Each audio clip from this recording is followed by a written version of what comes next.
having some technical issues. I apologize. Give me a second. We're not ready yet. I'll be right back. There we go.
Hello, everyone. I'm Zaruk Windcaller, the guardian of the Forest of Memories, High Remembrancer, Arbiter, Reminiscing Bard of Twilight, and this is Master of Command, a game that comes out when a bunch of historians get together and think, well, if Total War and the other companies won't make anything good, we'll do it instead. I'm blown away. I've done some test play of this game, and I am blown away by how good it is. Props to the armchair historian and his team for this amazing creation. And I get to geek out about my favorite subject, and a very, well, for lack of a better word, a time that not many people know about in history. Well, kinda. I'll explain once I pull up the campaign thing and everything, and I'll explain a bit more there. So, yeah. Okay, so here's the deal. Welcome to 1756. For those who don't know, this is the start of the 7 Years' War. Now, in the United States, we know it as the French and Indian War. But by all accounts, it's practically one of the first major world wars well, it didn't involve the whole world yet, but it was as close as people were going to get. All of Europe was basically fighting with each other. And, well, suffice it to say, everything that happens, after that, everything that happens, with, like, the American Revolution, the French Revolution, Napoleon, all that kind of stuff, can have its lines traced back to this war in particular. And in this war, there were two sides fighting against each other. Multiple factions constantly, sometimes switching back and forth. But the key players here are these 6 factions up top. And yes, this was Frederick the Great's time to shine. Yes, this is where he would rise to power. So, here are our 6 factions. Naturally, Great Britain and Hanover, which is a province in Germany that they had. Wasn't called Germany yet, but for ease of understanding. The Habsburg monarchy, and if you know anything about Europe, you know who the Habsburgs are. The Kingdom of Prussia, led by Frederick the Great himself. The Russian Empire, which was still a thing, which was still dangerous at the time, kinda. The Kingdom of France, which is not run by Napoleon yet. Give it a bit more time. This is the France that will aid the Americans during their revolution. And finally, the Holy Roman Empire, the old sick man of Europe, which is basically, well, that's the Ottoman. The Holy Roman Empire is actually why this fight's even happening. To put it simply, and I'm giving y'all the simple version, basically, the Empress, the former ruler of the Holy Roman Empire died. Hey, Go Wolf Ghost Rider, thank you for the follow. Welcome to the Forest of Memories. Please make yourself at home. I'm Zaruk. I'm a variety streamer. Play a game with a strong memory connection to me and my community. I'm also a diehard history buff, so we're playing Master of Command today. So like I was saying, the leader of the Holy Roman Empire croaked, and technically the only other person who could take over was a family member, Maria Theresa. Y'all might have heard of her, Maria Theresa. She would become Empress of the Holy Roman Empire. The problem is that the moment she took that crown, everyone else started to have opinions about it. It was actually Frederick the Great who stood against it. Prussia's advances into the territory around them is actually what led to a lot of the fighting breaking out.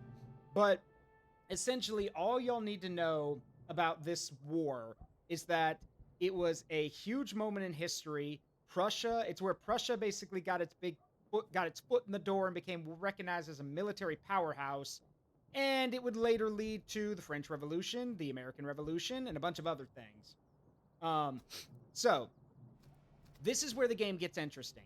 We get to pick one of these factions, and each faction has a sub-faction, basically. Like, what kind of force you're using. So, for example, to give you guys an example, the British Crown, basically, you get a description of your faction, what force you're using, and then some stuff that comes with it. So we'll look at the British first. The British Crown and Hanover. Britain's highly disciplined infantry is famed for its accuracy, delivering volleys with a steadiness few can match. Supported by good auxiliaries from Hanover and Hesse, their armies combine English professionalism with German reliability.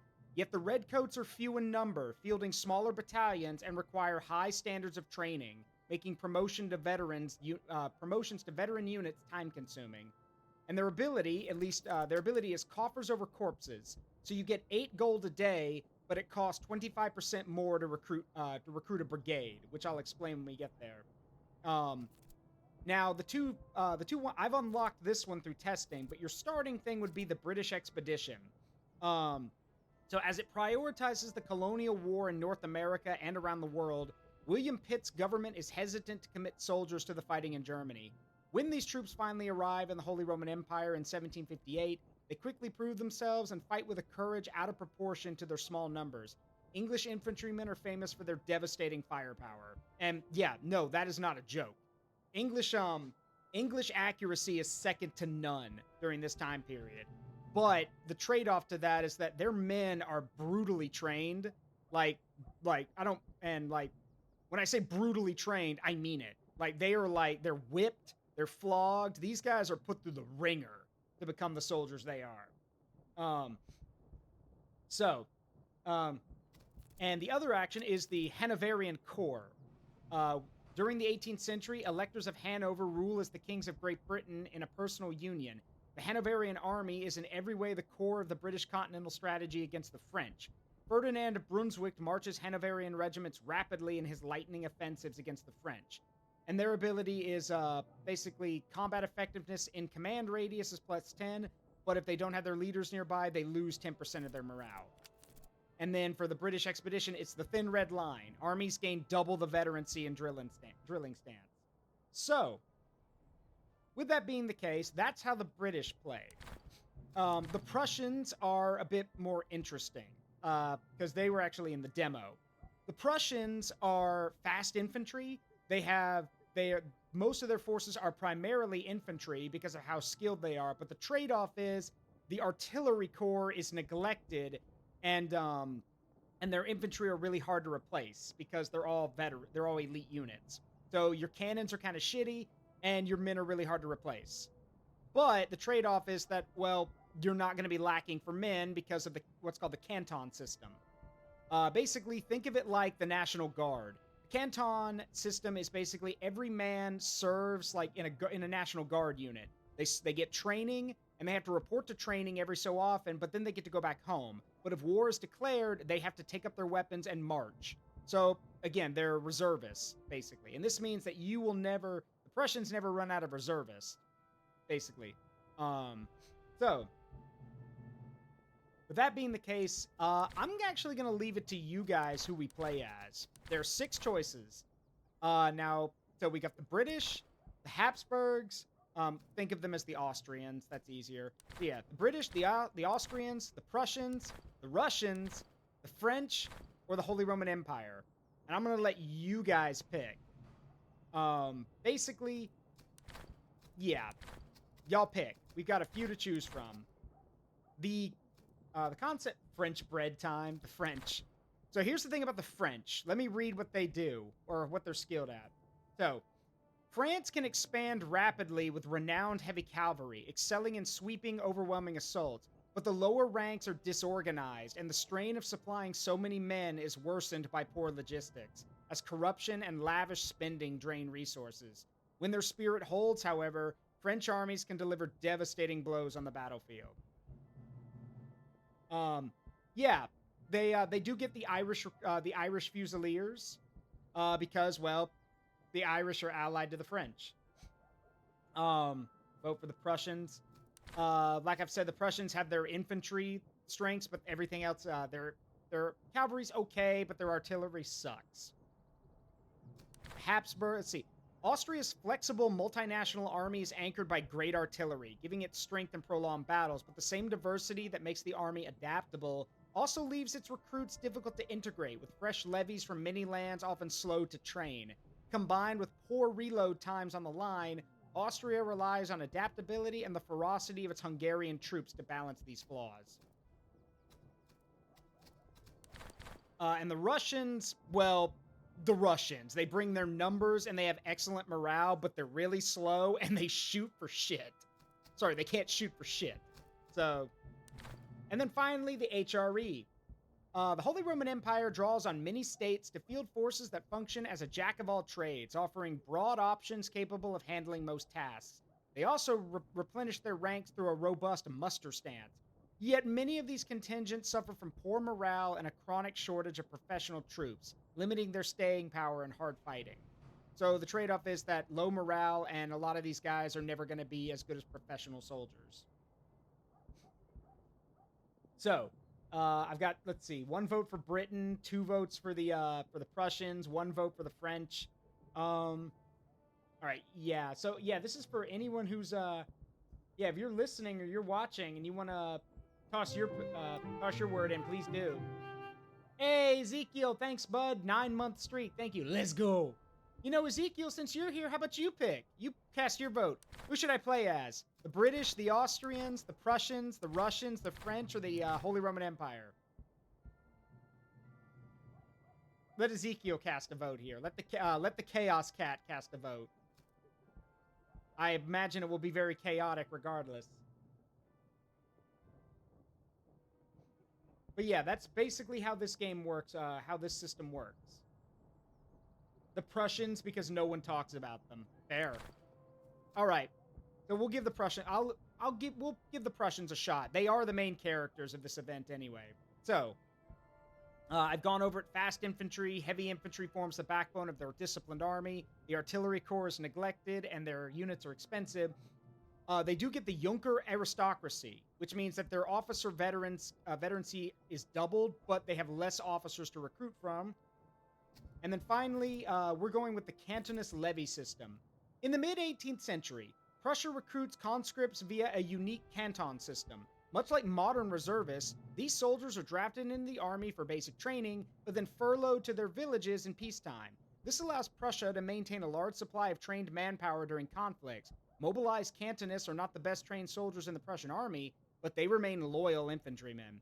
And that's the thing. Maybe they're not trained at the start, but if they're allowed to gain experience, they'll stand their ground. So we have our starting resources here, our canton system ability, and then some items we can hand out. But for now, and I'm going to be playing on Major because, well, yeah, I'm new to the game. So we're going to be doing it on this. Oh, by the way, all this art's hand-drawn, by the way. So, welcome to the world map, and welcome to the 7 Years' War. Basically, this whole area got caught up in it. So, we have Frederick II as our overall general at the moment. Here's our brigade, led by von Anhalt-Dessau. I'll go over the brigade system later. But first things first, we need to pick where we're going. So we have 3 missions to pick from. We can reinforce Pomerania against the HRE. And through that we can unlock some grenadiers and a offensive spirit doctrine. We can invade Greater Poland, which will give us access to Prussian grenadiers, and also we can get the living off the land ability, which allows us to forage more effectively, or we can raid Saxony, which will give us access to the Fly Infantry Jaegers, which are skirmisher infantry. We can also get the Saboteur Doctrine if we raid settlements. Here's the thing, as cool as these Freikorps Grenadier these guys would be, I would rather go over here and get this one, because this game's also like a roguelite. It's part strategy, part roguelite. Because these abilities that you get, and the men you earn, yeah, you only get to do 3 of these missions per run. So we got to make sure we pick the right ones. Invade Poland because history constantly repeats itself. Where is, who are the Prussians? Oh, Prussia? Or who are the Prussians? The Prussians, okay, so how do I describe this? Okay. So, see this part of the map right here? That's basically Germany. Okay, so like you can see like Westphalia, HRE, Hanover, Brandenburg, Silesia, some areas around here. Okay, so here's the deal. The Holy Roman Empire and then these other areas up here, Prussia is a city-state, or is a city-state up in this area, basically. And Prussia would basically be the first stepping stone to forming a unified Germany. basically. So Prussia will later become Germany over time. But for now, just think of Prussia as it's tied to the HRE, but it has its own power, basically. Same thing with Hanover, Brandenburg, these bigger areas. All right, so we're going to invade Greater Poland, which means we're going to be picking a fight with the HRE.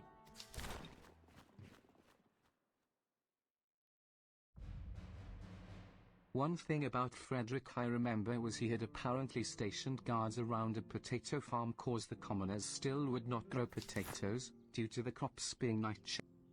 That is correct, actually. Frederick the Great was also gay as hell. Like, he was gay as hell. But he didn't show it, mainly because back then that was seen as being weak, and also his dad beat him for it.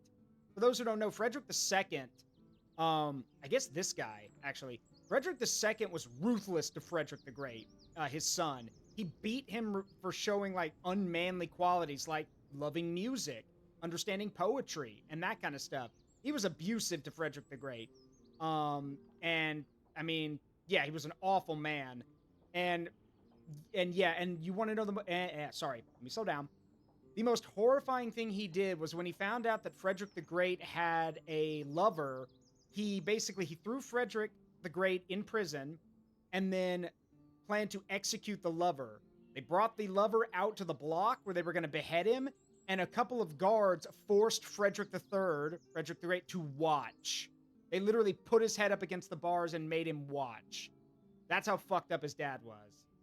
Anyway, so let's talk about how the system works in game. You have an officer who's basically who commands your brigade. You have an overall general and then your brigades.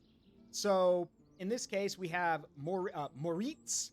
Yeah, Moritz or Moritz. I think that's Moritz. I'm trying to find a good. Yeah, that looks about right. So Moritz starts with 2 abilities of his own, Orderly and Timely. So we get buffs to stamina and veterancy, and then buffs to reload speed and movement speed. Now, in every unit, or every brigade, the officer will be placed in the primary unit. So for this, like the first unit in the brigade, basically. So this one. So these are Prussian, or Prussian, however you want to say it.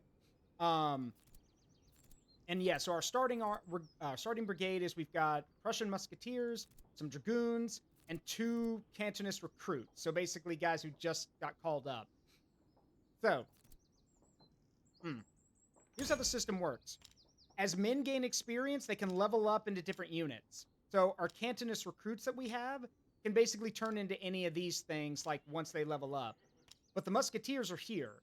So once they level up some more, we can either turn them into grenadiers, or we can turn them into veteran musketeers and then the guards.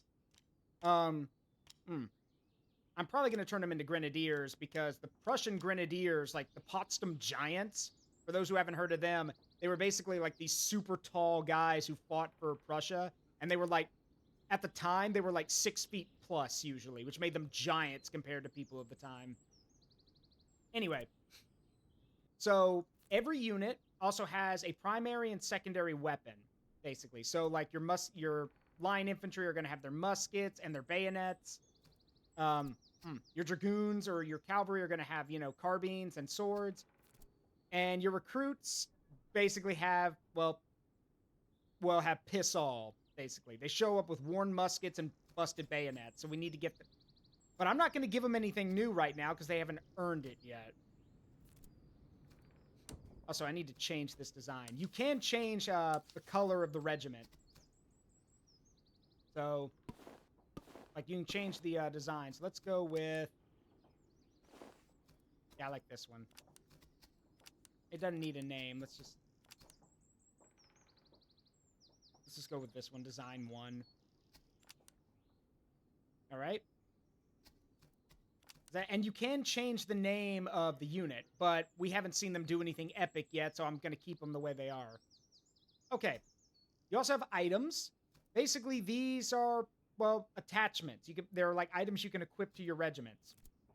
So, for example, these musketeers, who I imagine are going to be around for a while, let's look at their stats real quick. So, let's see. 58 morale. Range is 125. Accuracy is kind of shitty. honestly. It's not very good. We'll have to fix that. Let's see, but they're fast. Good God, they're fast. Um, let's see. Let's go with ramrods so we can get their accuracy up and make them reload faster.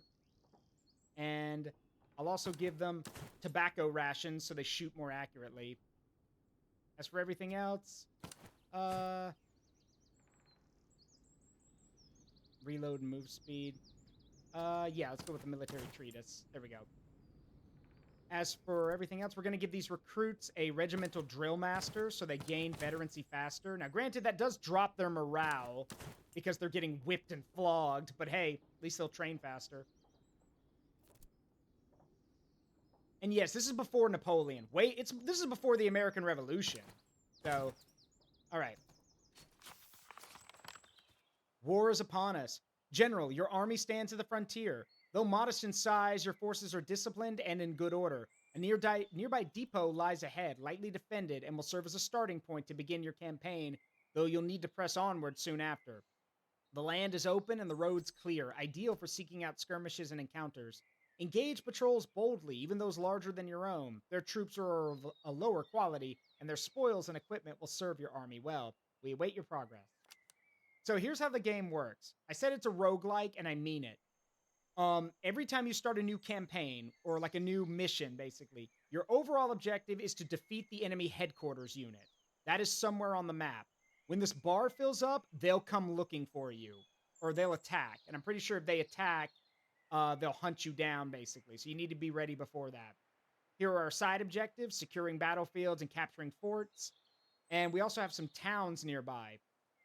So here's how the game works, basically. We have a few marching stances. We can march, force march. We can raid, which means burn down the place, but don't do that unless you have to. I'll explain why later. Don't do that unless you have to. Drilling, which means we can't move, but our guys gain veterancy as they train. And then foraging, which slows us down a bit, but we use less food because we're living off the land. No, I want to keep my VTuber model out, mainly because the general model is too advanced. It's modern day, not 7 years war. So, Your Grace, a lightly guarded supply post lies before us, but a handful of enemy stragglers stand watch. Within its walls are captives and stores of provisions and powder. If we strike swiftly, we may seize one part of the stock or free the prisoners before the guards can muster a defense. Our scouts report their strength is slight, and our men are confident that the fight will be ours. Um, I will literally pay you money if you establish the Duchy of Warsaw before Napoleon and reclaim freedom and autonomy of the First Polish Republic. I don't think he could do that in this game. And besides, I'm invading Poland. My current mission is to invade Greater Poland. That's what I'm doing. So we can free the prisoners, which gives us reservists, but we face a weak detachment. We can capture the provisions, which gives us more food. Again, fight a detachment, or take the ammunition. Honestly, considering we get guys just from going into towns, I think I'll take the provisions. All right, so here's what the battle screens look like beforehand. You basically get a look of what you're up against. In this case, they've got, let's see, it's an okay general. They've got Russian provincial cavalry, which are provincial just means that they're militia cav, basically. And then they've got serf recruits. Oh dear. Uh, hmm. So, for those who don't understand what that means, this literally means they just grabbed any old farmer off their field and gave him a gun. So, yeah, no, this is 1756. Hornet. This is Poland doesn't even exist yet. Or at least, well, not in name anyway. It's owned by other people. It's not independent. It's not its own nation yet. This is before the American Revolution. This is before the French Revolution. Anyway, yeah, these serfs are a joke. The only thing they've got going for them is for recruits, they've got pretty good morale. But no, their accuracy is garbage, and they take forever to reload their weapons. So we could blitz them, and they'd run for it. Still, we got to be careful.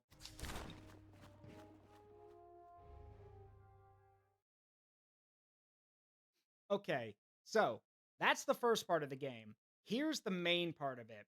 This is basically, well, Total War, as you'll see. but I think there's some things here that Total War, like, it's a simplified version of Total War, but I think it does some things better.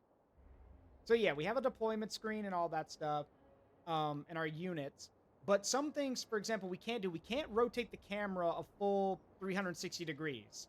You're kind of just supposed to imagine it like, well, from your perspective. You're a general after all. And also, well, accuracy is taken into account here. You could have guys lined up across from each other firing away for minutes on a time and barely anyone's dying. Okay, so our main general, Frederick II here, we can't let him die. If he dies, it's game over. But his main thing is just a morale booster. Our brigade commander, Moritz, is over here with the Prussian Musketeers, which are our actual, well, veteran infantry, the ones who have any experience. So here's what we're going to do. Our enemy's over there. So my plan is we are going to take these recruits that we have, because they need experience. We're going to take these recruits, and we're going to put them right in the center. Like, behind cover, of course. I'm not a monster. We're going to put them in the center, and then basically let the enemy come to us. Because these recruits need to gain experience, and sometimes the best way to get experience is to, well, get shot at. So, while they were doing that, though, the Dragoons are going to be off doing their own thing. So, unlike Total War and a lot of other games where, like, cavalry is just another part of your army, in this day and age, in the 18th century, cavalry was terrifying. Cavalry units could sweep in and literally massacre entire regiments if the men weren't ready. And that shows in this game. If you if you charge your cavalry into a unit that's not ready for them, they'll butcher the unit. And even if they don't shatter them, they will run away, because you'll have probably murdered most of them. If not, well, not all of them, but a good amount of them. So, like I said, we're going to put the recruits basically on the front, and Frederick II will be with them, because otherwise they might run for it. Let's see if I can find some good terrain for them. Terrain does play a part in this game. You can get elevation advantages for accuracy. You can hide behind fences and shrubs for defense. Let's take that hill. If we take this hill here, we'll have elevation, and we'll be able to shoot more effectively. So let's try to grab that hill.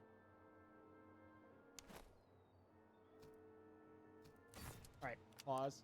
So I want both recruit units to march to the hill and secure it. And they do march in time. So, like, you will see them march. And if you get close enough with the camera, you can actually hear musicians playing, which is a cool detail. And then I want the musketeers over here behind this fence to take cover. Also, run! Meanwhile... Okay.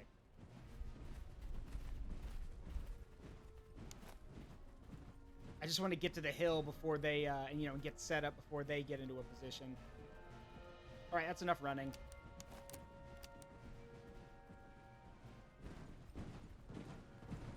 Oh, by the way, that marching in time, like y'all can hear, yeah, as guys die or their morale goes down, or if they get tired, they fall out of step.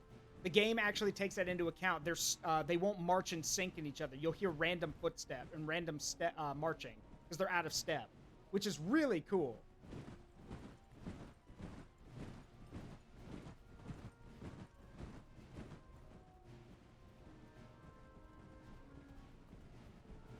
Now, all of our guys do come with bayonets, but I'm actually going to order our men to remove them right now.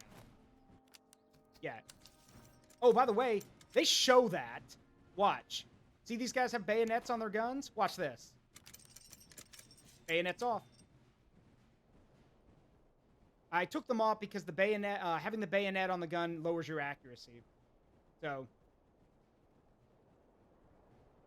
Ah. It seems they've noticed our cavalry. Good.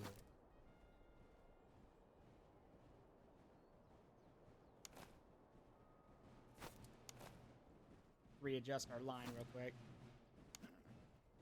Now, if their cavalry do attack us, we'll put our bayonets back on. But for now, we're okay.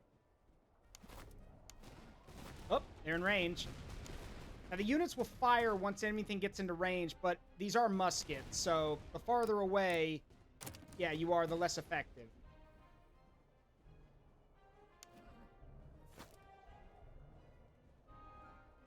So what I like to do is, at least from the practice I've done, is I tell my guys to hold fire, and we wait for either the enemy to close in, or if they don't, we march to them to do more damage.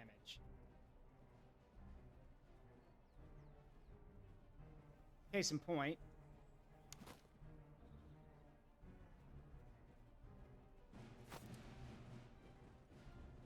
They'll probably get one volley off before we get into range, but that's okay.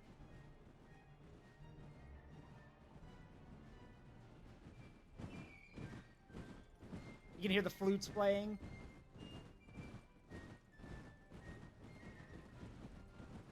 Yeah, they're going to get a volley off.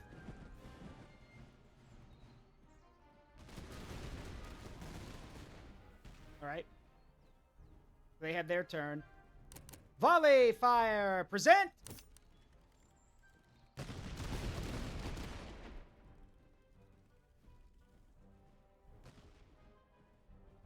Now, while they stand there and get experience, I'm going to see what we can't do over here with our Dragoons. Now, Dragoons do have guns. They have carbines. And the whole purpose of the Dragoons is to basically, well, ride in, fire their carbines, and then rush in with sabers. I want to be careful, though, because there's a... their officer right there is right there with provincial cavalry. I don't want to get jumped, so... You also need to stay out of range of those, well, I'm not... Actually, those are freaking serfs. Their accuracy's garbage, so I'm not really worried. Also, by the way, as guns fire back and forth at each other, the area will get more and more smoky, meaning accuracy does go down. Let's get out of the way. I want to get those cavalry first. Oh, I think they're actually going to make a break for us. Hang on. Yes, they are. They're actually going to charge us. Hang on. Now, let me explain why this... Let me show why this is a bad idea.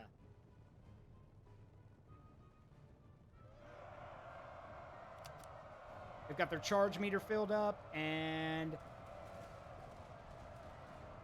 Make ready! Present! Fire!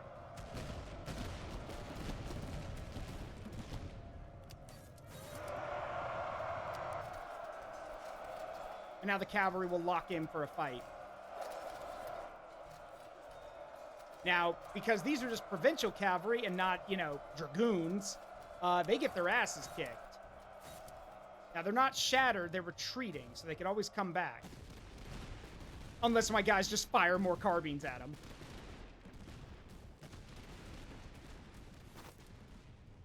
Actually, hang on.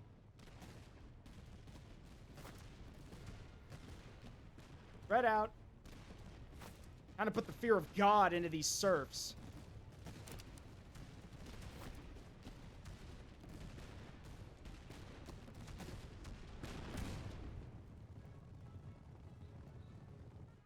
Present!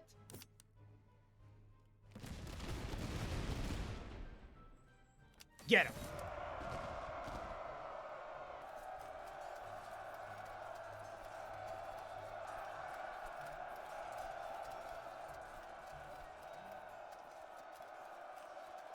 The thing is, they've got us so heavily outnumbered in raw bodies that it's doing more damage to us. That's okay. We can replace these guys. All right.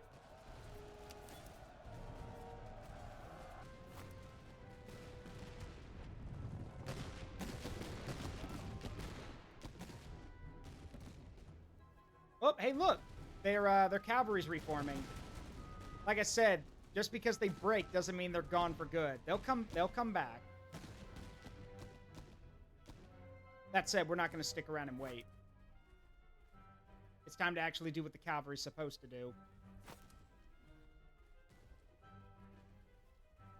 So while these guys take their time to get their stamina back up,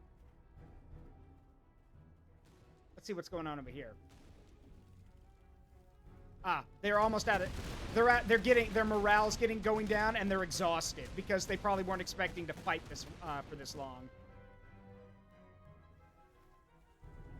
Oh, by the way, as your guys get more and more tired, they actually reload even slower. So now we're probably going to get off 2 volleys before they can even get off 1.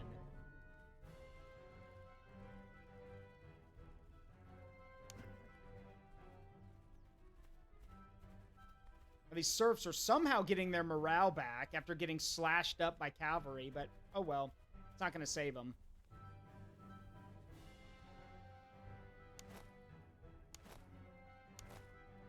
Hold. I think we're just gonna deliver the coup de grace now.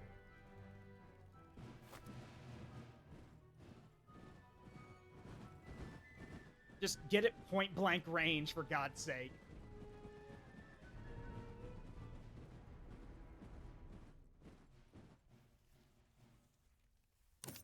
Fuck!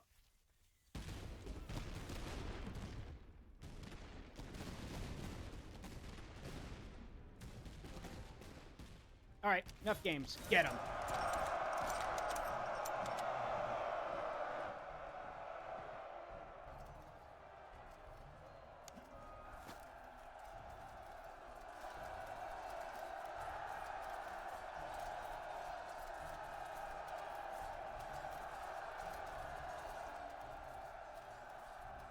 This whole thing is a messy affair, but, well, they'll break in a second.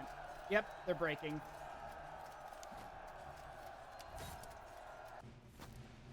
So now we're just gonna line up, and as they hobble away, I'm just gonna line up and fire another volley right into their backs.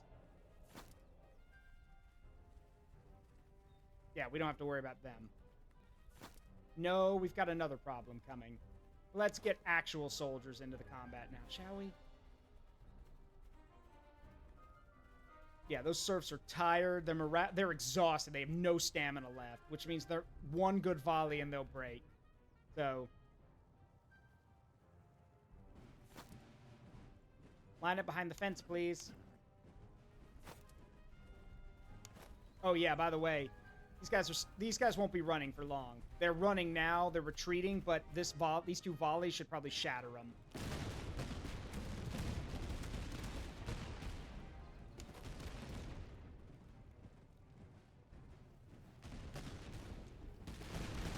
Oh yeah, that'll do it. They're not shattered, but they're not coming back.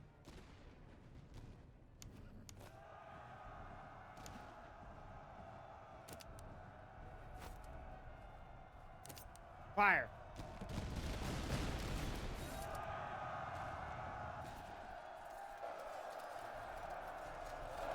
That was stupid of them. They charged right into a waiting enemy.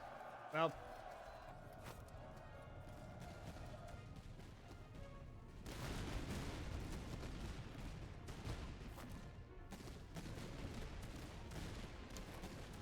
now, there are 2 ways to fire your muskets. You can fire independently, just fire at will, or you can wait for a volley. It all depends on the faction you're playing. If you're more accurate, you should wait for a volley. But in some cases, you just need to shoot just to do damage, then yeah, volley fire is not necessary. But I do like to shoot in volleys.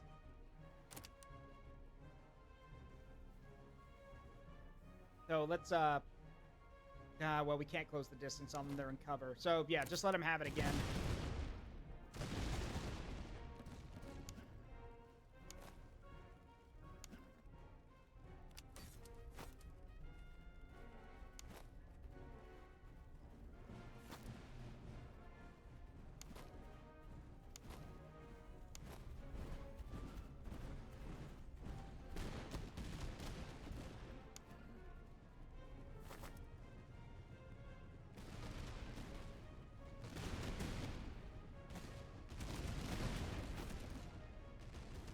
Oh, they're spinning their line so they can actually counter the cavalry. Too little, too late. Get them.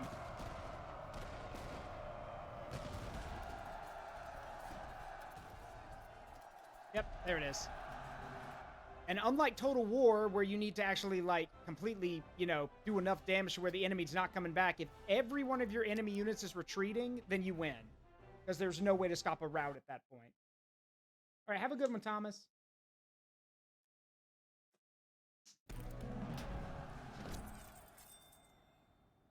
Thank you for the money. Oh, and we got some nice stuff, too.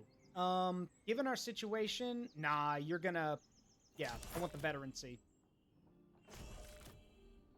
So, what you do after a battle is you can exchange your prisoners for veterancy and food. Your guys, you can you can like conscript them, or you can just, you know, I think the other one's like take them prisoner and just get money out of it. All right, so we did take some losses, but that's okay. We'll recoup. All right, so with that done, the map is open to us. As long as we take care of our guys and keep our supplies up, we can go wherever we want. Our main objective is to do these side missions before we go and fight the HQ army. And I see some battlefields over here. But first things first, let's check out the town. Okay, so the town it's a disarmed settlement, and there's a supply shortage. So we'd be wasting our time here. So we're just going to move on. No point in wandering around. We're going to go south and check out this battlefield down here. Oh, that's a patrol army. Yeah, let's check out this battlefield over here. Your Grace, our column has arrived upon the flank of a friendly force who now prepares to launch its final assault upon an enemy position. They have requested men to aid in the attack. We may furnish them with reservists as we see fit. Should they succeed, we shall be entitled to a portion of whatever is taken in the assault. So we can commit some of the reservists. There's a moderate chance it succeeds. If we had more, we could commit more. And we can't deploy sharpshooters because we don't have the skirmishers or target training. So, yeah, let's see what happens. The assault succeeds. Your Grace, our detachment formed on the friendly flank and went in with the second line. The position was carried after close volleys and a short push. Their colors drawn off and guns abandoned. Losses among our men were present but not ruinous, and order was kept. By prior understanding, we received a fair share of what was taken. The detachment has rejoined the column, bloodied and steady. So we get money, reservists, and some weapons. Ugh. The Dutch versions. Meh.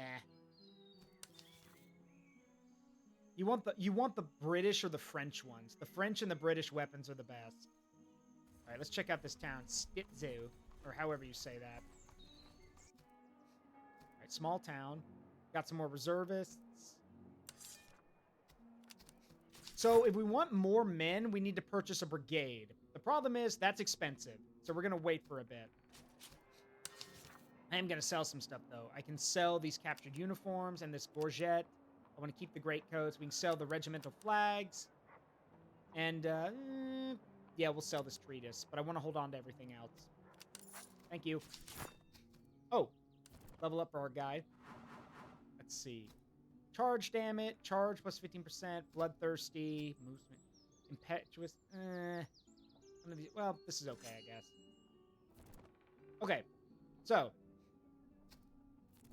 While they're not the best, because... Oh, wait. Recruits. Okay. So.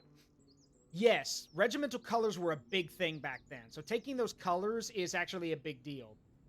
And we're selling them, which we shouldn't be doing, but whatever. Okay. So, these recruits are ready to upgrade. Well, partially. They can't become musketeers. We can turn them into provincial cavalries, which can then become hussars, cuirassiers, or dragoons. We can turn them into Jaegers, who are skirmisher troops. Or, we can turn them into, well, either Prussian Landmills, which are basically shock troops. Like, think of them as, like, lesser grenadiers. Or we can turn them into artillery. But here's the problem. As much as I would love to have some artillery, the thing is, our guys suck at artillery. Our units are, like, the Prussian army's garbage with artillery. We're better off getting infantry. So I think we're going to hold on for now. Because they need at least 4 level up points to become musketeers.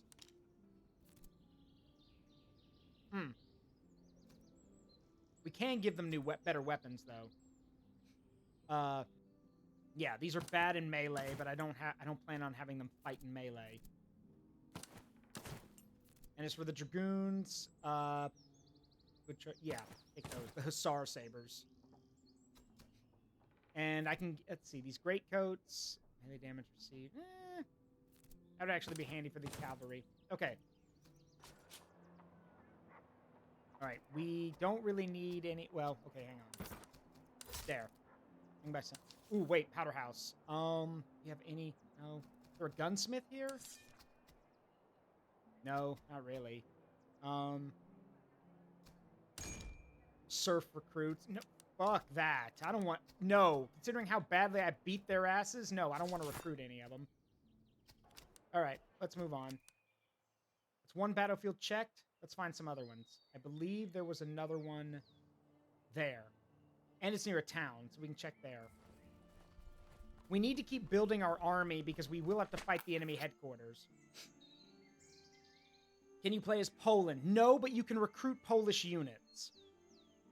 Let's see. Enemy supply post. Same thing as before. Free the prisoners. Capture the provisions. We need the ammunition. No, we need the provisions. Always take the provisions.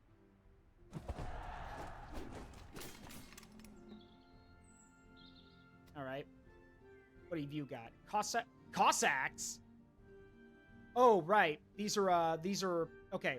So this is a Holy Roman Empire force. It's recruited Russian forces. So we got Cossacks and frontier recruits. So guys right off the frontier, but then the Cossacks, oh god, the Cossacks. I'm actually scared of the Cossacks. They're only light cavalry, but well, they're a harassing unit. The Cossacks Cossacks ride in, attack with sabers, and then ride away. We got to be careful with them.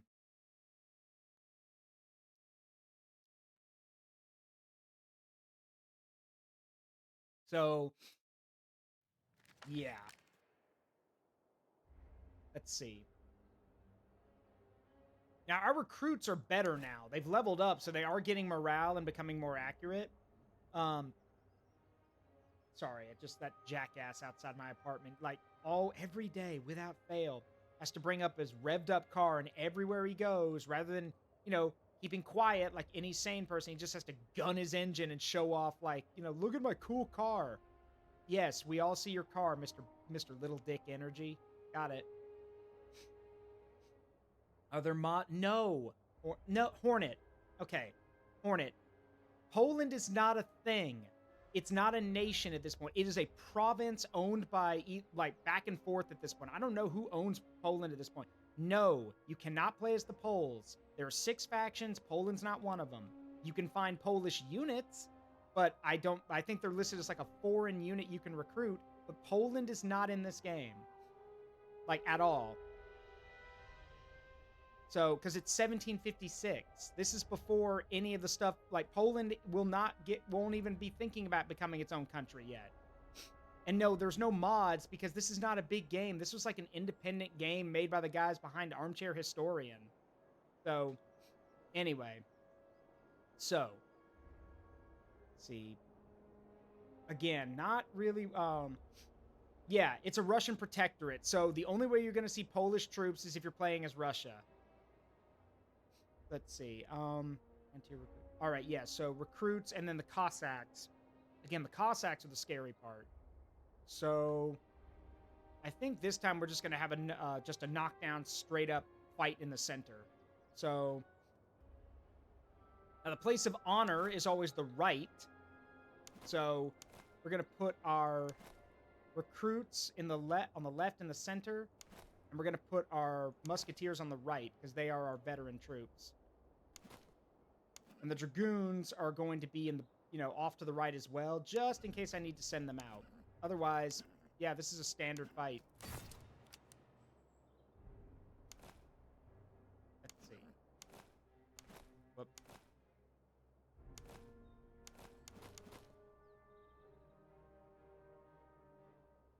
And we want to form a line so we can have as many guns firing as possible.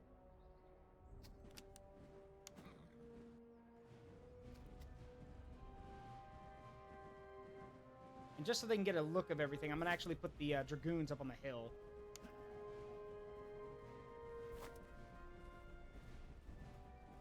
And more than likely, these guys are going to have better range than us, I think. Really? Really? They have less range than we do? Well, okay. One of them does. Okay. Thank you, Fox Boy. So yes, basically, any of the other nations that are not major powers at this point, you're going to find them as foreign troops that you can just recruit at various locations. I'll actually point out there's a symbol that's marked on various cities to show you can recruit foreign troops. Because all these maps are like auto, or what's the term? Well, is it auto-generated or procedurally generated? It's random every time, basically.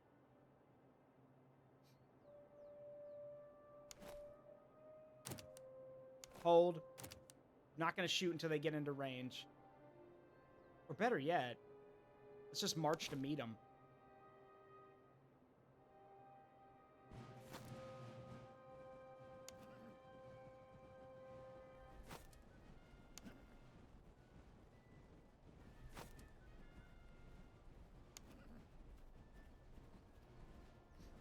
All right.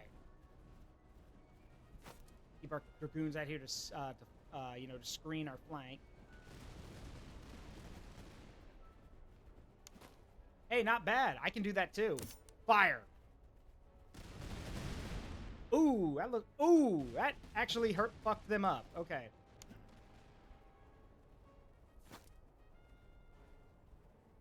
Keep watching the flank.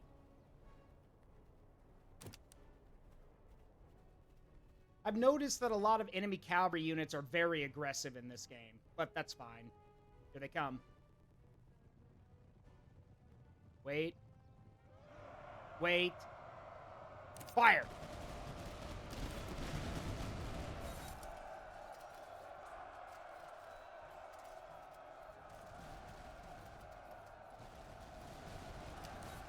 And there they go.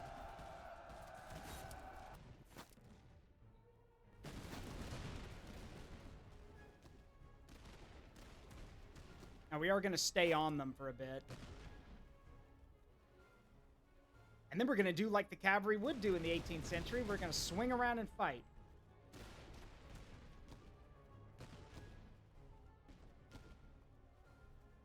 Correct, Hornet. And yes, that's what it was.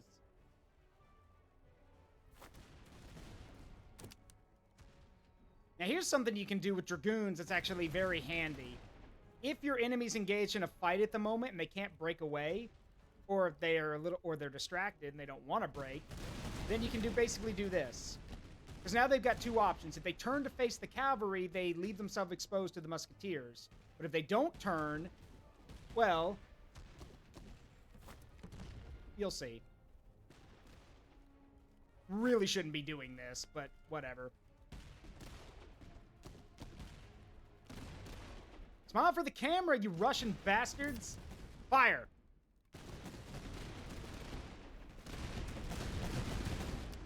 Get him.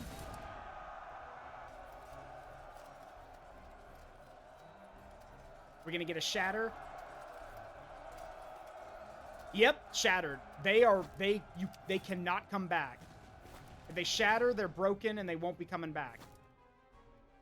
But if they retreat, they can always reform if someone, either if they get themselves together or if someone comes to boost their morale.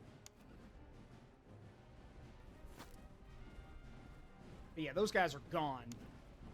And unlike Total War, there's no point in chasing down your enemy just to, to hack at them for, to get kills. There's no point. I tried it in a test run. There's literally no point to it. All you do is just exhaust your men. You're better just let them go.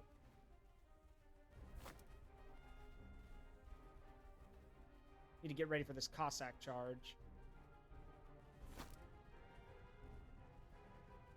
God, I forgot how fast they are. They're fast.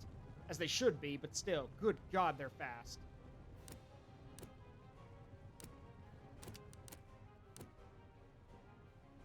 Alright, here they come.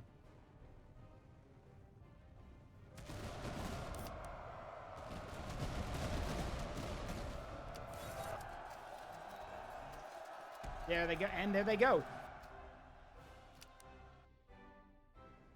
Frederick the Great there, by the way.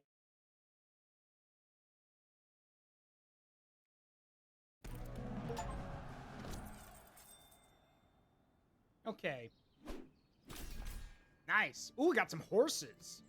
Okay, so here's what you do with captured prisoners. You can ransom them back for money and ammunition. You can conscript them to get more reservists and restore some of your casualties. Or you can exchange them for experience and food, which is what I'm doing.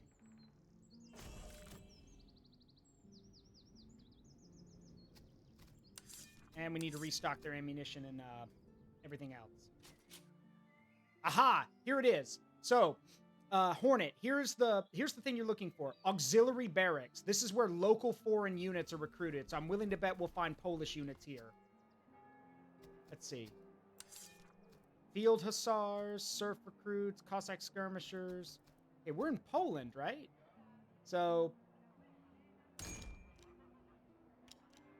frontier recruits. No, these are all Cossacks and Pandurs, whatever that is.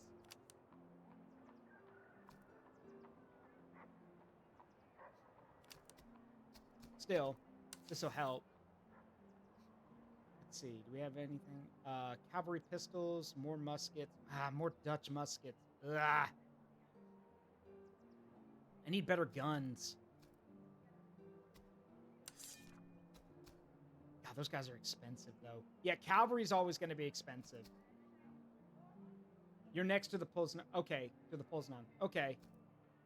Cossack skirmishers. Your skirmishers and your guns are shit. Have shit accuracy.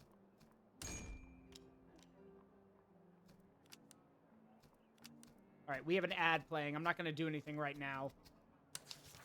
Let's see.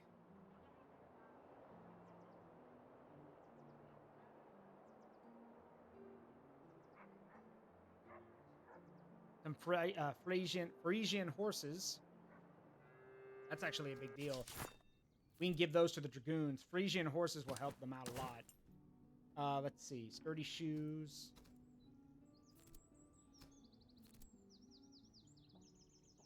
Yes. Oh, those are riding boots. Never mind. Sturdy shoes. Crappy guns.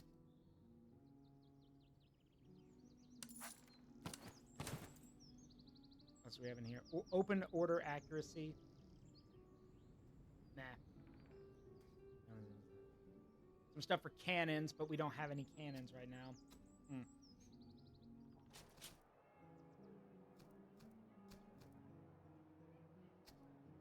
Got it.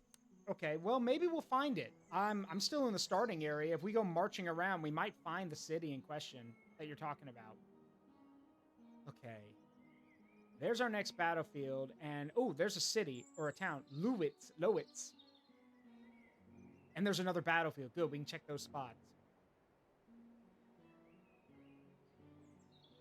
Cattle farms, drained recruitment, disrupted industry, another auxiliary barracks, which would be nice.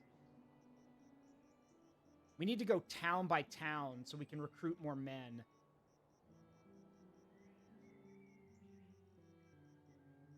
Main thing we're going to need is money, because if we get money, then we can draft up another brigade. All right. I think we're done here, so let's check the slums. Sir. Wait. Actually, I'll wait for the break to end.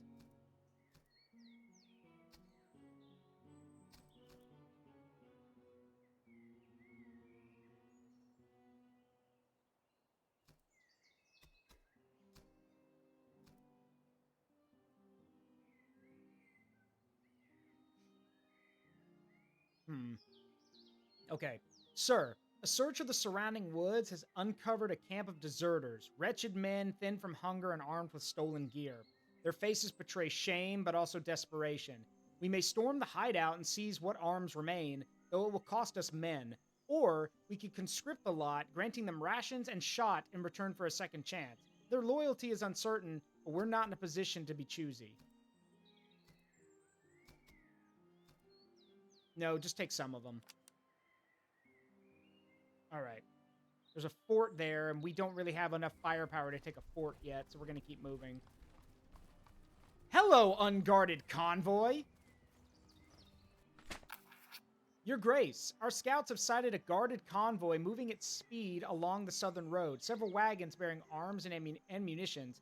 A patrol rides close behind, so we shall have time to seize only one wagon before the rest escape. We must choose quickly. Should we take their firearms, secure the artillery piece, or make off with the specialty ammunition?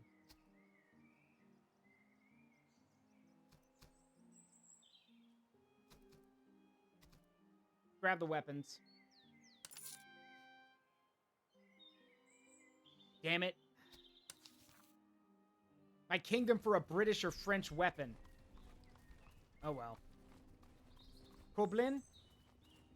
Got a supply shortage, but we can at least swing in there for the reserves. Yep, call up more reservists. Landmails, Fusiliers, Fly Infantry Fusiliers, Prussian Landmails. This is actually good. We can get some more men here. Let's see. So we got picked from some guys who are going to become shock infantry. Because Landmails are basically shock troops. They can become Fusiliers and then converge Fusiliers. Or we can just get some Fusiliers, who are pretty good units, honestly. Good shock units. I'd rather just have... Well, actually... Let me think.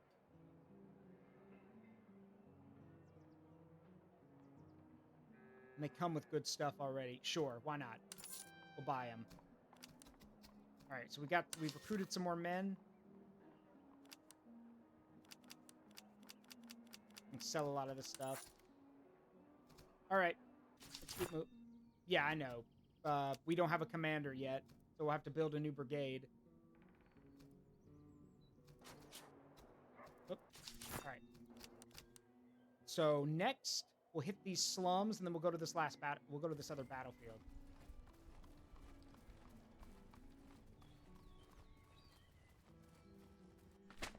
The feud. Sir, a bitter quarrel has engulfed the local populace, splitting families and entire quarters into warring camps.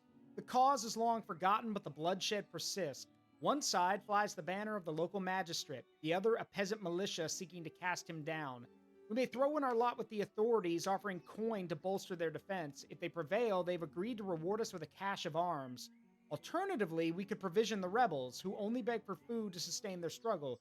Should they succeed, they will pledge us men drawn from their number.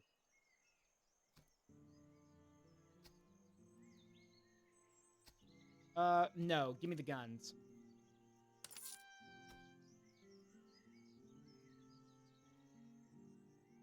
The guns are still shitty. It's better than nothing, I guess.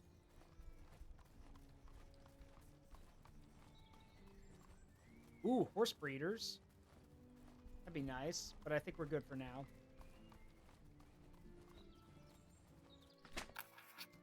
Alright, commit mini reservists. Yoink. Finally! Thank you, Lord! Okay, ladies and gentlemen, the land pattern musket, the British preferred firearm. It has superior accuracy. In fact, it is the most accurate musket in the game. The trade-off is the range is reduced. It has very low range, but who cares? Accuracy is the most important thing in this day and age. I don't care about range. I'm going to be getting in someone's face anyway, so I want them to be able to hit something. All right, got some more reservists. Buy some more food. Antinous recruits. Oh, we got some recruits here. I'll take them. All right, let's get moving. We'll form another brigade once we get some more cash. Actually, wait a minute. Right, we can level you guys up now. All right, you guys are becoming musketeers. And you guys are becoming musketeers. Finally, an actual veteran brigade. No more recruits. These guys are actually drilled and ready to go. They need better guns, though. So, let's see. Good range, poor reload. I'd rather have the poor melee and just have good range. But you do need a better bayonet. And of course, I'm giving the English weapons to our, to our really good soldiers. So to our first regiment, or sorry, yeah, first regiment. And then you guys can have this one.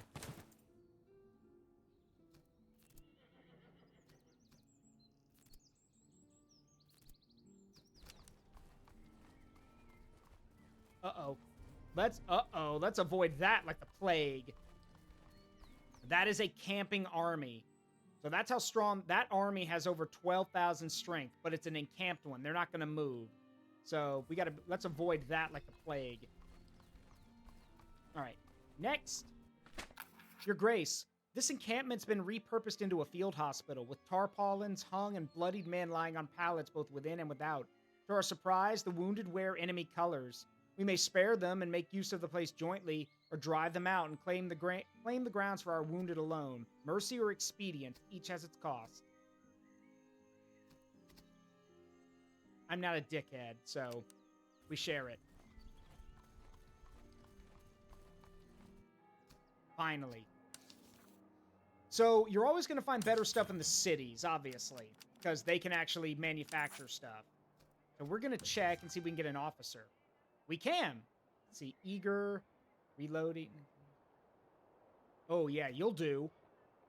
Aublick von Panowitz. Thank you. Regimental staff. Not really offering much here. Cover bonus, chart. Nah, not really. All right, that was expensive, but worth it. Because now, once we form another brigade, we'll have an officer to lead it. All right. Let's claim that last battlefield without disturbing that army.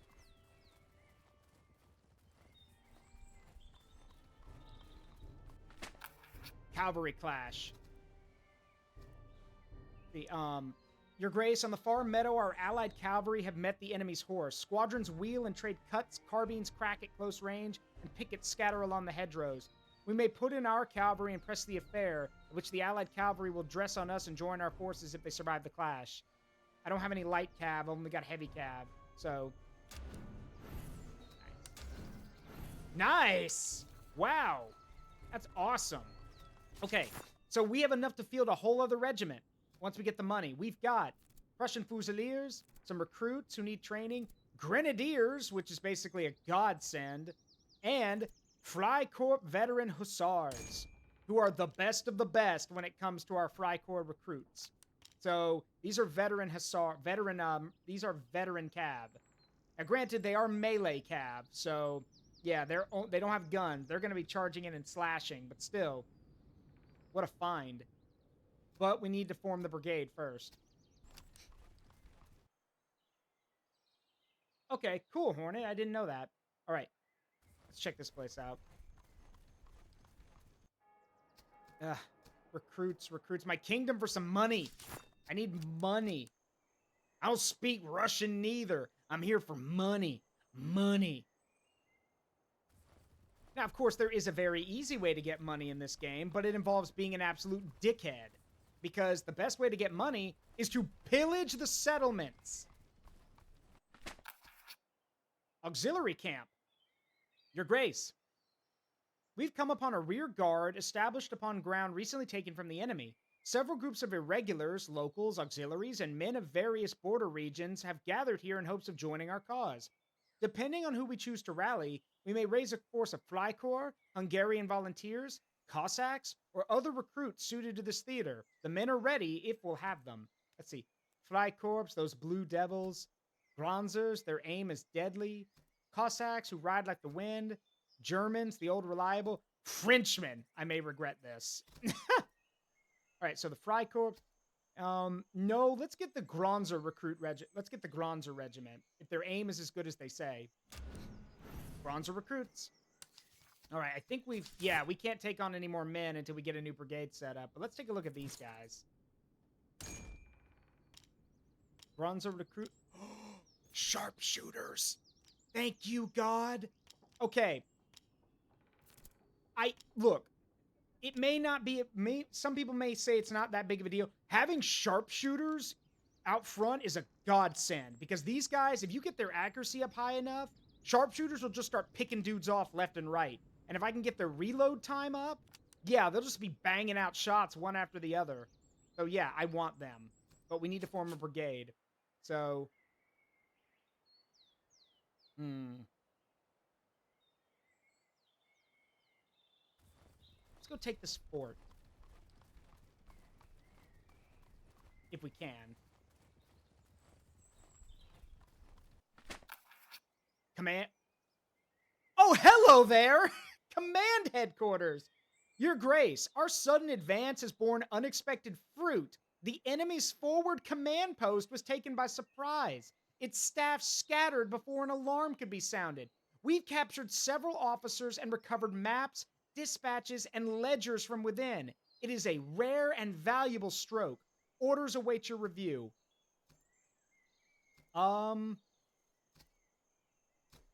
See, they must be low-ranking officers. I'll ransom them off for the money. Give me the money. Thank you. And with that, we can now form a new brigade. Let's see. I want von Panovitz. Let's see. Let's have our, let's switch things up a bit. I want, yeah, we will transfer. He can have one of the, he can have the, well, actually, no. Better idea. Let's give him command of the proper, like, heavy infantry. Like the Grenadiers, the Fusiliers. And I'll give him access to the, yeah. You're in command of the Grenadiers. I'll give you access to these, Grinzer recruits. And then we'll also give you access to these, well, I think I'll hold on to the Hussars for now. But yeah, now we have a standard line infantry regiment and then a heavy infantry regiment, complete with a unit that could become complete with a light infantry detachment, which is good. This is good. Now we have, our numbers have practically doubled. All right. Does Mins know? All right. Another battlefield to check.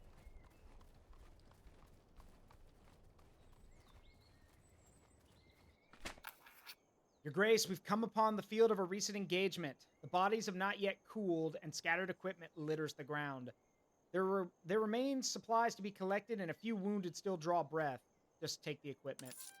We don't need the people, we need the equipment. So, as horrible as that sounds, we need the equipment more than we need the people. Oh, shit. Help! Help! I'm being chased!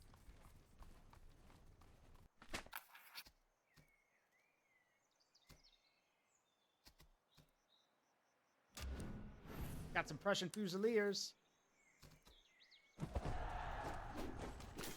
Alright, yeah, no, we got this.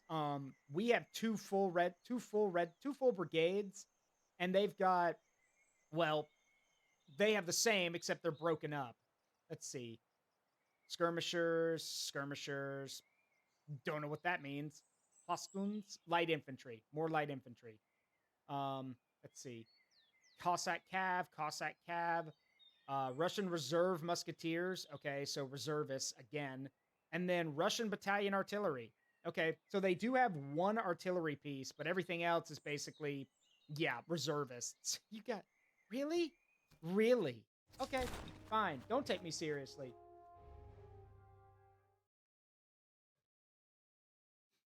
I'm Geifen! Crush them under our boots. All right, so like I said, we kind of struggle in the artillery department, but our infantry are the best.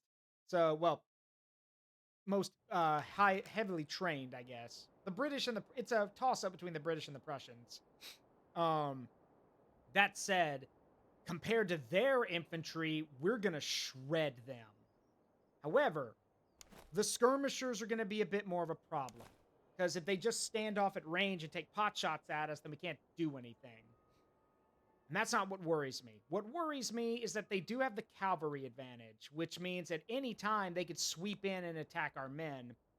along with the artillery, so we need to go on the offensive. We can't just sit back and wait for them to come to us, because if we do that, they're just going to hit us with cannons.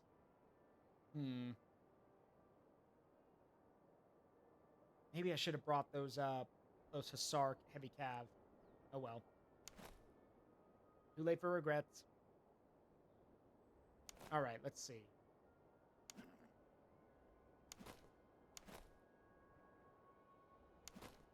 The good news is, pound for pound, except for the recruits, we actually do have the range advantage. So, we should be okay. Not to mention, we can take damage. They can't. But I need to pick a good spot to fight.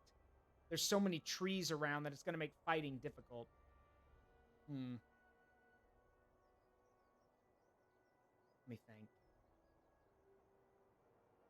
Because they're obviously going to swing toward us, so... Okay, I've got an idea.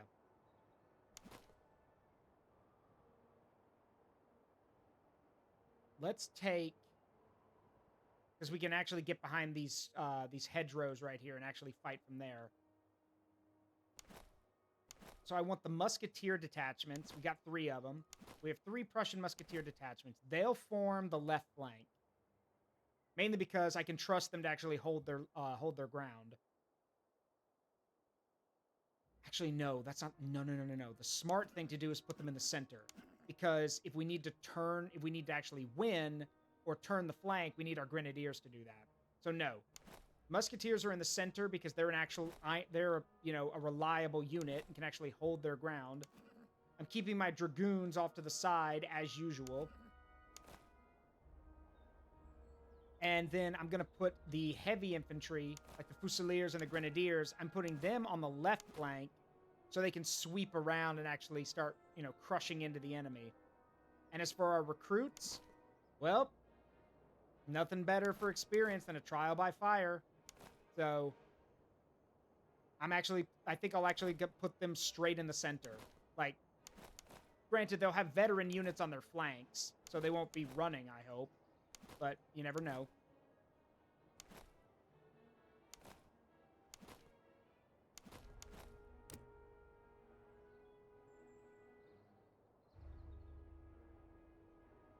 All right. Of course, the general stays with his unit, stays in the center to give morale to the recruits. And then, yeah, our Grenadiers and Fusiliers are going to have to swing around to the left. All right, let's see.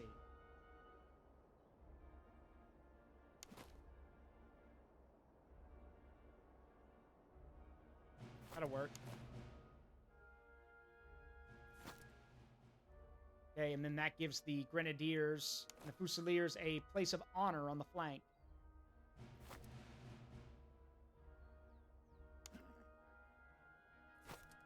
And while they march into position, we can get our Dragoons moving.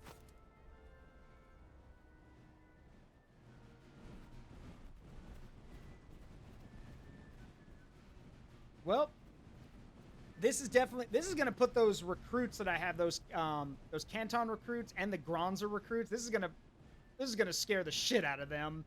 If they live, great. They'll definitely have gained some experience. If they die, well, they die. If they die, they die. Now, I want them to come to me. Mainly because if I march through this town or this little village, it's going to get my men all jumbled up. So I want them to come to me instead.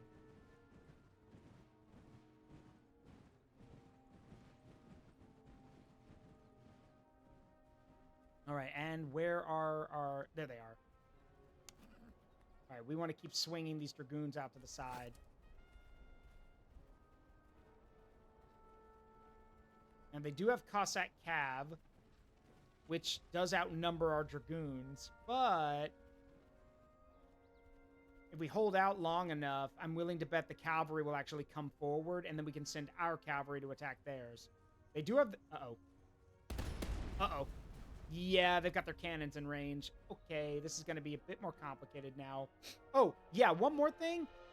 Despite the fact, like, a lot of people think, okay, but it's just a big iron ball fired from the cannon. Yeah, a big iron ball that will rip through multiple dudes if it bounces. And not only that, the morale damage is terrifying. Like, as you can imagine, dudes don't like seeing their buddies get ripped apart. So, all right. Let's go. Oh, yep, here they come. I thought so. So the Cossack Cav is committing to the cavalry fight. For better ground? Not really.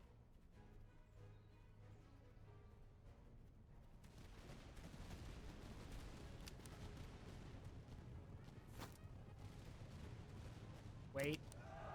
Fire.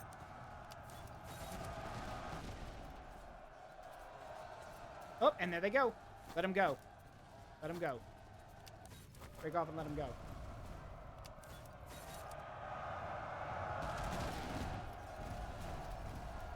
Oh shit, they're actually firing the cannons at us.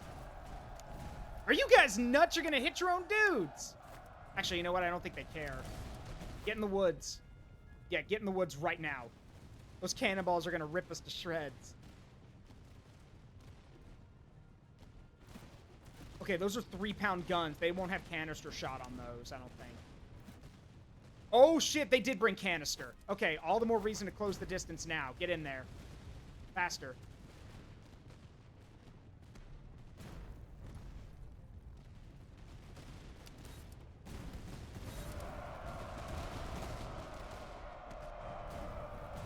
Yeah, kill those guns before they start firing canister at us. Got him. Got him. Okay, that's good. Now, just break off, catch your breath. All right, so the guns are out of the... cannons are out of the game. We can focus on everything else now. Yeah, they were using canister shot, which is just a bit... they could have switched to canister with just a big old shotgun of rounds. All right, show them why the Grenadiers and the Fusiliers are the scariest thing in the Prussian military.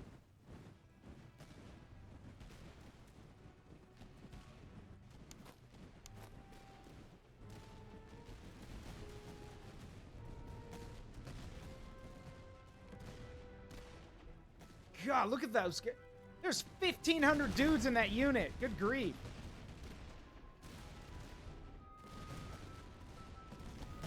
Present. Fire.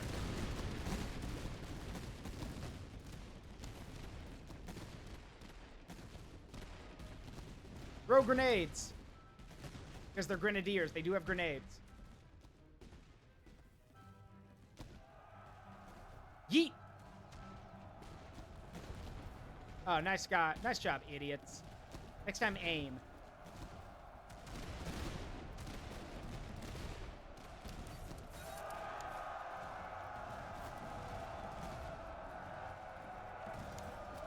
Oh, shit. I didn't see their cavalry came back. They just drove off our dragoons. Shit, I thought they were out of the fight.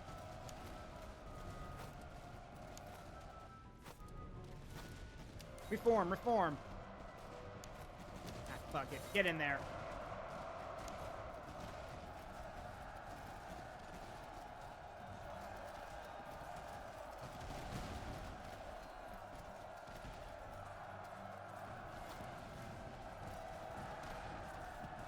Let him go. Need to work on turning the flank. So...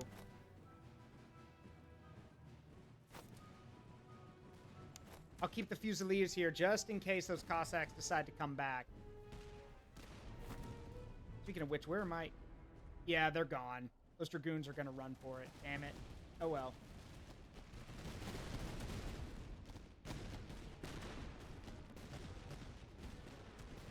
They basically lost the one edge they had here.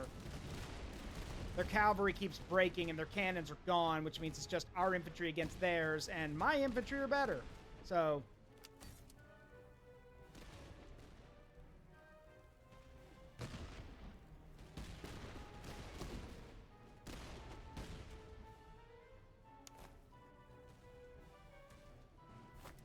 close.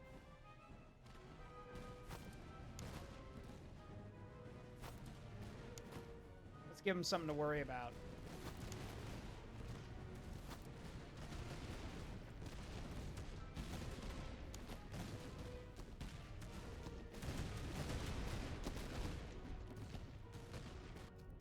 One button. Fire. Yep, there they go.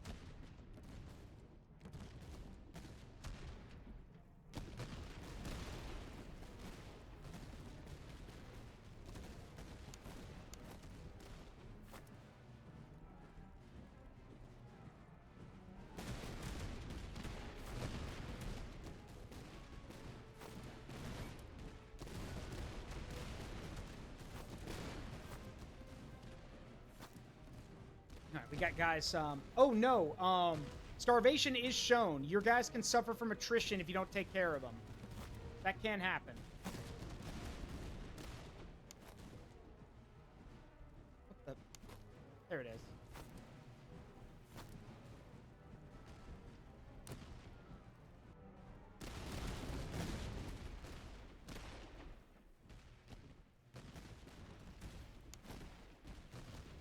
Okay, something's wrong. I can't select my dudes normally. What happened? Huh. Hopefully that'll be fixed after this.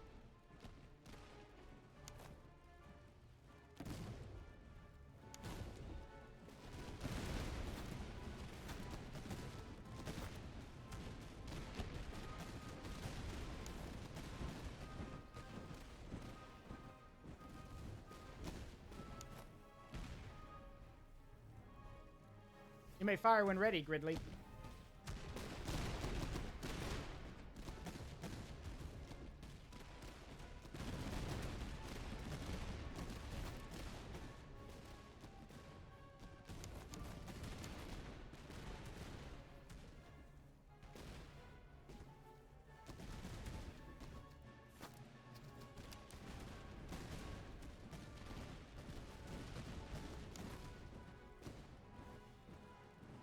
Grenades! Probably won't do much, but it's worth trying.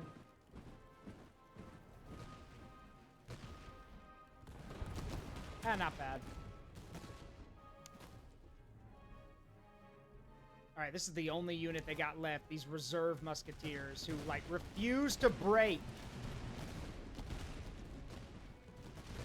No, you cannot starve your enemies out. But you can, like, but, like, attrition will happen, like, if the weather is cold, like, winter's kicking in, attrition and starvation will start taking effect. Especially if you can't feed your men. Alright, no, these... Hey, I'll give them this. These guys are brave. They're literally getting attacked from multiple directions, and they refuse to go... They refuse to break. Brave, but foolish.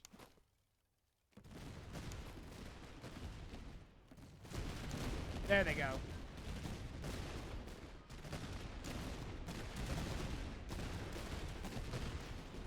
Bayonets! There we go. Speaking from experience as someone who's been playing who played this for practice, it's actually kind of funny to see entire units rushing at you, and then when a well-disciplined volley goes off, man, do they start running for their lives. Ooh, got some good stuff. We need the provisions, though.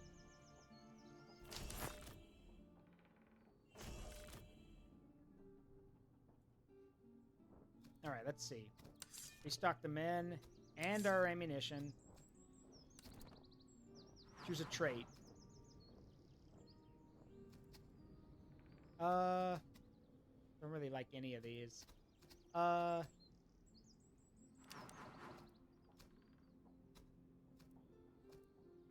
That works. Legendary. I'm cool with that. Okay, now we need to keep moving because there's an army chasing us.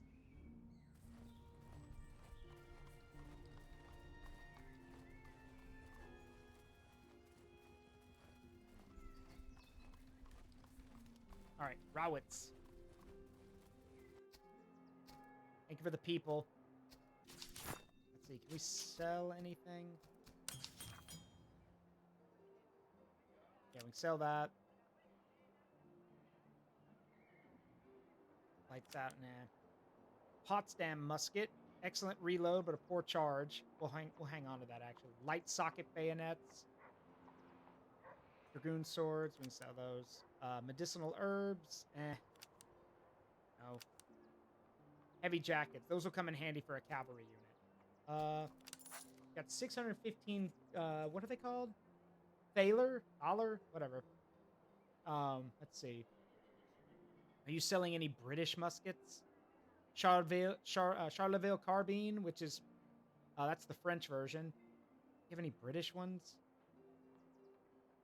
Yes, a land pattern musket. Thank you. Yoink. All right. Yoink. All right. Powder house. Anything good?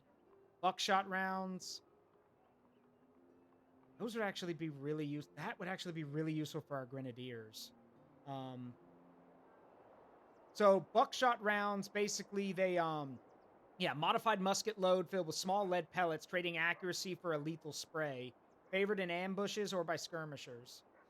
What else do we have? Ah, they're 200 gold, though. Screw it. I'll take them.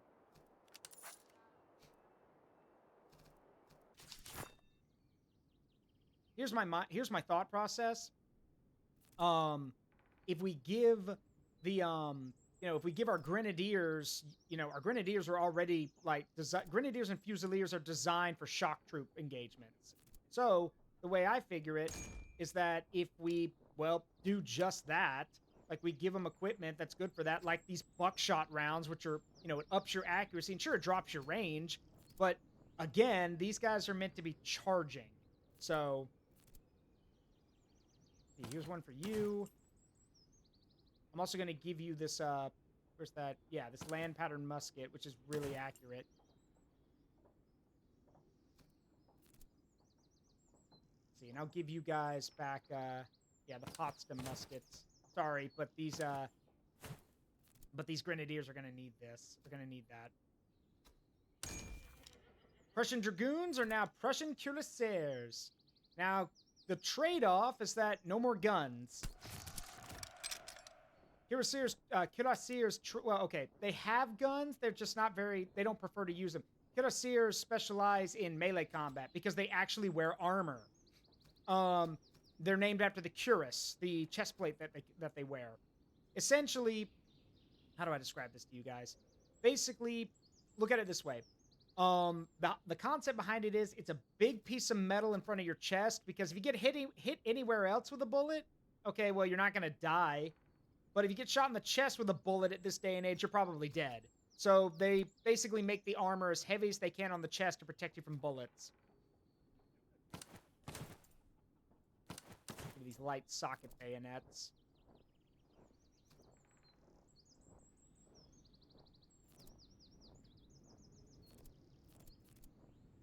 Right, these recruits need some more gear. The land pattern. Hot stump. No. Land pattern. There. You guys need guns. So, there you go. They're not the best guns, but they're guns. Shut up and be thankful.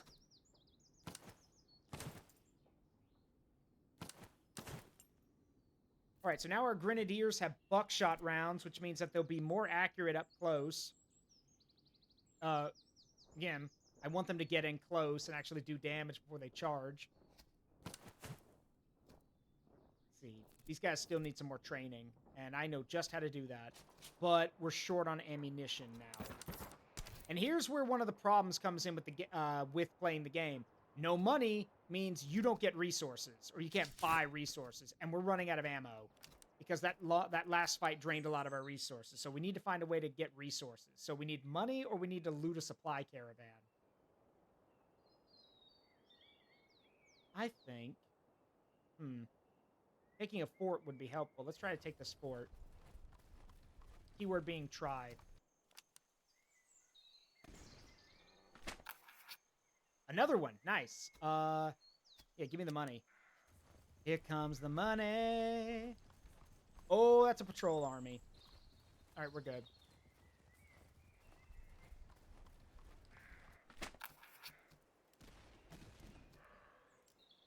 Let's see, Your Grace, we've been invited to an allied encampment where senior officers are conducting field exercises with their men. They offer us the opportunity to drill alongside them. We may send a few regiments to practice arms and receive modest instruction, or dispatch our officers to gain experience of their own. No, send the regiments.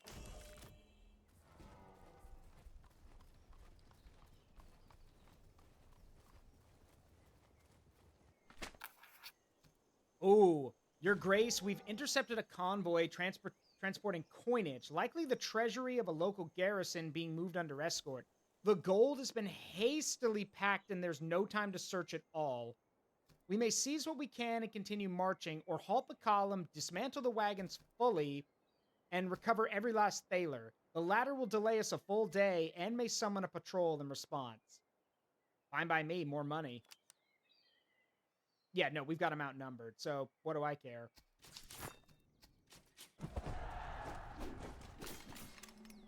All right, what did they bring? Really? Really? That's your army.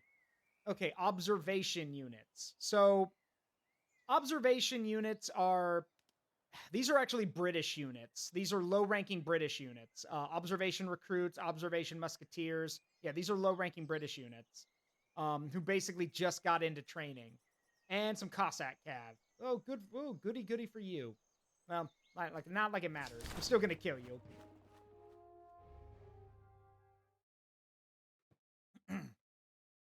Go south of the road from Rawitz to Roclaw. Big river trade city for that era. Could be good for trade. I'll check it out. That's a good idea. After this, I'll look at the map and we'll go check it out. All right.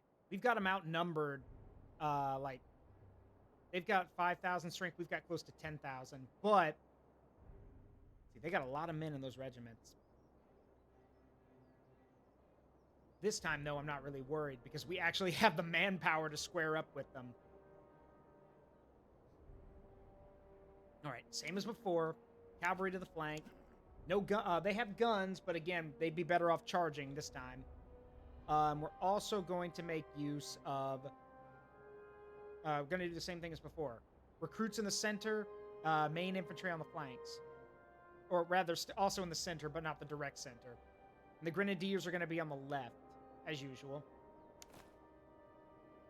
Right, musketeers. Where are they? There they are, the grenadiers. Grenadiers and Fusiliers on the left. Our Canton recruits. And the Gonza recruits in the center. I really want these guys to turn into sharpshooters already, because I really need some skirmishers. Having skirmisher units being able to pick guys off from range, we don't have our artillery sucks, which is why I don't have any. So having sharpshooters is our next best thing, being able to pick people off at range. All right, advance. Well, not in front of the building. Let's actually not behind the building. Let's actually get in front of the building.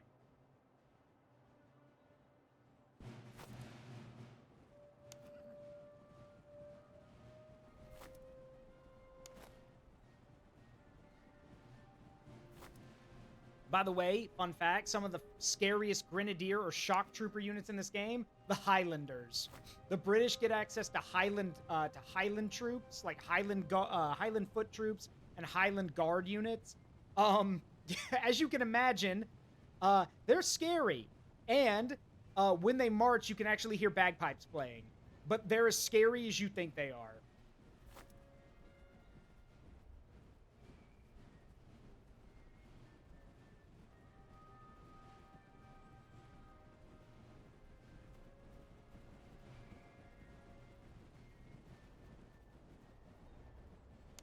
Now, these cuirassiers are powerful shock troops, but they got to get up to a full charge. Yeah, Scotland forever! Yep.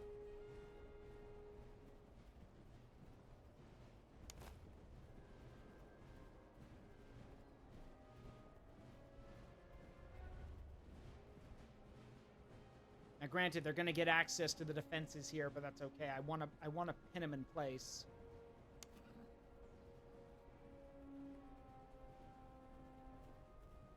You fools. You're light cab. This is shock cab.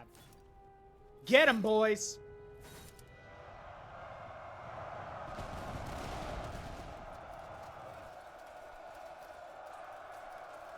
Oh, they got massacred.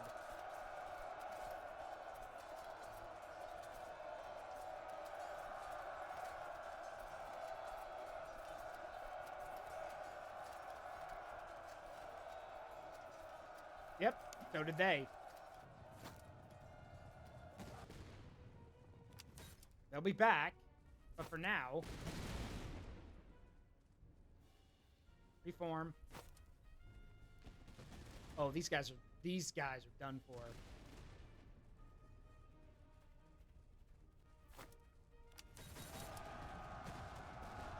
Get him, boys.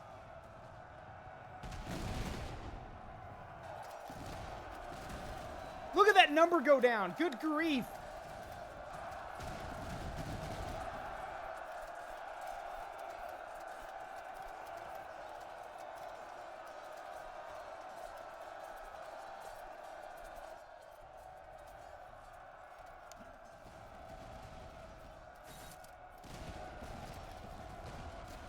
Good God, these guys are insane. So they've lost about 177 dudes, but they've almost killed 600 men. Good God. Yep, there they go. Shattered. All right, pull back. This is a heavy cav unit after all. They need to rest after a charge. Let's pull them back.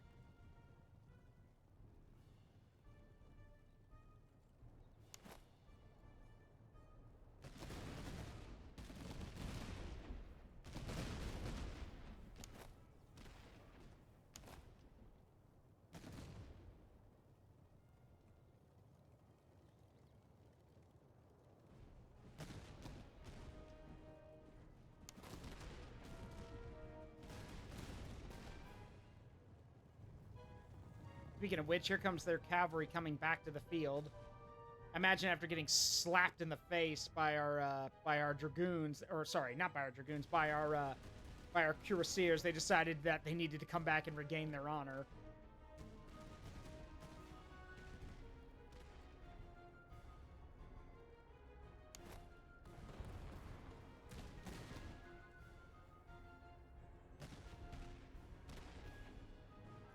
All right, time to put these Fusiliers to work.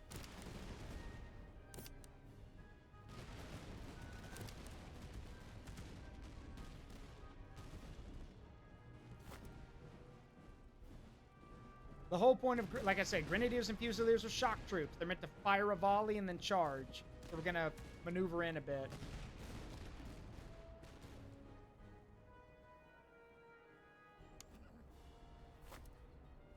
Yeah, you guys head to the rear.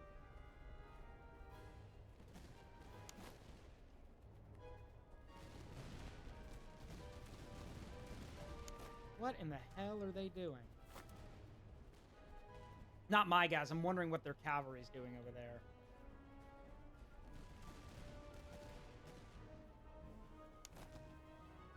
Foil!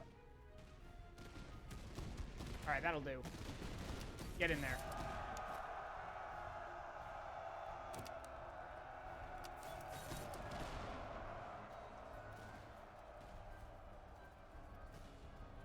Where are they riding?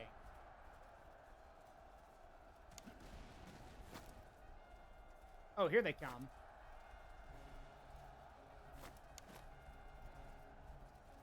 Wait.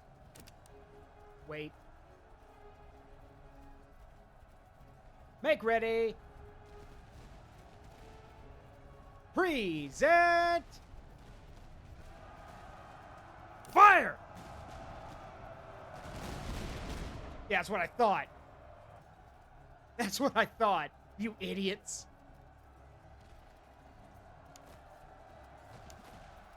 Yep, there they go. That's what I thought. Look, it doesn't matter how fast your horse is. It doesn't matter how tough you are. A bullet's a bullet. And if you want to charge into 1,400 dudes who are all waiting and just expecting you to shoot them or to charge at them, yeah, by all means, come get shot. Genius idea.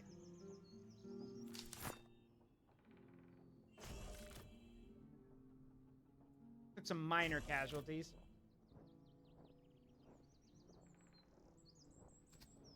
Nothing we can't replace.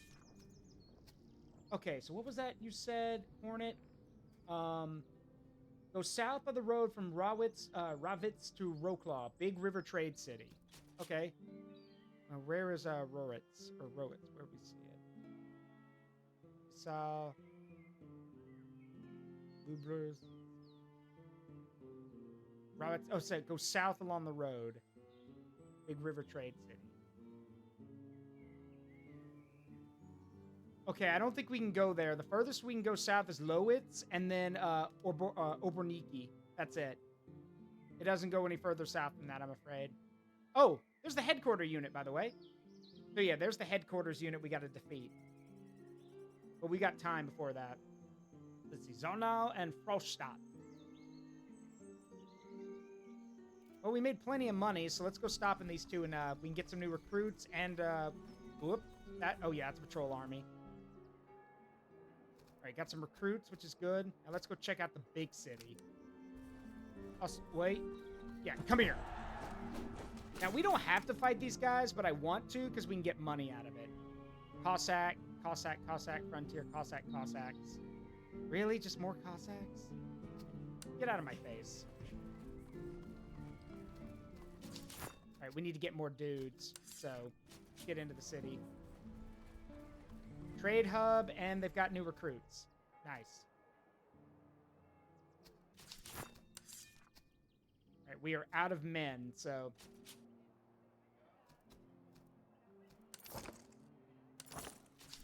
There we go. Buy some ammunition while I'm at it. Okay. Let's see. What do we got to sell? Courgettes, these old weapons we don't need. Heavy saddles. The jacket, no. These entrenching tools will actually be useful. All right, we don't need more men right now, but we do need better weapons. So, what are you guys offering? Gunsmith, Tula muskets, ooh, good. Land powder muskets, British muskets. Excellent charge. Good range, poor reload. Tula muskets, Sul muskets. German firearm. Good. Ooh, German. Good accuracy. I'll take. Wait a minute. Yeah, that'll work. I'll take one. Take that one. Take that one. And then take that one. Yeah, good. I prefer accuracy over anything. All right.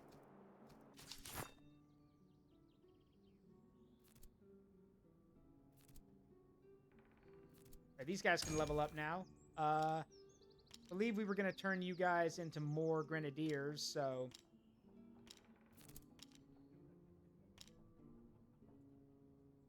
Oh, right. You don't have enough yet. All right, we'll wait. But the Grezner recruits can become, Oh, no, they can't. They need another one. All right. It's fine. Where's that German weapon? Yeah, here you go.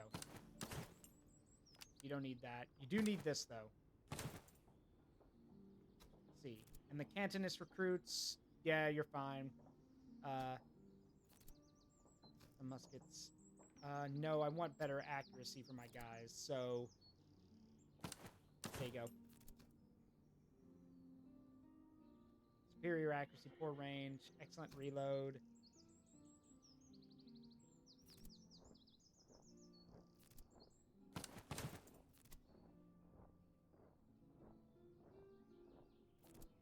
And sorry, I'm just thinking. I'm thinking out loud while I'm looking at all this. Okay, we've got some. Let's see, I want to make sure either we're using German ones or British ones. Good accuracy is key. Accuracy is key more than anything.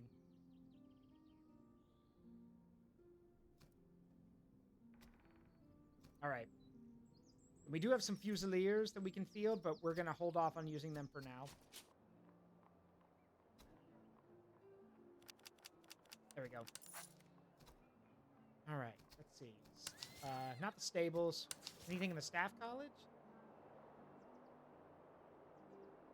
Thanks, Hornet. I'll do my best. Let's see. Regimental staff. Musician.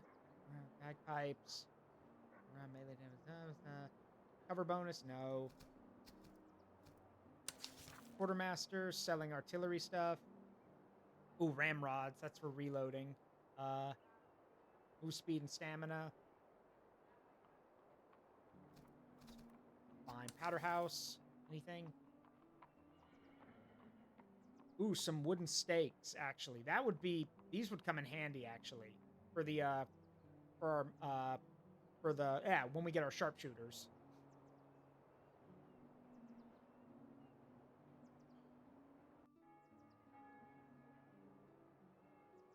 Let's see. Cast iron grenades for grenadiers.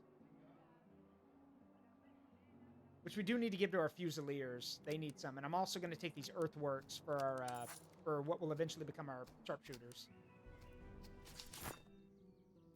Let's see. So, you guys can have these earthworks. And then you guys need grenades. There we go. Oh, these guys, really?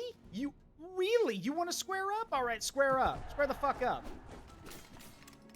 We have them outnumbered 2-1, and our guys are way more experienced, but they're like, yeah, no, run those hands. Okay, let's run hands.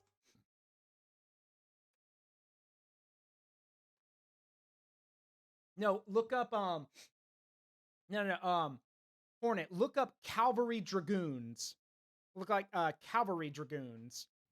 That'll make it easier. Whoa, deja vu. Weren't we just here? Oh, no, different area. Okay. Oh, good. We got a hill. Okay. Cool thing about hills, they give boost to your accuracy. So, if we set up our guys on the hill, they'll be way more accurate even at long range. So, same plan as before. The cavalry takes the flank, as usual. And our recruits, who are, our Cantonist recruits and our, well, soon-to-be sharpshooters are going to take the center. And as you can see, they've got earthworks now. Like, the items you give your guys will sometimes show up on the battlefield. So we can see that they actually have earthworks now, which is good cover for them. It's portable cover, which is definitely going to help when you're a sharpshooter.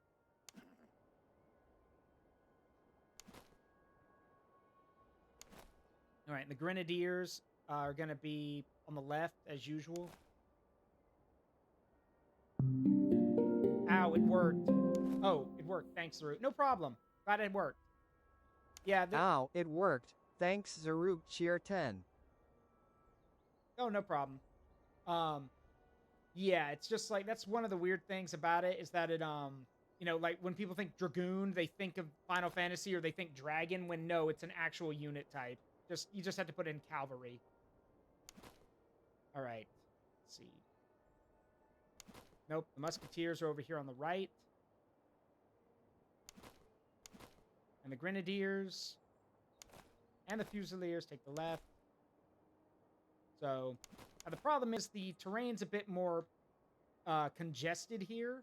So, really what we're doing is basically these Musketeer units are reinforcements. If, like, we see a position we can turn the flank on, or we can do more, then they'll rush out. Otherwise, yeah, it's all on the newbies.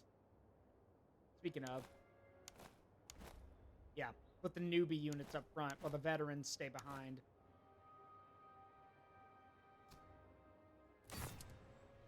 All right. Let us march. We could stay on the hill, but if we stay on the hill, then it just gives them control of the battlefield, and I don't want to do that. So.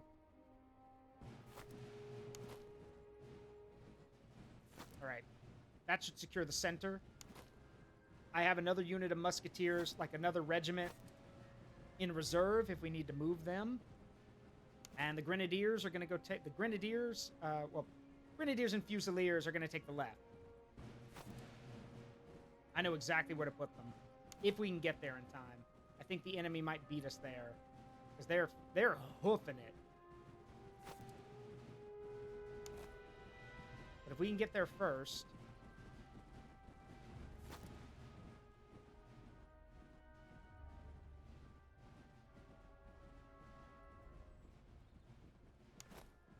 Actually, change of plans. We need to get there first, so...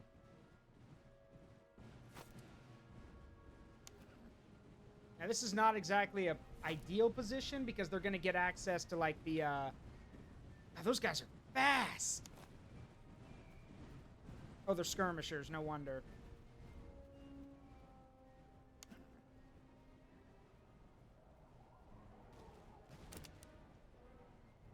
Did you guys just seek out my cavalry?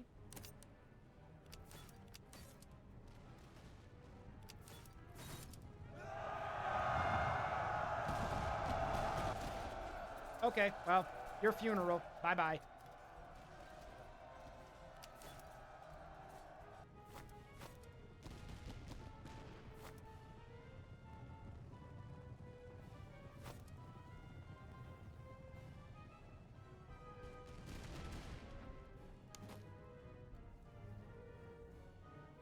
Okay, looks like most of their force is primarily cavalry, so this is a, well,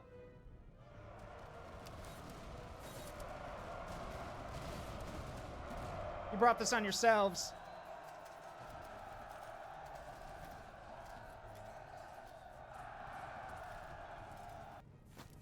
All right, we need to bail. I see them coming back, and they're gonna, if they outnumber us, they're actually going to do a lot of damage. So we need to bail.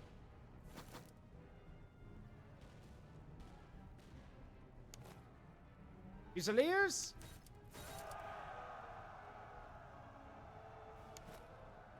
Angle the line. Need to adjust because the cavalry will. I don't want the cavalry to flank us.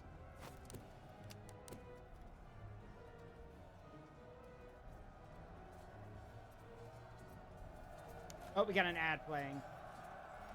All right, hang on.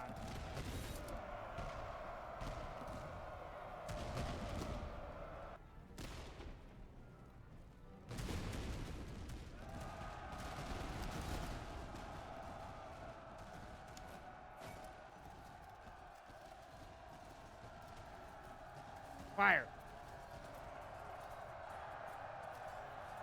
Now, gentlemen, now.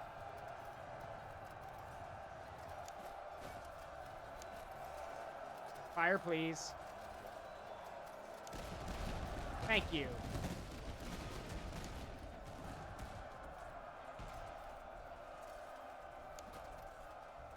Gentlemen, we can't lose those cuirassiers. Fire your weapons, please.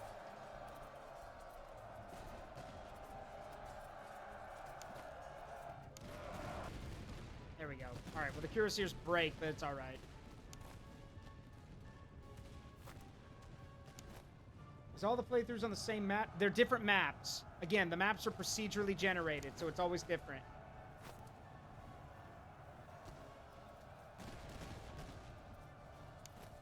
Freaking Cossack cavalry.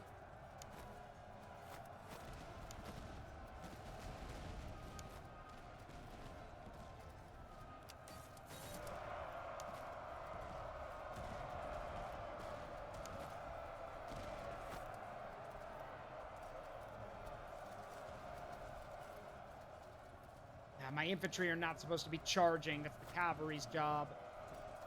There we go. Fine. Now they run. Okay. All right. I'm going to run to the restroom. I'll be right back. Be right back.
I'm back.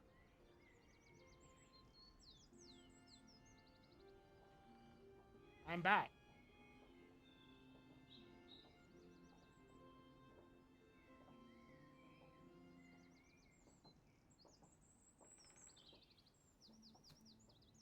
Friggin' Cossack bastards.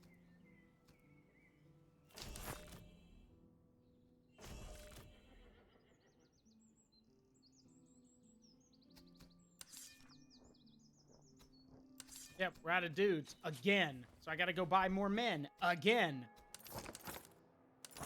There we go.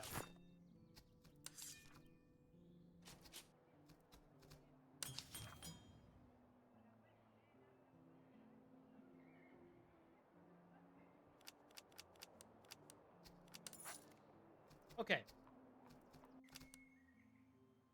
And we could form another brigade, but I really don't want to. Mainly, we don't have an officer for it. And also, we don't really need one right now. So, we're good. Moving on. Yeah, I believe you, Hornet. I believe you. The Cossacks are scary enough. I don't want to know what's worse. Traveling merchants. Yeah, provide an escort. Nice, thank you.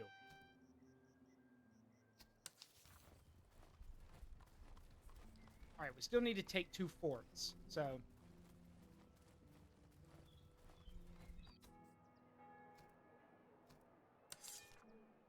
Freikorps recruit, Cantonist recruits.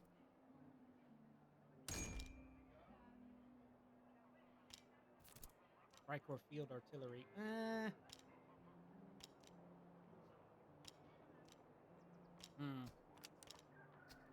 I don't even have the money for a new... I barely have enough money as is. I can't field another brigade right now.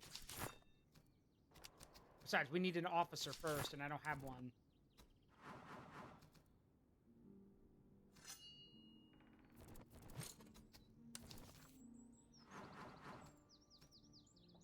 Adds a supply wagon.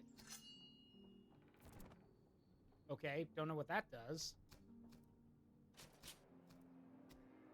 Alright. There is an entrenched army here.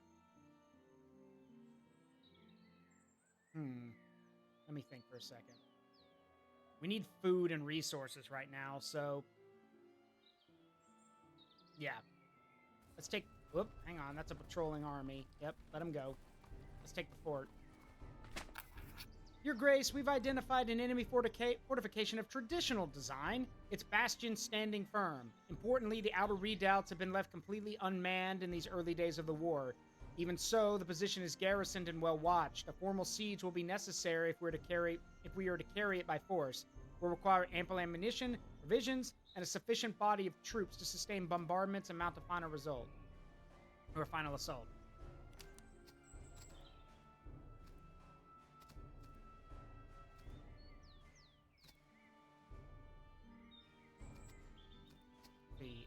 Undermine the walls. The walls hold, continue the siege. Let me try again. The walls hold. Damn it, come on, guys. Thank you.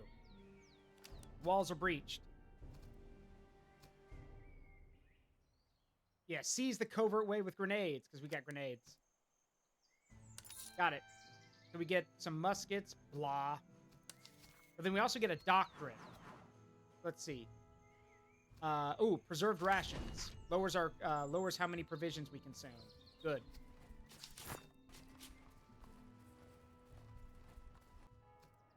Okay. We need to get cannons. Even if our cannons suck, we can at least try to make them better. Just having cannons would be useful. But we're running out of provisions, and we're also running low on, well, almost everything, really. So...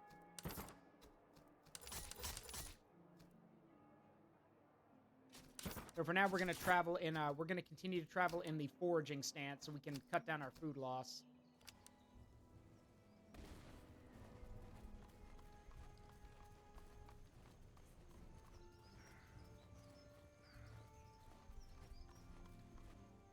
Another town.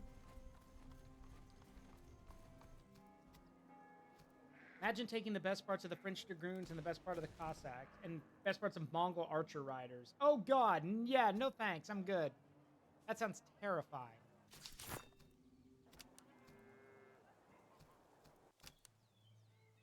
All right.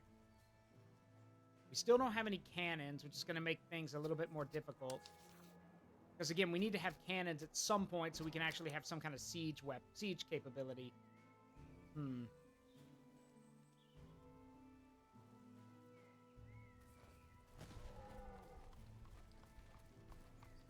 Let's take this fort. It's abandoned. Strip it for supplies. Yeah, strip it.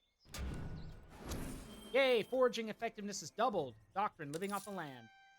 More guns. Nice. So now if we forage, we barely lose any food at all. That's great. And we're already pretty fast, so I'm not really worried about us going slow. That's great. There's an encampment up there. We'll check that out next. Hey, who wants guns? Oh, you can't. Yeah, who wants guns?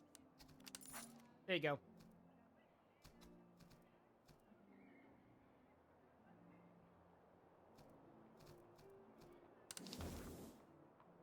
Now, as y'all can imagine, cannons are expensive. As you can, yeah, like they are expensive. Dawn Cossacks, observation recruits. Yeah, we would need them to become battalion artillery and then field artillery. But before any of that, we would need a new officer. So, and again, we're short on cash, so it'll have to wait. Unless we want to beat up on some armies. Let's check this encampment first.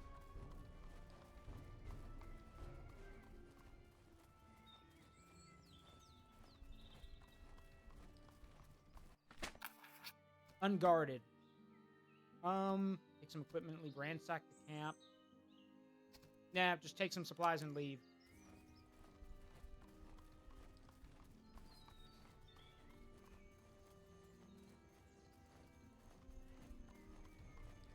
That one's too strong. Wasn't there a really weak army?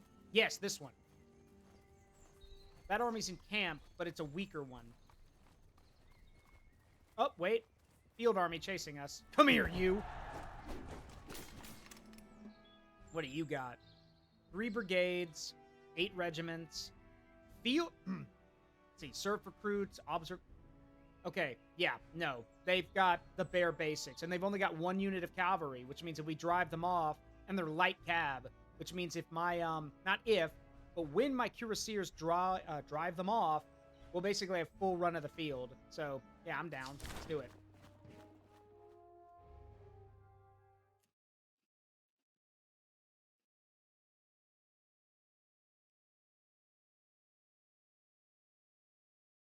Also, I'm sorry if my model's mouth starts moving. I'm eating goldfish.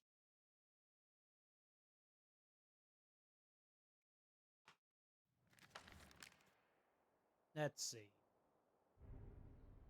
Uh-oh. Is there a river between us?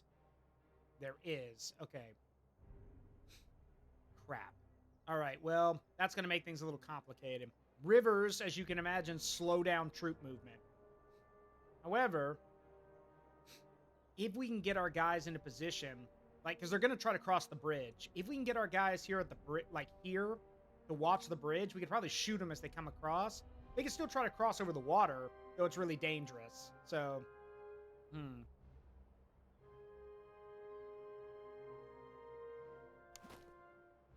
right.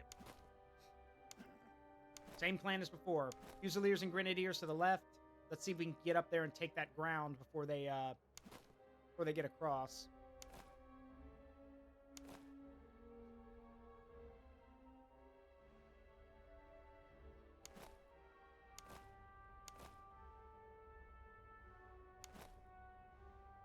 Everything else is the same. Yeah, what does this do exactly? Oh, okay. So a supply train basically can give our guys resupply if they start running out. Good. That's actually helpful. But we got to make sure it doesn't get captured. So that's actually really helpful.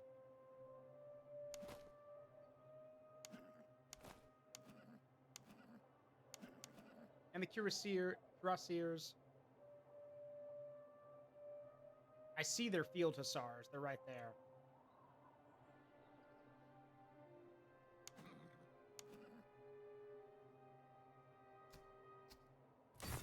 All right. They want to win so bad. Let's make them fight for it. Or rather, make them work for it.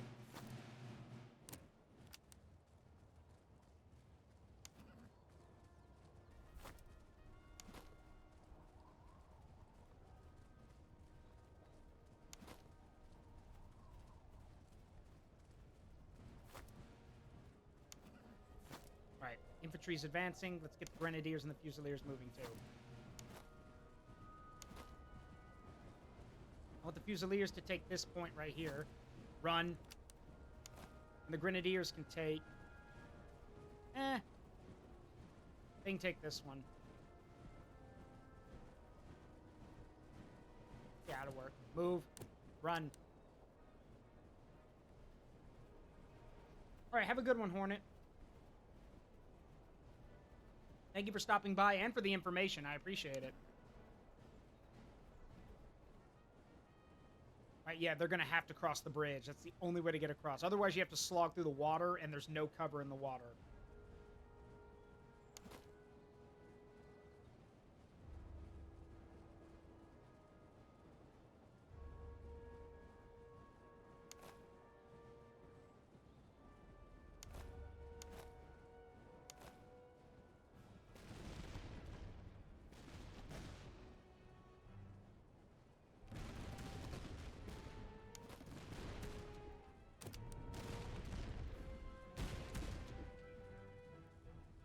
Take positions. Present. Fire. Ooh, that hurt. That messed them up.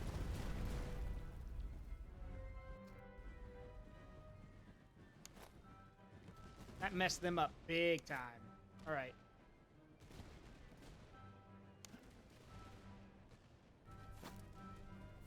Keep the calf moving.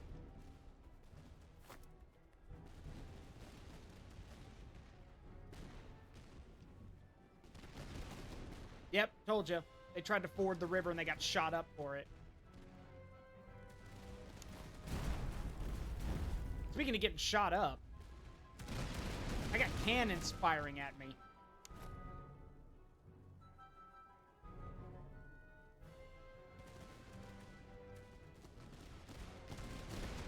Alright, shattered. That unit broke.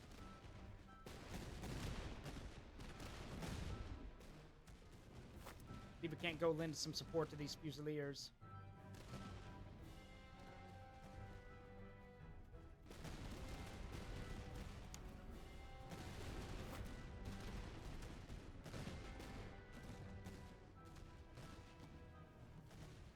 Alright, so we stopped him from crossing the bridge, which is the important part. You guys are pretty close. Do you mind? I guess not.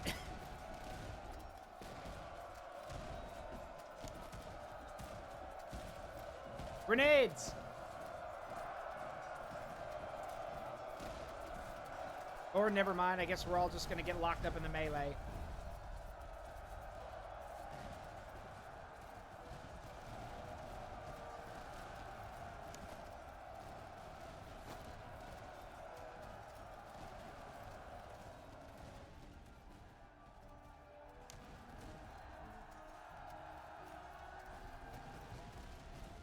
Alright, there go the field hussars. Good riddance.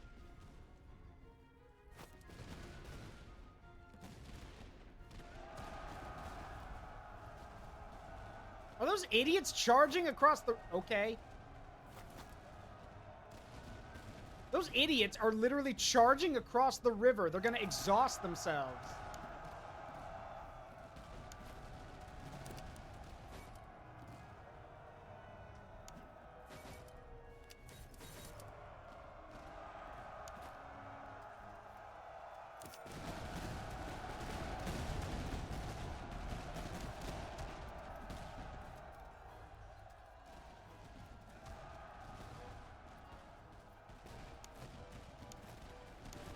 let's try that again. Grenades.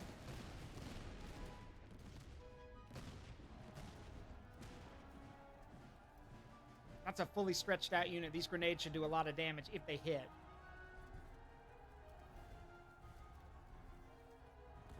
Oh yeah, that did it. That'll break them.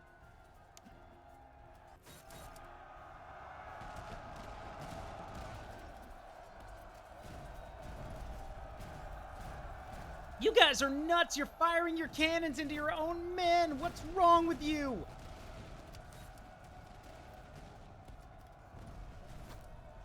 I mean, I know they're trying to stop me, but still, they're literally firing cannonballs into their own men.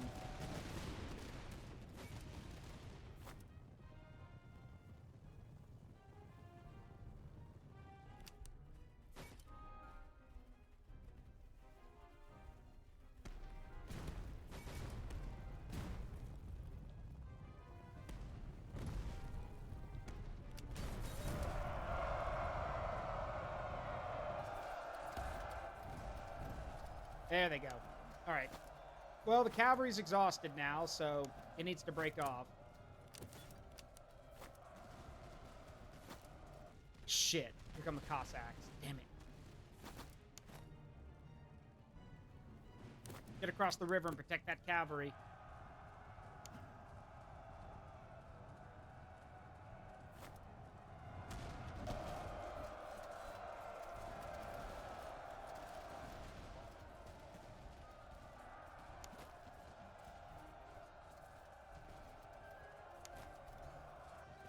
Okay, they're gone. Let's get back here.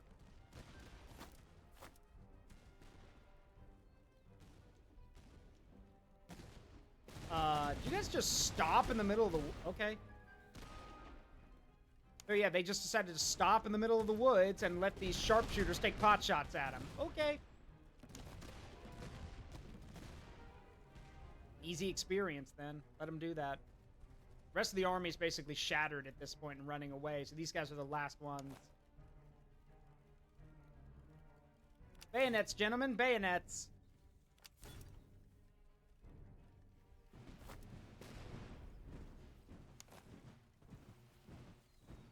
Once we fire one more volley, we'll charge in. Wait for him to get into position. All right. You may fire when ready. Now get him.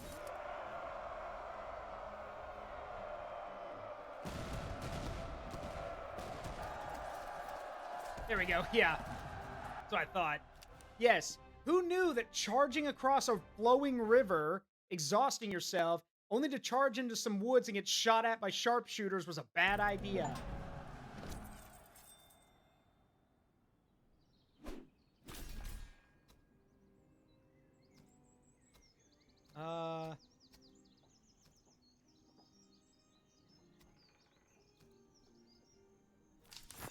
Yeah, give me the reservists. All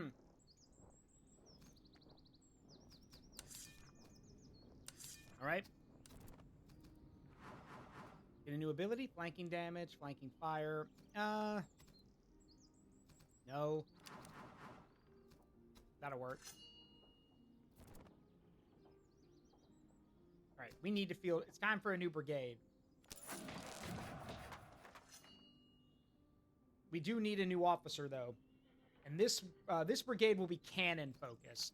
So we're gonna need to go to a big city. Probably Lovitz will work.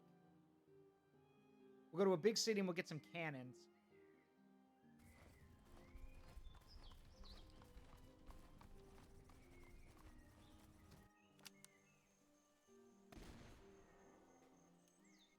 All right. First things first, we need to get an officer. Wow, what a name. Gottlob von Wiebentich. Whatever. You're it. No officers available, that's fine. Now we need men who can become cannoneers. Observation battalion. Yes, we need observation troops. Observation troops or surf or Russian artillery. Yeah, serfs and observation recruits will work just fine. Let me see.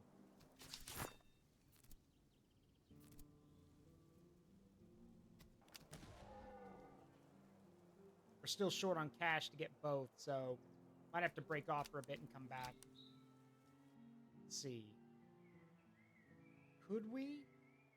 I mean, maybe. We could. I don't know how many men are in that army. We could probably fight it. We're outnumbered, but, I mean, it's worth a shot.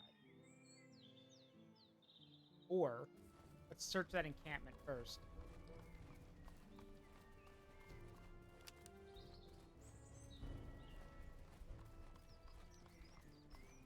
See if there's anything in here.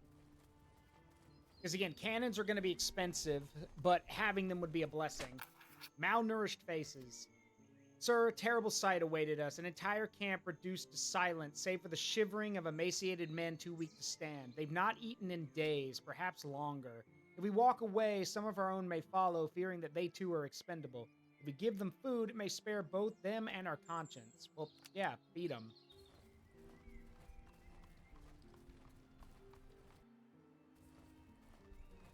We still need money, though, so give it a shot.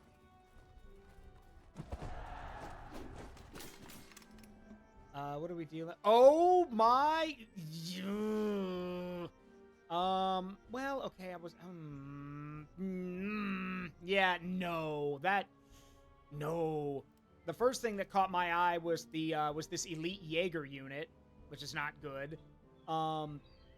But the problem is that this is Russian these are Russian artillery units, like the best in the game. And that's 3 field artillery units. Yeah, that's a standing that's a defensive army, all right. Now, granted, their infantry's not much. They've got recruits, you know, mostly serve some fusiliers, nothing that big. No, my problem is the cannons. Those cannons are going to pound us relentlessly during the battle. We'll take God knows how many losses we'll take. But the rewards, like we need the money. So, trying to think. You know what? No, too risky right now. We don't have our own guns, so we're gonna break off.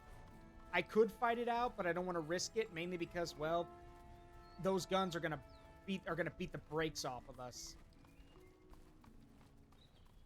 There's got to be another patrol unit around here somewhere, right?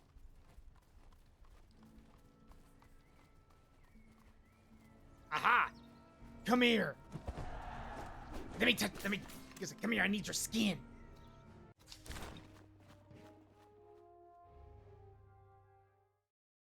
Kill these guys. Take the money. Get some cannons.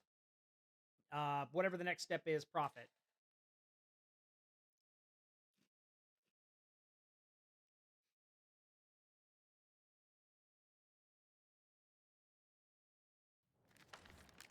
All right.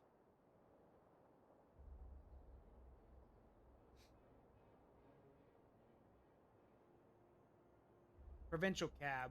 Not as dangerous as the Cossacks. Deadlier, but at least they won't run away the whole damn time. We need open space for this fight, though. Let's maneuver the army. Like,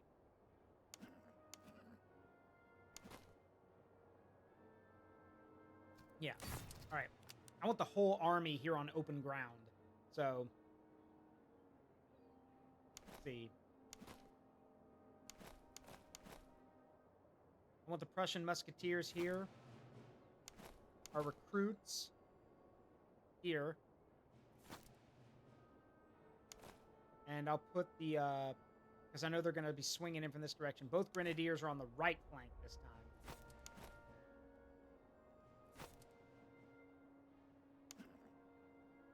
Oh yeah, the supply wagon. Almost forgot. Keep the supply wagon with the troops.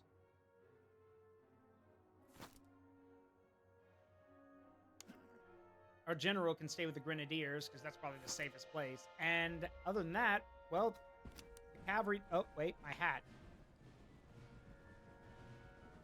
I noticed my hat was missing.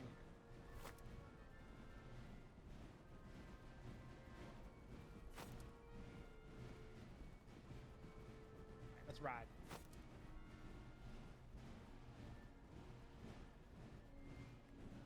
Okay. Same plan as before. They have to come to us, which means they're going to have to come across open ground, which is important. In the meantime, I'm going to send the cavalry around to see if we can do a little bit of damage. That Russian provincial cavalry is going to be scary if we don't do something about it.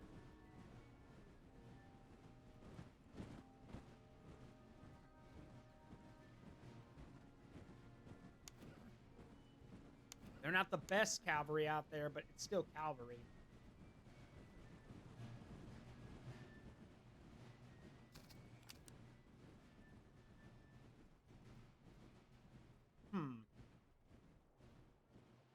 I wonder. Nah, I'll think about it in a minute.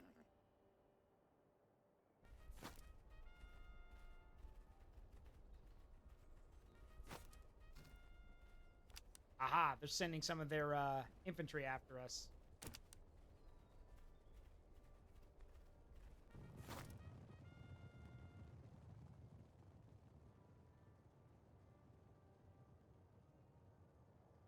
You guys should probably be focusing, focusing your attention on the infantry.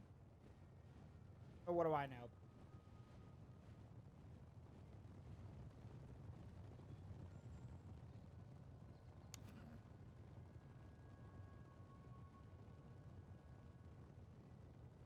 All right, let's see what they do.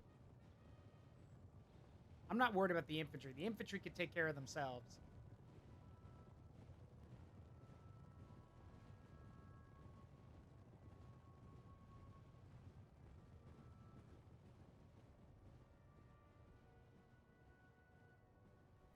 All right, pull back. I mean, they want to be stupid and just literally break their army in two to chase down one unit of heavy cavalry. That's fine by me. Ready the grenadiers.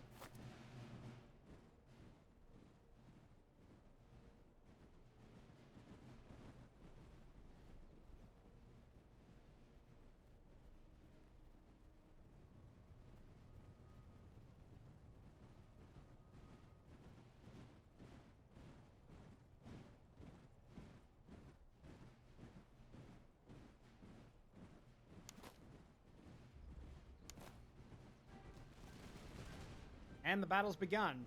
Well, something of a battle off to the left.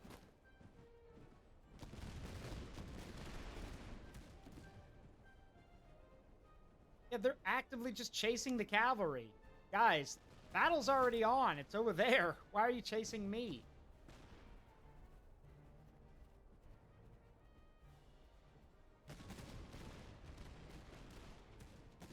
Actually, I just noticed a problem. What? Oh. Supply wagon got shot up. Okay, well, that's fine.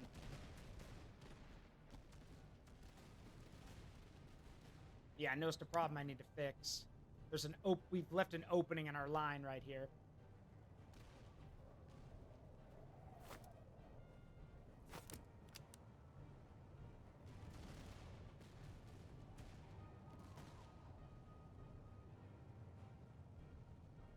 All right, come get me. Let's see what you can do.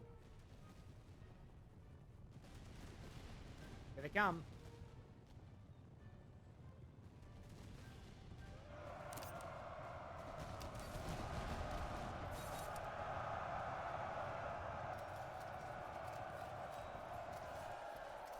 I'm better! My horses are better. There they go.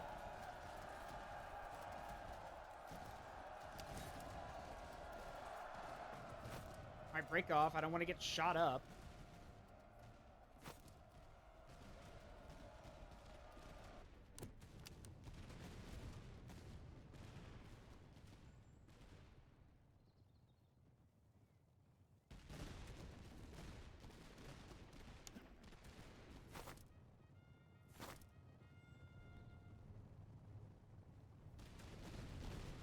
Yeah, their cavalry will definitely be back.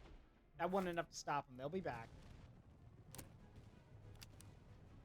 Let's see if I can stop the supply wagon from leaving. Maybe. Oh, no, it's shattered. It ain't gonna come back. Never mind.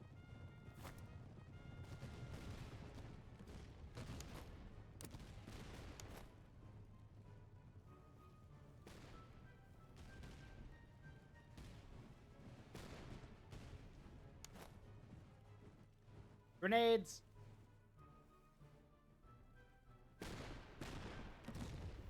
Yeet! Oh, that hurt. With a volley right after? Oh, yeah. Yeah, these guys are hurting. Another volley? Yep, there they go. Thought so. Alright, and that just leaves the one infantry unit.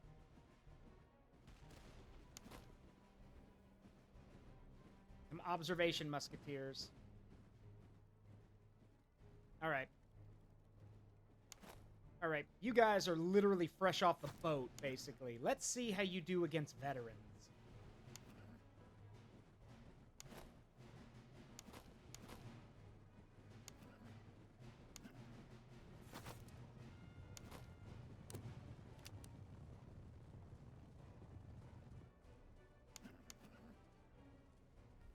I'm genuinely curious if these guys literally think they're gonna be...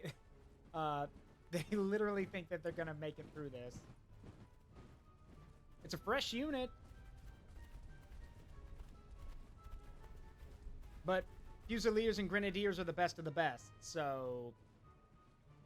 I guess we'll see.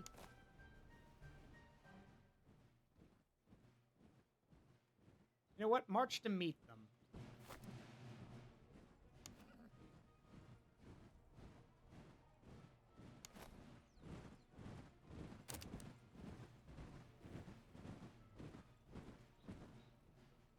No. Oh, you didn't load your weapons. Oh, well then. Let me just get nice and close.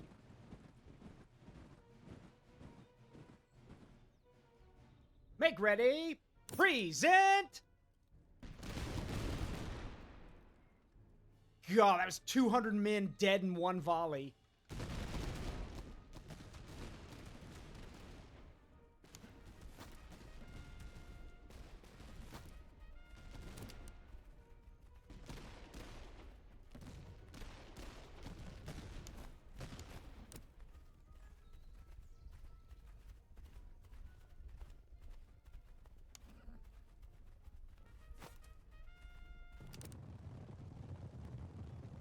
Another volley. Yeah.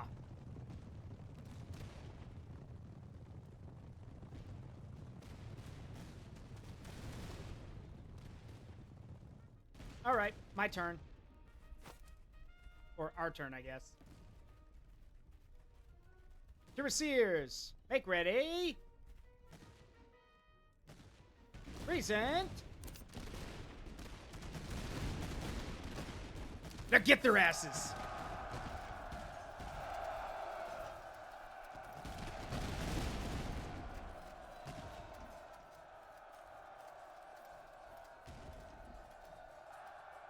Oh, that's a shattered unit.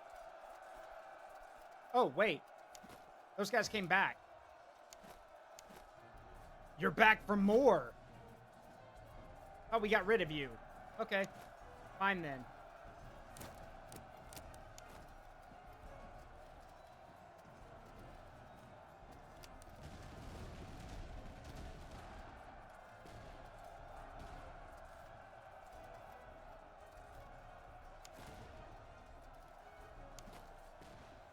Fusiliers, grenades!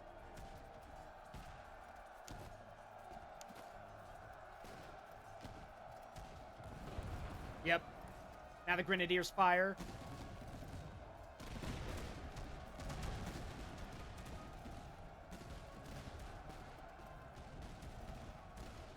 Yeah, that's it. That's it. That's all she wrote.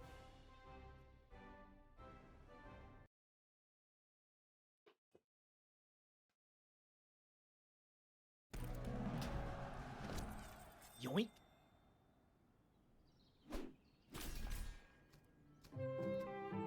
Hey, Josiah.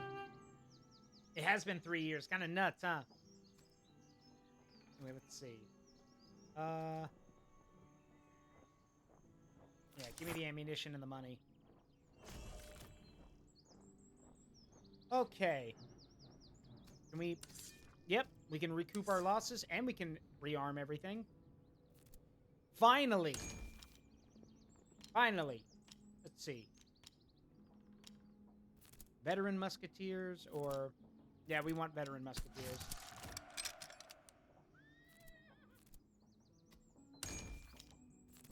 More Veteran Musketeers. Fusiliers? What's the difference between...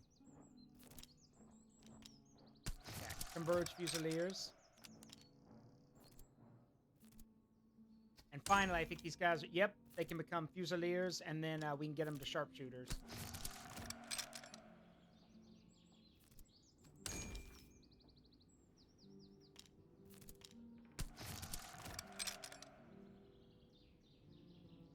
Best of the best. Okay. That's done. Still need to get these guys better bayonets, but cross that bridge when we get to it. Alright, let's sell some stuff. Okay, now we should be able to buy those cannons. Now, well, first we gotta buy soul... Yes! Oh, God, that's expensive. Okay, no... Right, we don't want to buy them here. We want to go buy from that Russian detachment. Where is it? Was it over here? I think it was over here.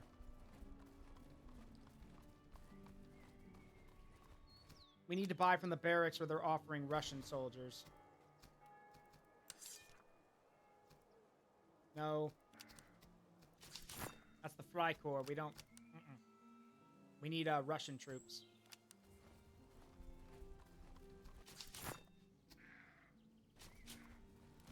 All right, we now have a strength of 10,000, which is great. That's pretty good. But we're going to have to fight the enemy HQ at some point.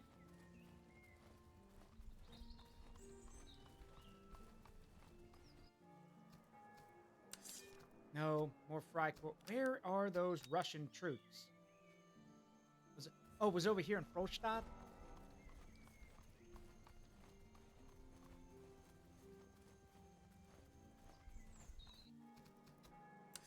Nope. Yeah, these are Prussians. No, we need, No.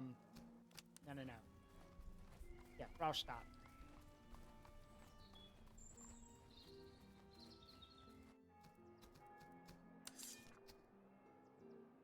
Russia. Where are those Russian soldiers? I need Russian troops. Because the Russian troops are the ones who,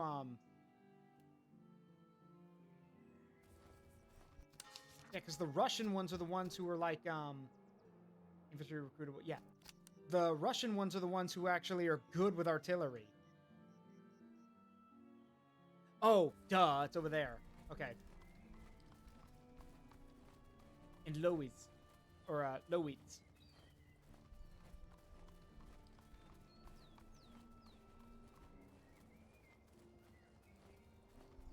We also need to get some more provisions. Even though we're foraging, all that's doing is putting a bandage on the wound. Oh, shit. Yeah, no, no, sorry. Didn't mean... Sorry. Sorry. We'll be on our way. Sorry about that. Did not mean to bump into them.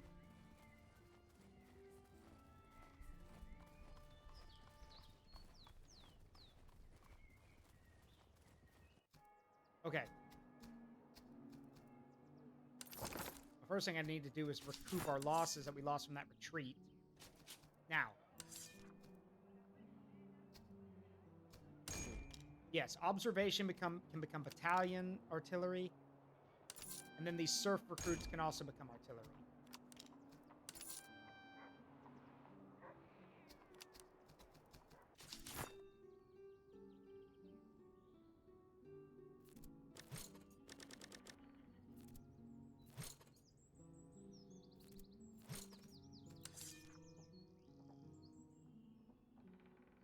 Okay. Let's see. First of all, give me those guns. You don't need them. We'll sell them for ammunition. Well, that. We'll sell them for ammunition and other stuff. We need the... You gotta get your cannons. Okay, we don't have a lot, so that sucks. Yeah, the cheapest guns are like... Well, there's cheaper, actually. 200. We can get 3-pounder guns, but they don't do a lot of damage. Hang on.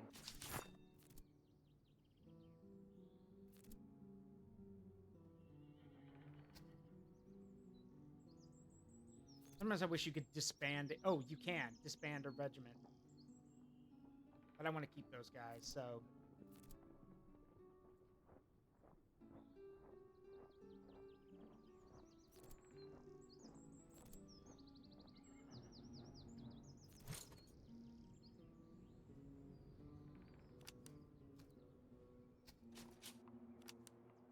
Okay, that should be enough to give us the cannons. So, let's see. Bronze 3-pounder. No, let's get the 6-pounders.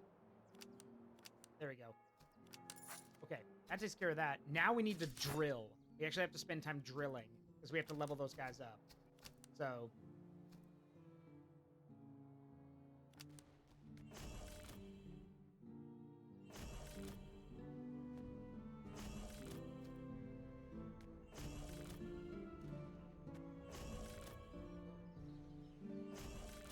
Alright, we're gonna run out of food at this rate, but I think they're ready now. Yep. Ladies and gentlemen, we now have artillery. About damn time. Yep, we now have artillery units. Basic artillery units, but hey, something's better than nothing. Alright. We need to get food. So we need to go, we need to swing by a province and get some food.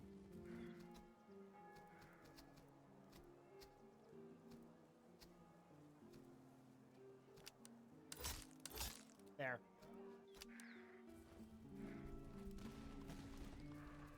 Okay, I'm back, you son of a bitch, and I brought more dudes. Let's dance.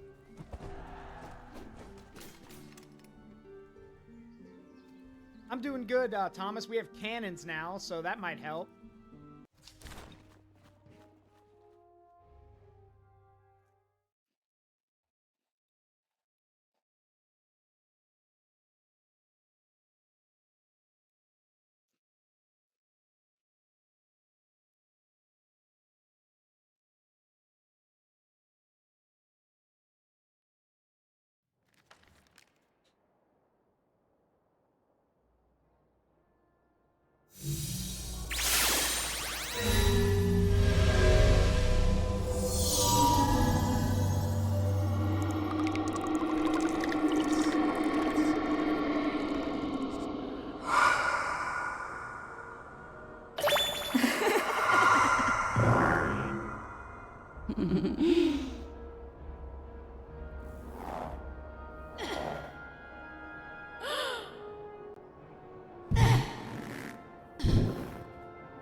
Okay, there you go.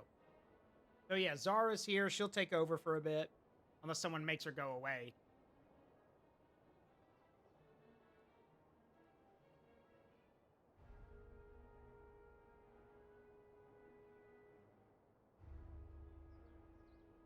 Sorry, I'm checking some stuff. Hold on.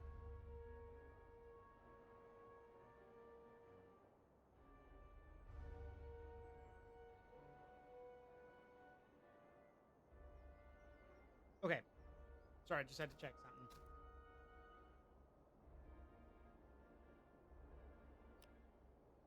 I hope this doesn't get me in trouble. I'm streaming to YouTube right now, too. I hope Zara being here doesn't get me in trouble. Yeah, just to be sure. Maybe I should move her a bit. There we go. Just so, you know, just so I don't get in trouble.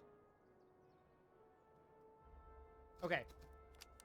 Anyway, let's see. Right, let's get the gun set up first.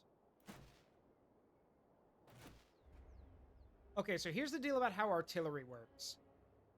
As you can imagine, artillery is extremely powerful. The trade-off, though, is that it's usually very inaccurate. Though, it is possible to boost the accuracy of artillery, um, which is always great when you can. Because trust me, even if you're not, ripping dudes to shreds, it doesn't matter because the guns, simply firing these things and guys getting hit by cannonballs is enough to shatter morale.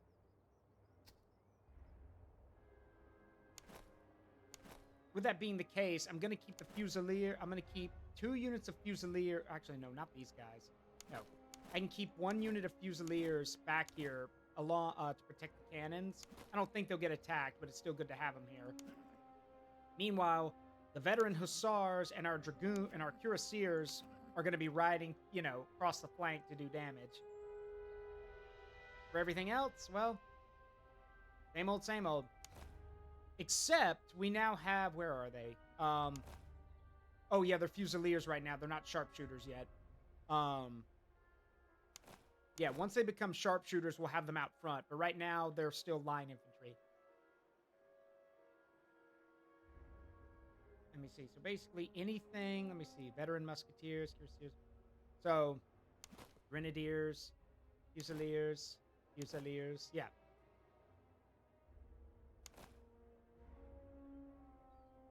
Okay, no, so they still act as so yeah, no, they're still skirmisher troops. Got it. But their accuracy's nuts now. That's good. We'll definitely be putting them out front. Let me see. No, get the Musketeers back there.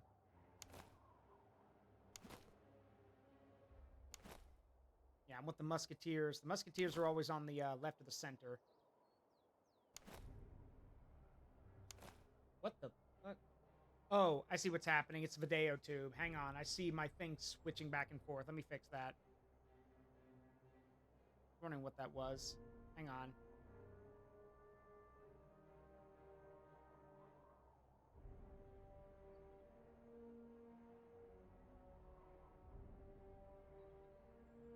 Hmm.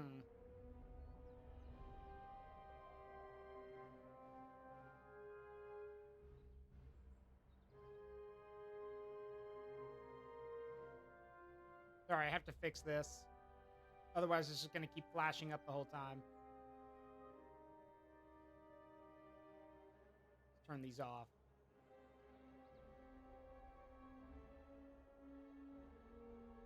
Yeah, there we go.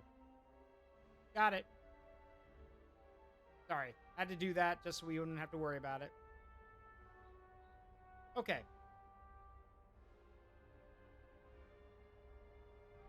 Yeah, Fusiliers, those, yeah, will deploy over here.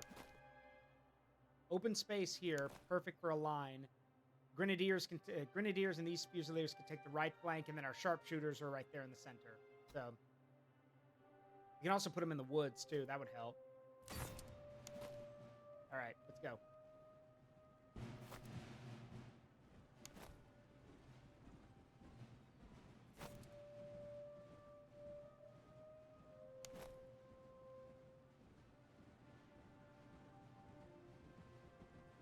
And then we put our Grenadiers right here on the right.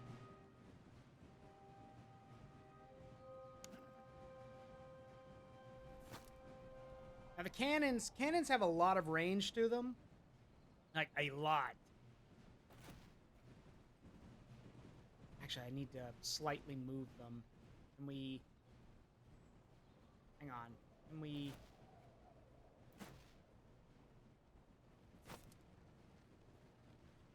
Yeah, we gotta limber the guns. I just noticed they're facing the wrong way.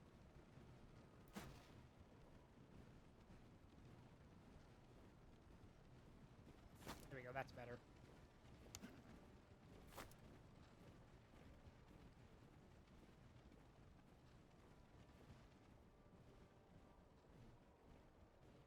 By doing this, it means that the guns can fire into the enemy as they approach our lines. I hope.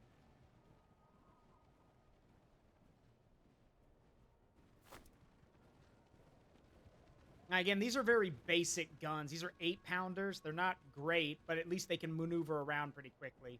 So, all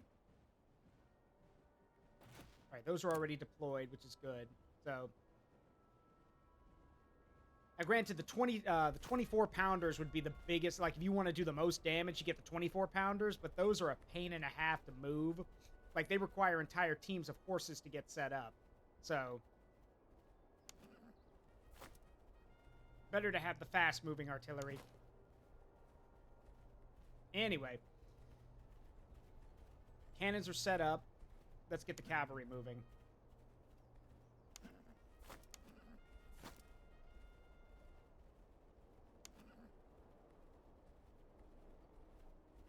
Now, these veteran hussars don't have pistols. They've only got swords. So we got to be careful with them.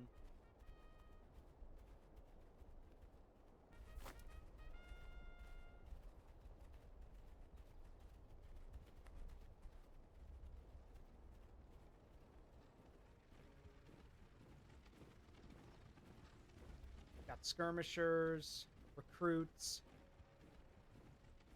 Yeah, these guys, this elite Jaeger battalion, this elite Jaeger regiment. Everything else is pretty basic. Observation musketeers, just standard observation troops. They do have some Cossack cav, 2 units of it actually, but our unit, those, again, that's light cav. We have heavy cav. So if we break that cavalry, then we basically have full reign to do whatever we want.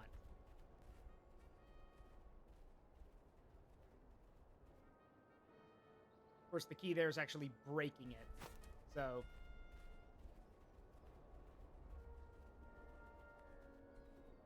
I'm wanting to see how they react. If they send their cavalry after us, we can actually do more. Because again, I'm not worried about the infantry fight. The infantry fight's going to be a joke.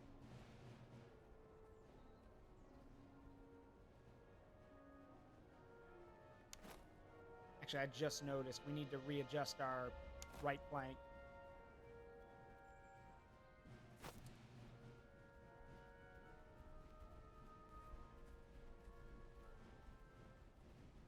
All right.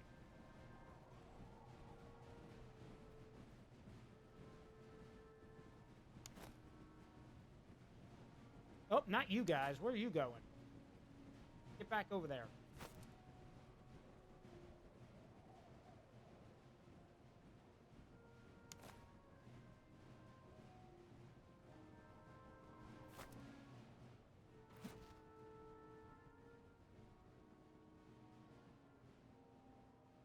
And idiots. They've literally... All right.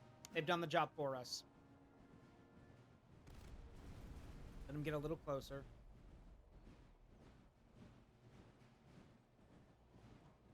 We are going to have to sit there and get hit by artillery, but it's a 3-pounder gun. We'll be fine.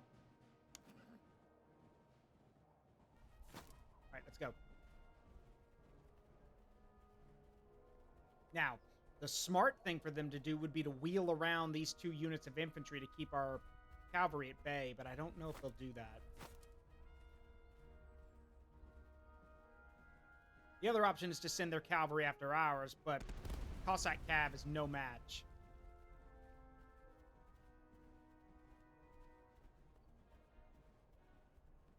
But they're taking their time. Just firing artillery at us. I don't even know who they're shooting at. Oh! Yeah, we should probably move the general. They're shooting at him.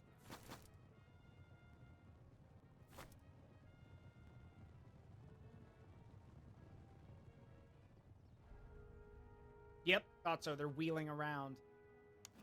A little too late for that, though.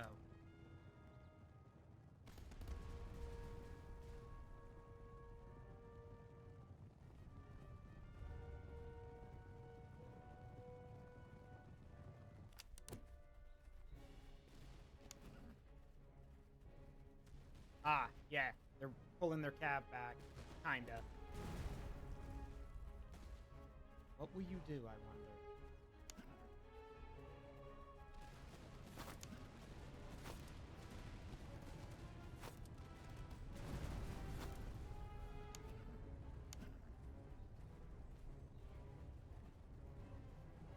My Hussars versus your Cossacks. Let's see how this goes. Oh, shit. They're aiming their artillery at us.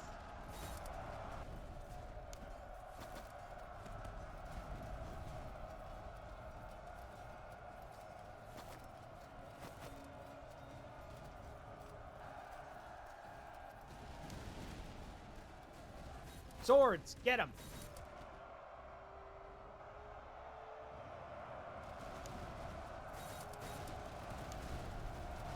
Oh, we got one hell of a thing going on now.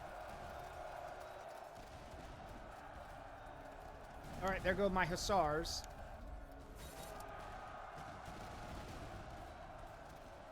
But the Cuirassiers killed their cannon, so no more artillery.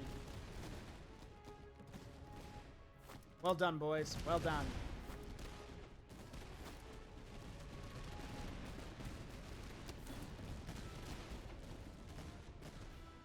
Right, so their cannons have been wiped off the map, and their artillery's been driven away for the time being.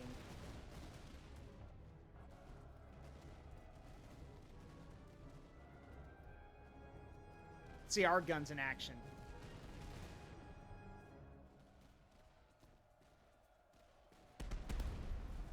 God, I love how it shakes the screen.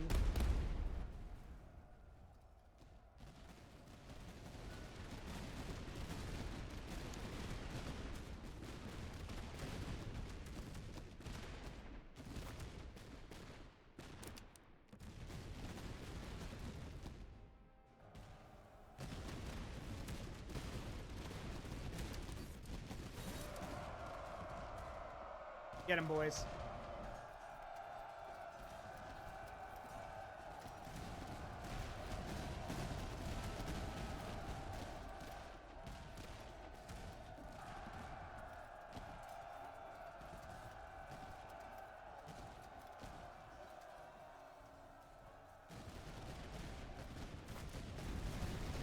Oh, careful with that. Careful with those. I saw those cannonballs fly by.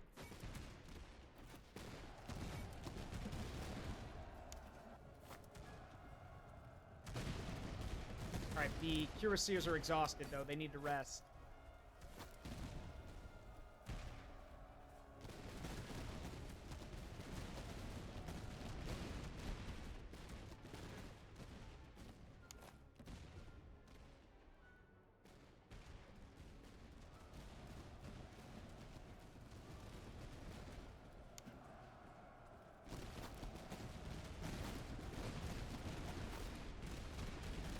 And quickly, because here come those Cossacks again.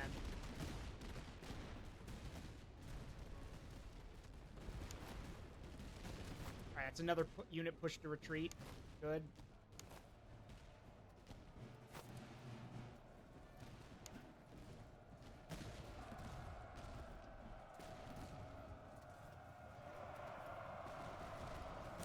Fire.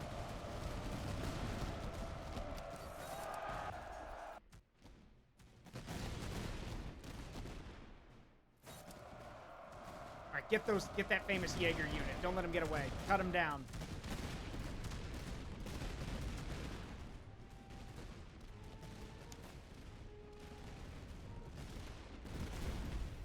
I'll be honest with you guys, I don't know what the hell's happening anymore. Like, I'm literally trying to watch the whole battlefield right now. There's cannonballs flying in every direction.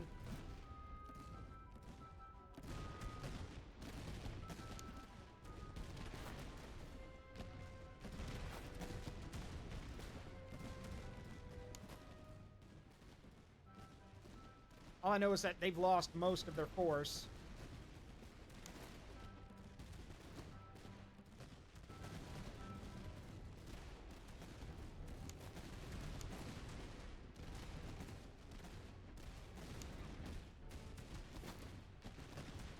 Oh, for fuck's sake.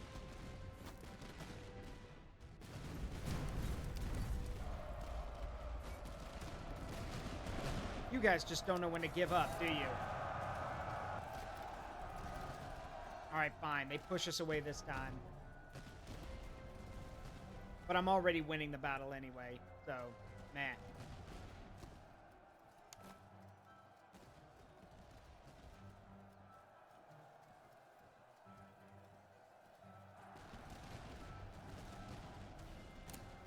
can't get some more artillery in the right place.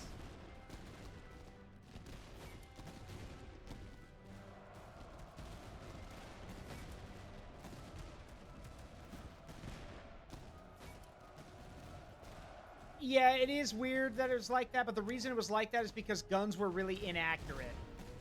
They had to line up shoulder to shoulder and get really close together.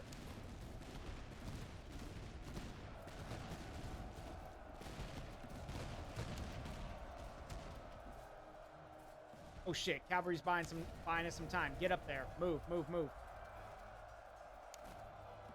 Let's go. Time for a little Prussian jaunt. Move.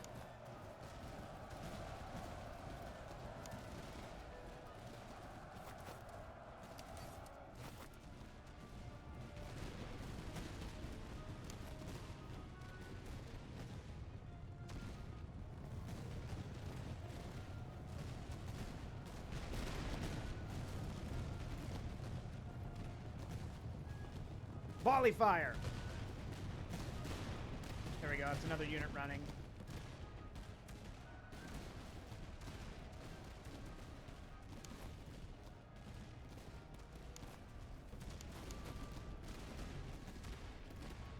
Some grenades in there.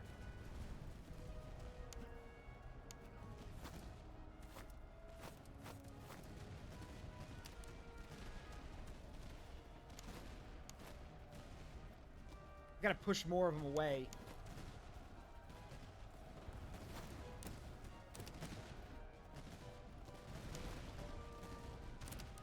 Hold, get into a better position.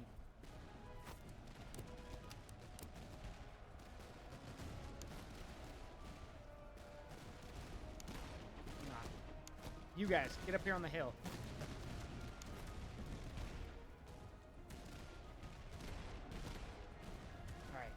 And this will work. Fire! That's a point-blank volley. There we go. That'll wake them up.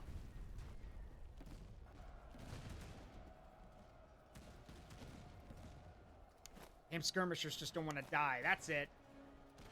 Give them the bayonet. Dissuade them, shall we say.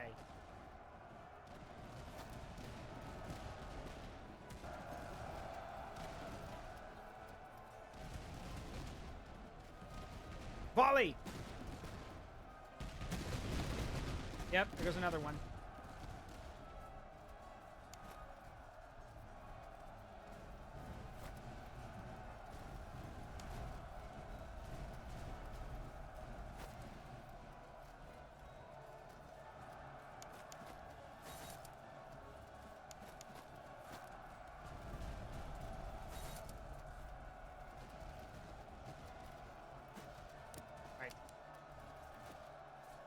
Tell the cannons to hold.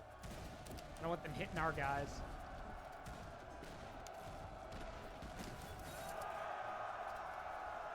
Oh yeah, these guys are done now.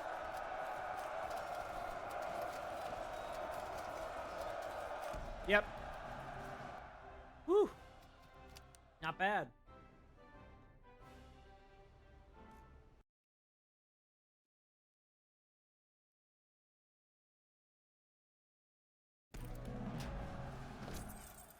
Woo, look at all that money.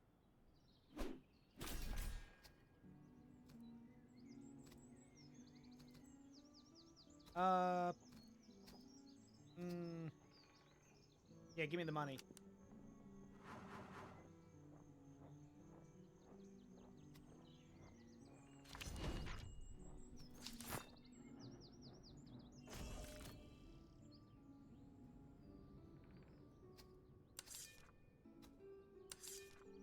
I need to get more ammo.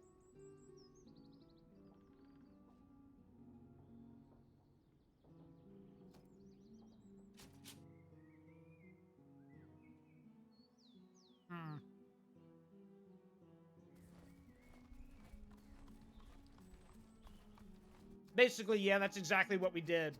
Plundered everything and shook them down for everything else.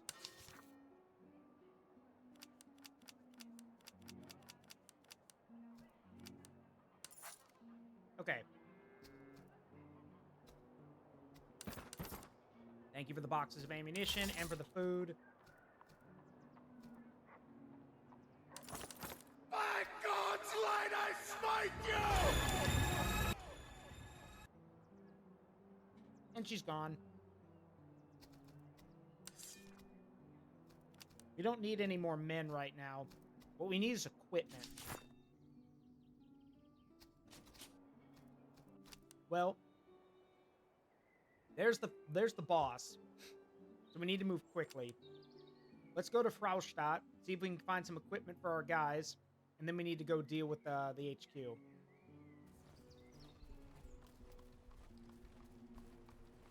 How many days do we have?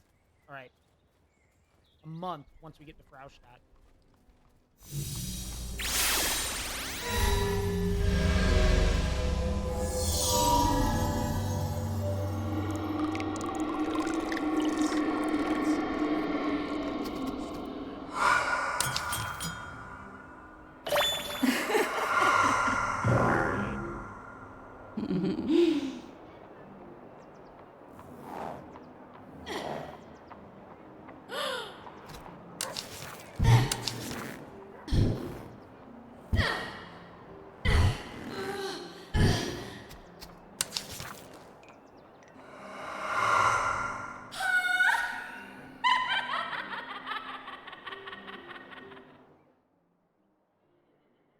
You wasn't gone long, was she? Let's see. Right. Gunner's implements, cannons, canteens for the gunners.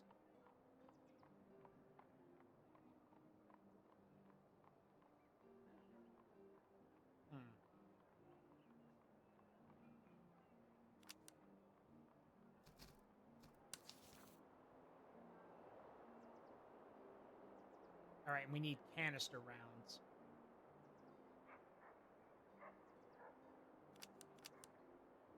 Again, for the cannons.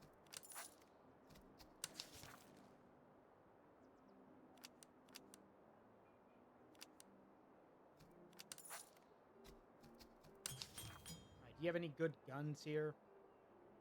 Kula. I don't know how to say that. Sul muskets. Neustadt muskets? No. Okay. I was expecting too much.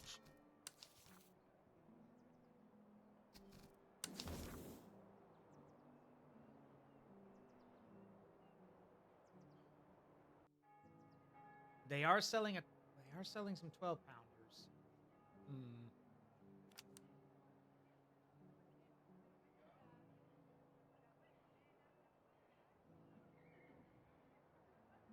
I'll take them.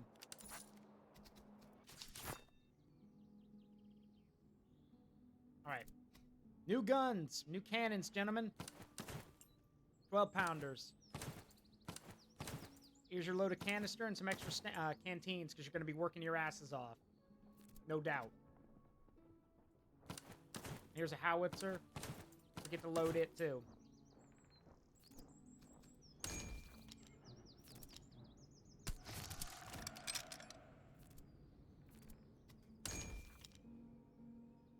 I want to get sharpshooters, so...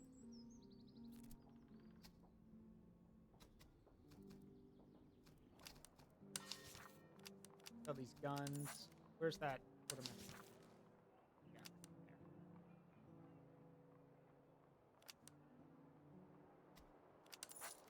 there. Okay. Practically bankrupted myself, but it's worth it.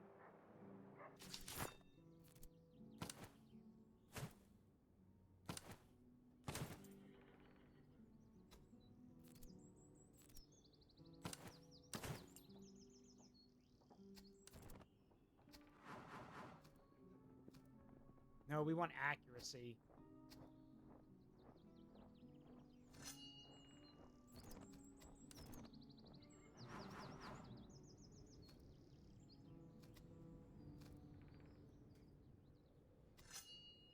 Here we go. Now, we can always get more brigades, but we're good for right now. This is a good army. Okay. So, We need to start heading over here to deal with the enemy HQ, so let's get moving. We've got a little over 12,000 in power against their 15,000. Yeah, no, I don't gamble.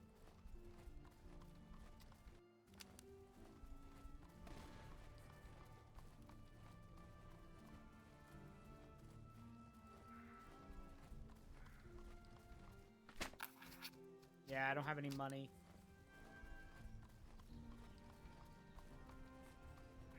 Now, what I want to do is spend some days training before we attack.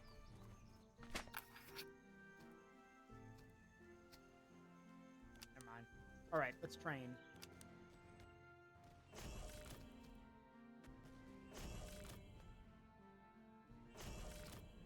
That'll do.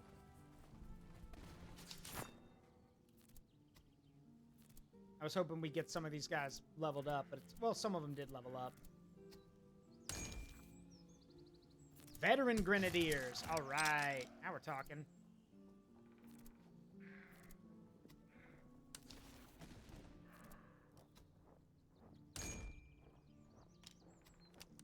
Now we're talking.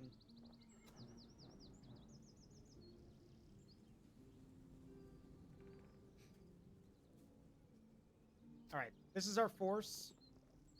We've got the men to replace it. We lose a lot of men. Bullets are going to be an issue. Have you played Iron Harvest? Yes, I have actually. Iron Harvest is fun. A little slow, but it is fun.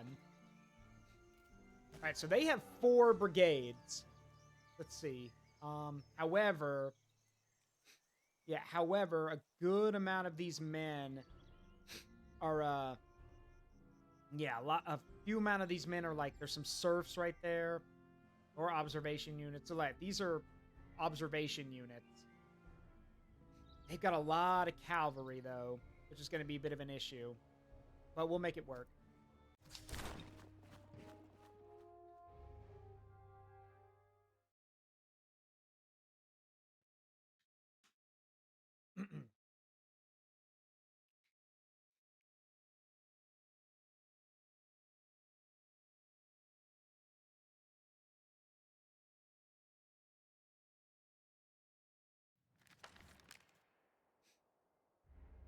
All right, we are fighting a primarily Russian force, so the interesting thing is I don't think I saw them with artillery. Did they bring any? Yeah, they did. I see, yeah, some battalion artillery and some observation field artillery. So they have the advantage in cavalry. We're equal on guns, but infantry-wise, I think I've got the advantage because my guys are all really experienced. The one problem is there's no... Well, okay, this does count, I guess, as a hill. Yeah, we're going to put the artillery on the hills. Or here on the hill. Along with the supply train.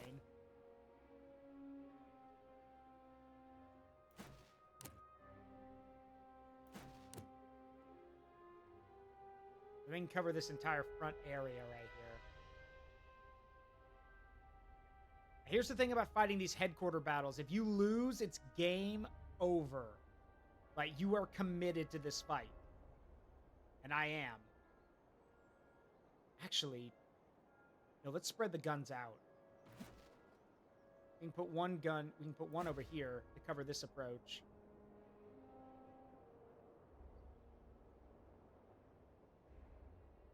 Problem is the river kind of cuts our unit, or cuts our army in half.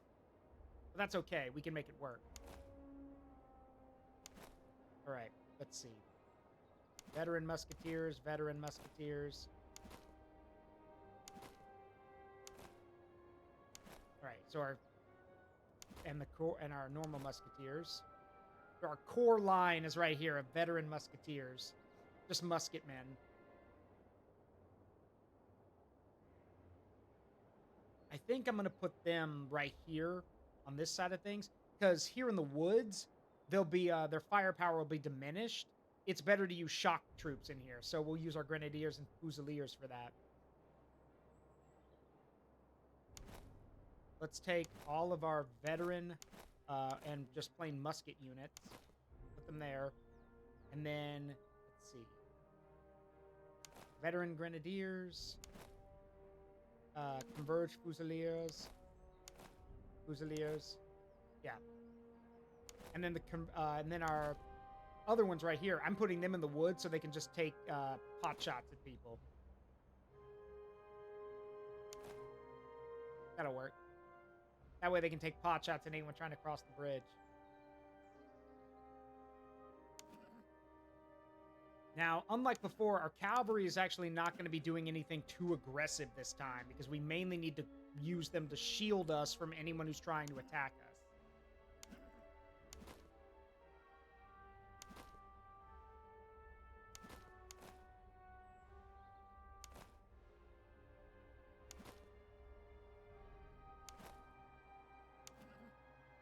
Zara, have you been a good lady for Christmas? You know Santa gives coal to bad ladies. Well, that's the funny thing. See, Santa used to do that where Zara's from, and then Zara took all of Santa's power for herself. So Zara makes sure she gives herself whatever she wants for Christmas. I told you guys, Zara, in her own realm, Zara basically is the most powerful being around. She just doesn't have any friends. Or anyone, really.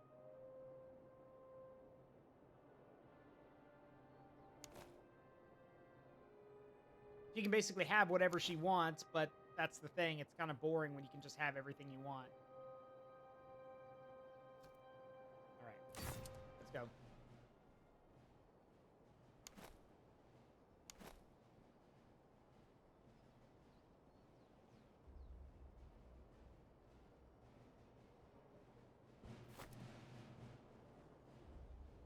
What this does is it basically allows us to shield ourselves from an attack. And the cavalry is over here to guard any flank. You absorbed Santa's powers. Do we leave your milk and cookies out then? I want to have more friends for Christmas. By God's light, I smite you! God's light, I smite you! By God's light, I smite you! By God's light, I smite you! By God's light, I smite you! Stop. What? Okay, stop everything. What the heck was happening there? Okay, no. Zara's had her time. Like, no. She was literally already here and then she got removed, so no. Y'all need to read the thing before you do anything. Y'all need to see what's going on before you click the right button. Anyway, yeah, she's gone. I'm back. I don't know why it kept repeating itself like that, but oh well. It's kind of funny imagine getting Zara blasted by an ion cannon over and over and over again. Anyway, let's focus on the fight, shall we? But yeah, the cavalry will guard our flank and just stop them from doing anything like real, any tight flanking maneuvers around us. They're going to have to come at us head on, which is what I want.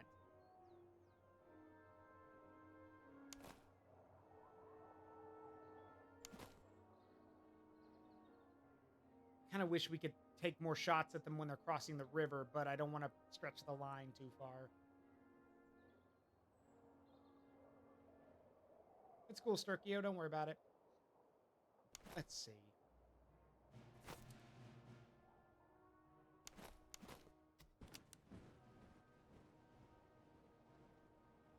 All right, what are they going to do?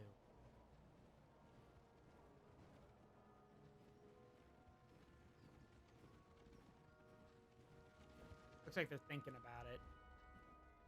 Yeah, they got a lot of cavalry. Provincial cavalry, field hussars, dragoons, settled hussars. They got dragoons? Huh. Okay. Yeah, they do have the cavalry advantage.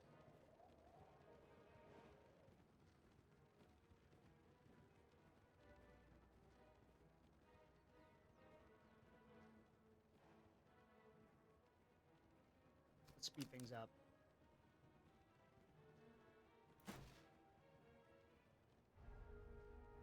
I don't know if they brought canister shot with them. I doubt it. No, they didn't. Well, okay, one cannon did. They brought grape shot. That's different. Canister shot does more damage, but has less range. They did bring grape shot. Oh, and our cannons are already firing, which is good.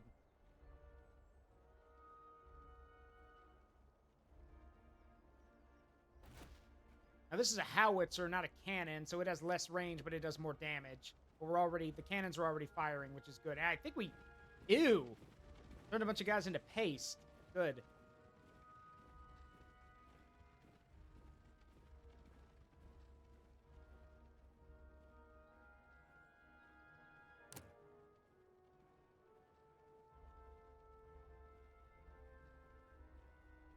All right, I see them trying to come. They're trying to, like, just overwhelm us with numbers. Let's see if we can't adjust the line slightly. There we go.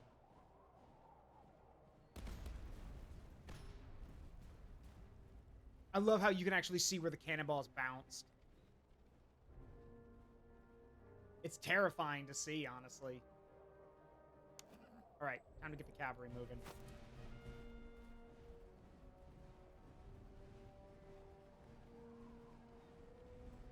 Granted, if we can get lucky and have, like, one of the cannonballs kill one of their officers, that'd be great.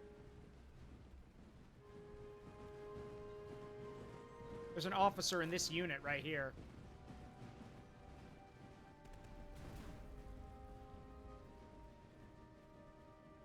And again, even if the cannonballs don't kill a ton of guys, the fact that they're hitting and killing people causes morale damage.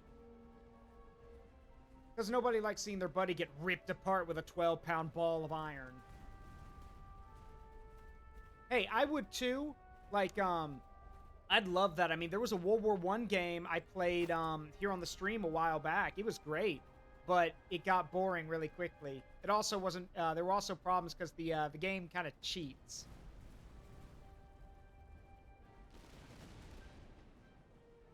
But it was fun. Oh yeah, and they shut down the multiplayer like only a few months after it came online, so you couldn't play with other people. That too. No, I don't play a lot of FPSs. I play a few, but not a lot. But I did play Verdun for a while.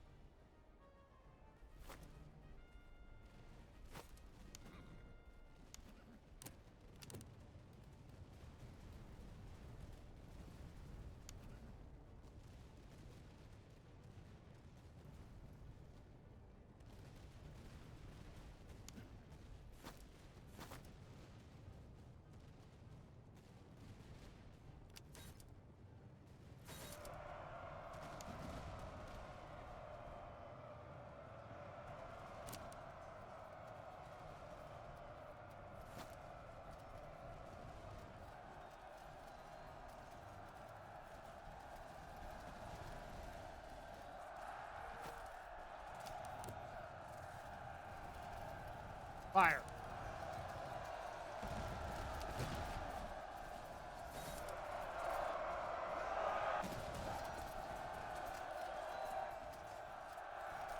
Not so tough now, are you?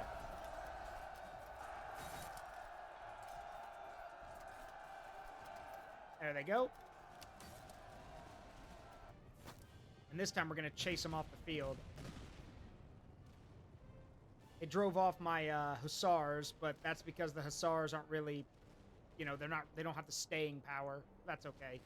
The cuirassiers do have the staying power, and I plan to make use of that.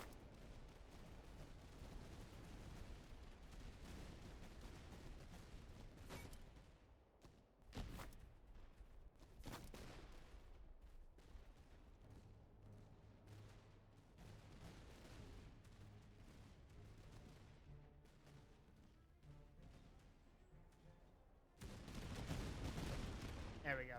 They definitely won't be pulling themselves back from that. Let them go. We've got more work to do.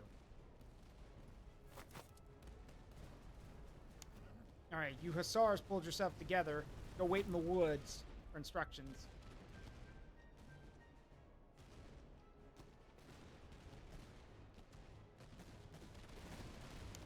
shit. I see there are... Damn it, those guys pulled themselves together. Oh, and they're turning their cannons toward me. Damn it, move.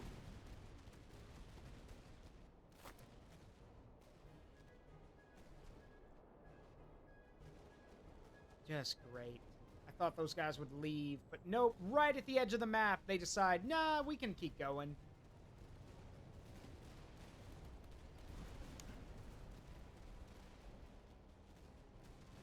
Get in the woods and hang out for a second. Let's see if we can't do some damage on the line.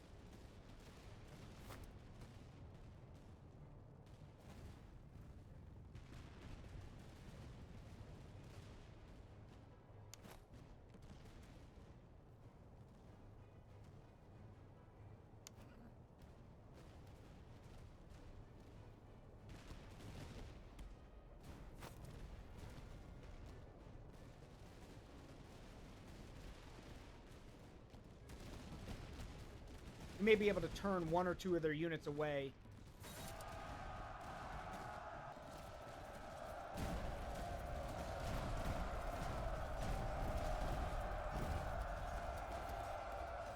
Or not. Man, you guys suck. Oh, it's because the cannons are shooting them. Okay, it makes sense. Wait, I just lost one of my cannon units. What happened? Oh, fuck. Hussars. Damn it. I forgot. They've got more cavalry than we do. Damn it. All right, hang on. I should have been paying attention.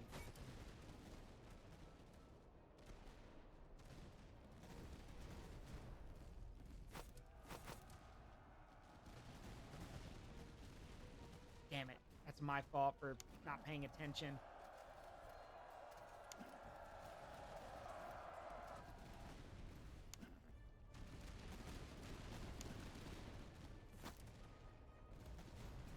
Fuck it, I can't wait anymore. We gotta get rid of those cannons.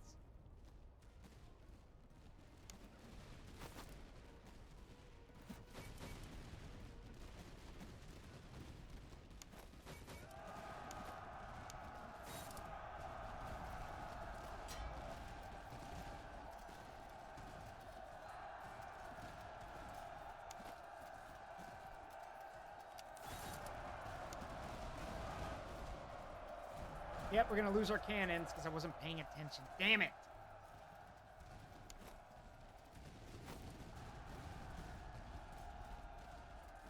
Fucking hussars. And our general ran for it too. The good news is the cannons are still working. Thank God for that. Now then.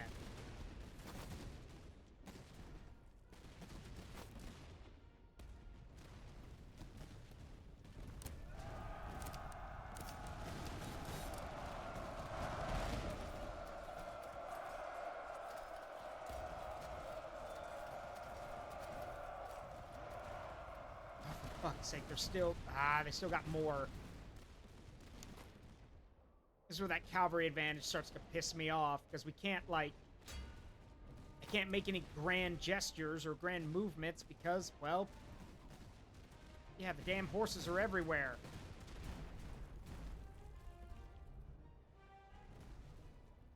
And now my artillery's breaking. Great. Well, just what we need. And another unit of veteran musketeers is breaking. Great. Wait, what? Who? What's going on? Why are... Oh, it's the cannons. And yeah, it's the cannons.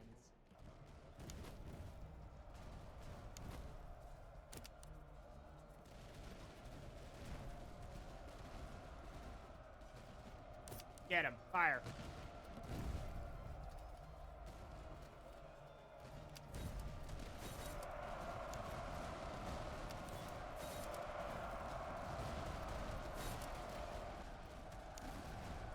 Yeah, my men's morale just keeps crumbling because we keep getting pounded by artillery. Bug it. Full charge. If we die, then we die with a blaze of glory.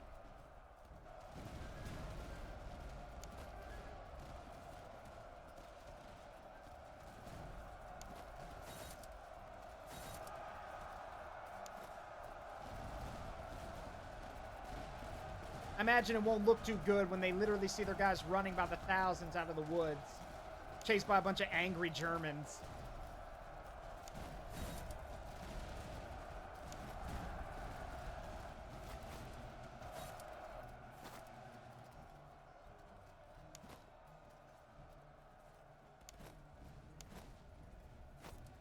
pull back.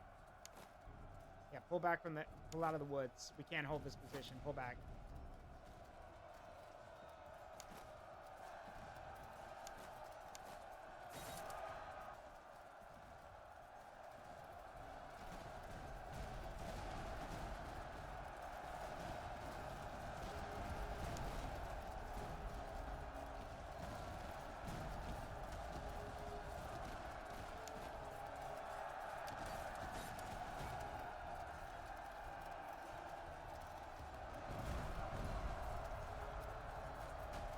Yeah, this is basically a wash unless I can pull a miracle out of my hat.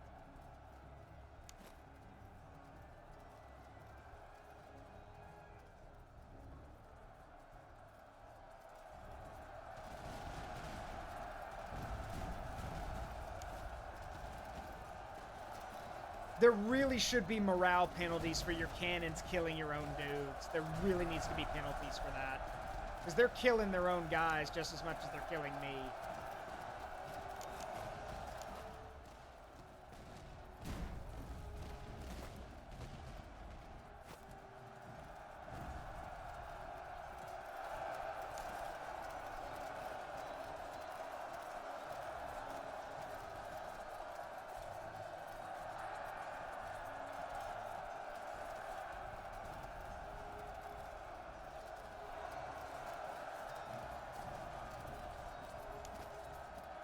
Right, back, back, get back. Or not, I guess.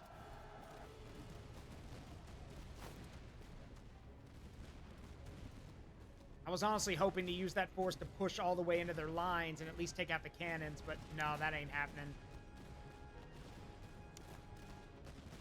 Oh, for Pete's sake. Will you idiots just stay broken? Please, for the love of God, just break and don't come back.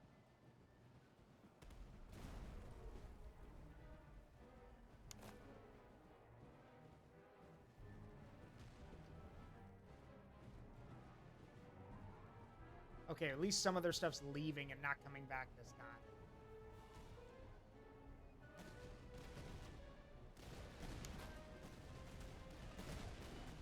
All right, grenades. I'm gonna start throwing grenades. All right, we drove off that unit. Good. But but our sharpshooters are running out of ammo.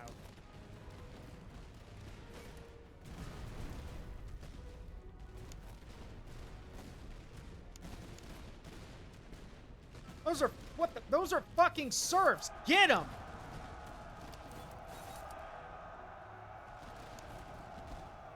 I will not stand by and watch as my veteran troops get their asses handed to them by fucking farmers with pitchforks who were just given guns yesterday.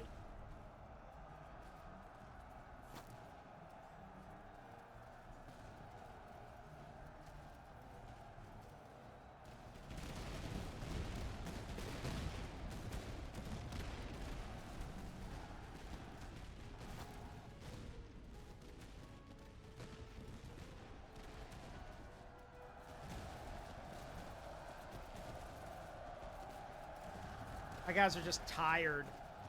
There's just so many Russians to kill.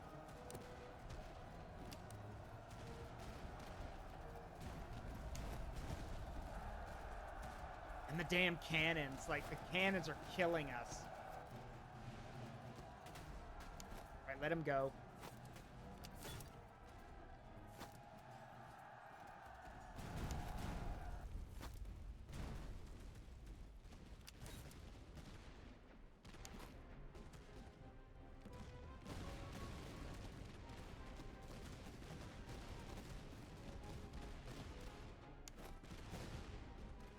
I need time for my men to catch their breath at least. Otherwise, we could turn this around if they could catch their breath, but we keep getting hit by artillery.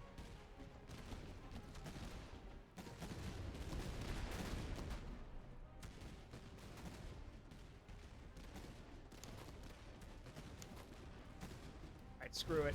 One last show of courage. Let's go.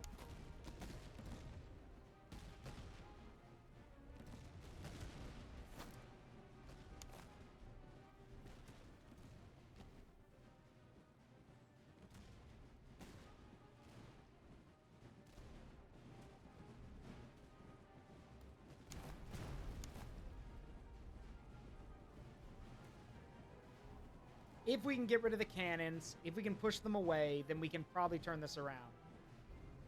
Probably. But this has been a very bloody affair.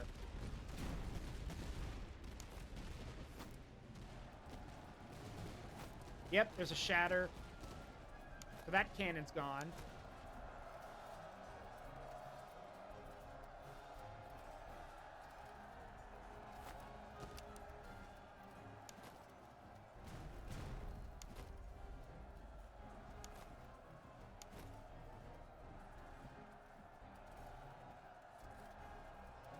All right, we can save this unit.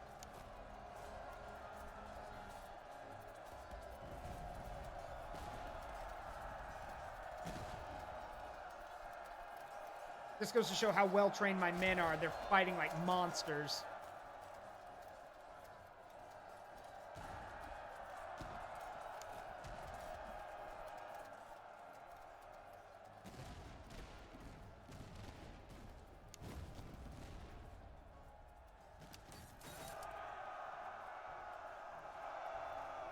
I know you're tired, but you need to get in there.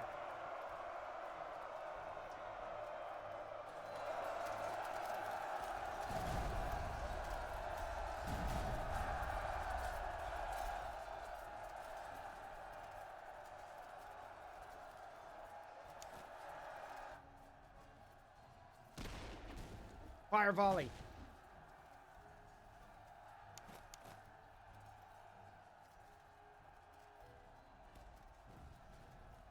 Ah, crap. I think they... Are they almost out? Yeah, I think they're almost out of ammunition.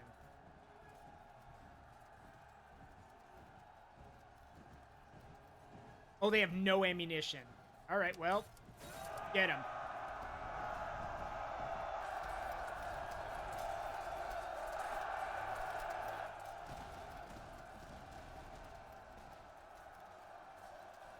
Great. It was just great.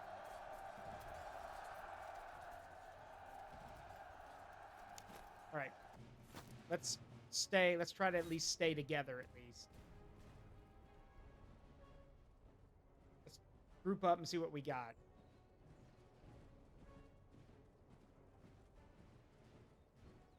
Well, the Grenadier and Fusilier groups still have most of their numbers. Their morale is shot, but at least they've got ammo. Stop shooting me, damn it! But again, they're getting pounded by cannon fire.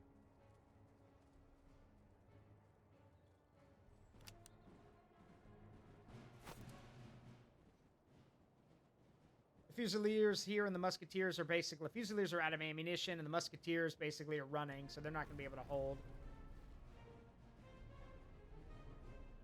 God, it's the Russian wave. They just never run out of people.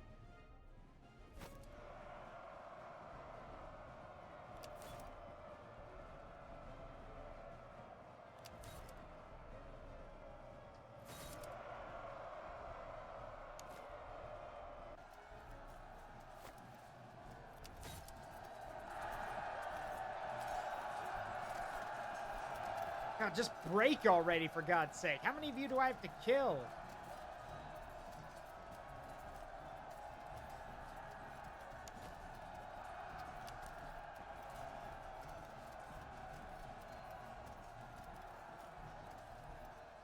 Nope, come back.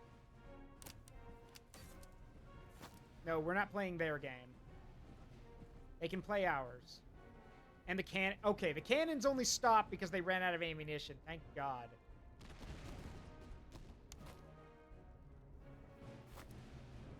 We might be able to turn it around then, just by dumb luck.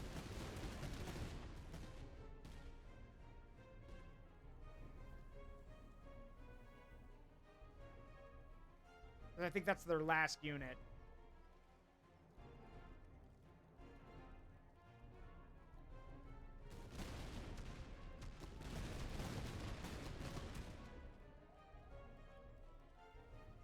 All right, we're gonna run it. One unit's about to run out of ammunition.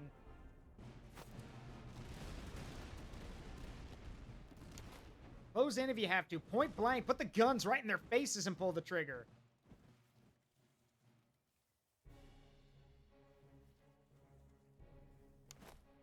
Fire!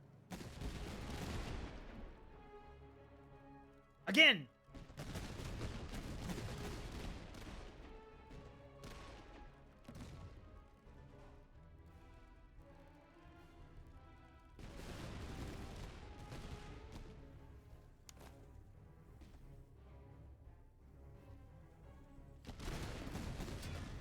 Yep, shattered.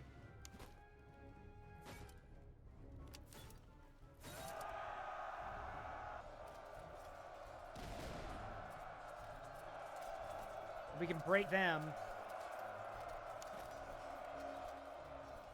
That it? We done?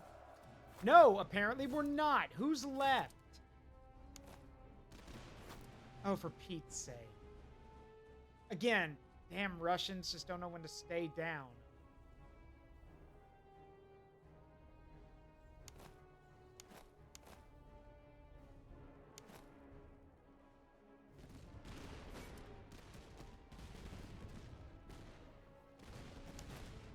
Don't you dare break.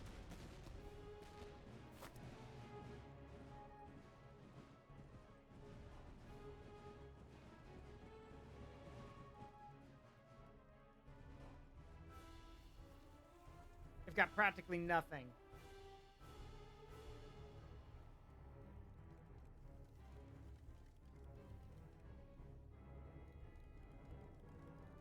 Come on.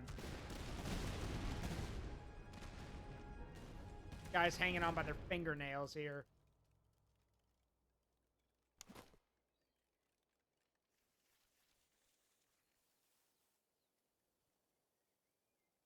Come on, come on, come on, come on, come on.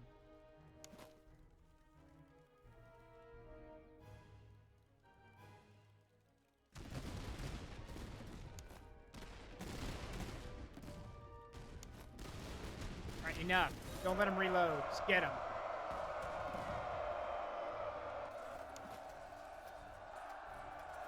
Of course. Wait. Wait. If we pull back far enough, don't run. Wait, we still got a unit left? Oh. So some of these guys survived. Okay, cool. Like, one unit still left. At least they're okay. And they're fresh, which helps.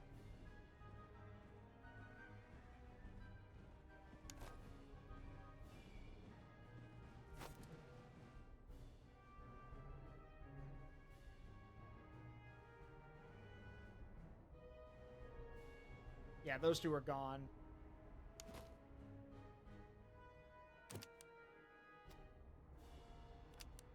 We're gonna wait. These guys are exhausted. They have no fatigue. Their morale's about to break. I mean, ours is too, but at least we're holding it together. Yeah, this is a victory for nobody. The only victor here is the Blood God. As it says in Total War Warhammer, there is no victor, only the Blood God.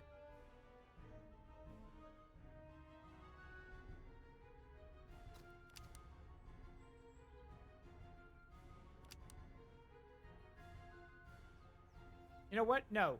Close.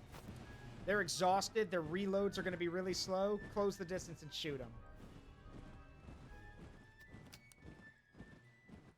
One last bit of Prussian pride for you. Right in your frickin' faces. Fire!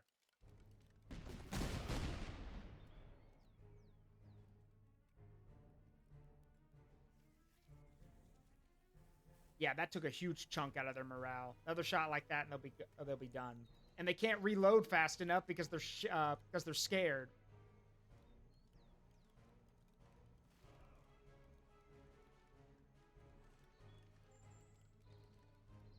Make ready. Present. Fire. Yeah, it don't feel like a victory, really. God, no, that doesn't feel like a victory. Hi, Wolfie. Thank you for the care package.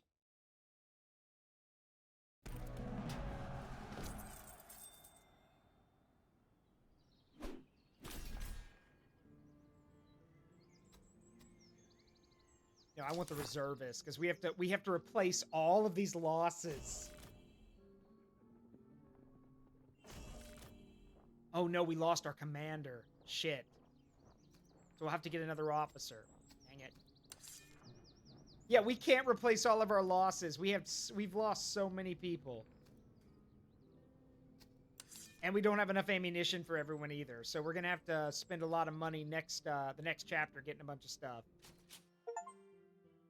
I'm doing good. Thank you, Wolfie. Frontline focus. Foreign advisors.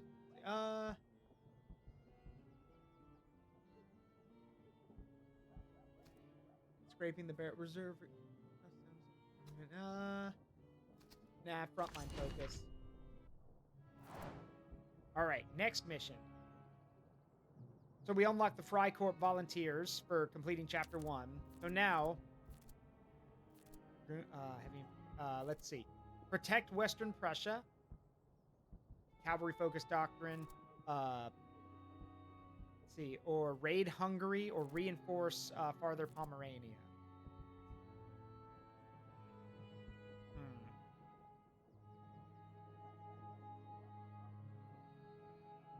I'm cool with a raid. Let's do that. Raiding means we get money. I'm cool with that. Let's raid. After all, the army's basically running at half strength, is exhausted, and needs, you know, ammunition and men, so why not raid?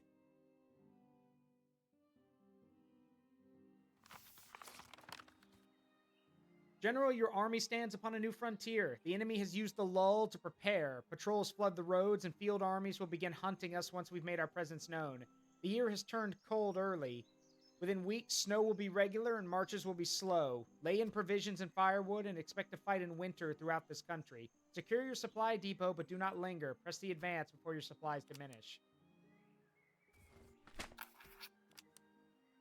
Okay, so we're not scraping the barrel or anything, but we don't have the manpower or the well, okay. We've got enough ammunition for everyone, but yeah, we need to sell some stuff. You guys can take all that stuff we got in the last battle, because I'm not using it. I need manpower, and I need ammunition. Thank you. We'll also need to get an officer to replace the one that was lost. So, but for now, we're on the march. We'll forage as we go.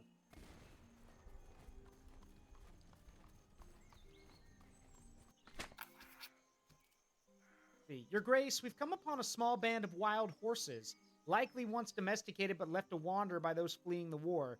We may attempt to corral some, yielding valuable equipment for our cavalry, or, grim as it is to consider, these are desperate times. The meat and hides would go far toward keeping the men warm and fed. Yeah, I want the food more than I want the horses. Anyway, let's see. Time to raid. I don't want to, but we kind of have to, so...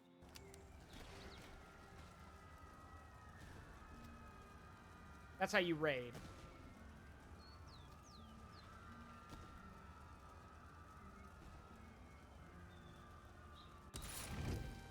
Yep, and once you burn the place down, you can never go back. That place is gone now.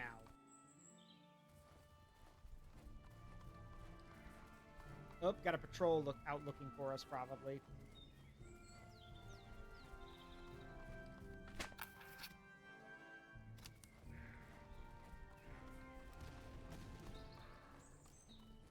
Let's check in at this town right here. It's a bigger town, which will be helpful. Nice. Again, we don't have to worry about food because we can scavenge, or forage.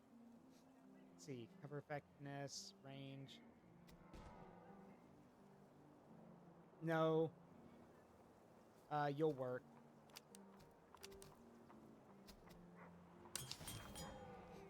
Alright, do we have any good English guns for sale? No, just carbines. Well, we could sell the loot. We can sell this stuff at least. Not the gunner's implement. We need those. Quartermaster? Nothing great. Staff college. Ooh. A marksman. That'd be great. Foreign musicians. Yeah, a marksman would be nice, but eh. Accuracy, cover, but ooh, yeah, I'll take that. Let's see.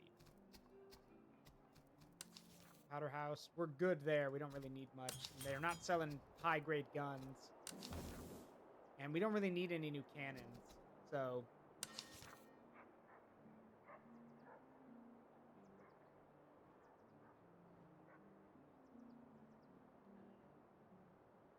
take that coffee ration.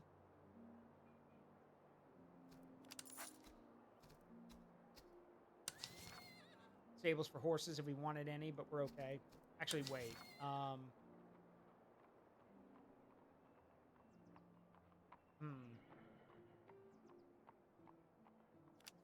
Yeah, I'll take those. For the cuirassiers. There we go. Now they're a proper melee unit.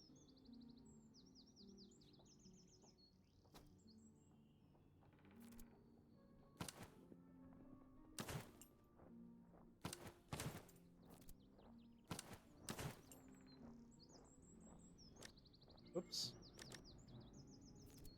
Where's that? There it is.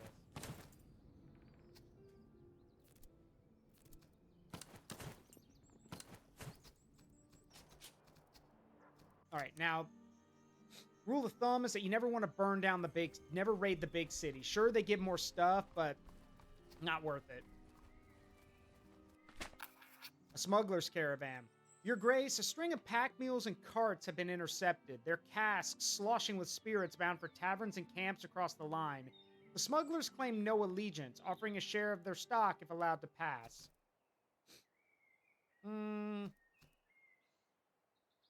Negotiate a bulk deal of their finest drink. Nice.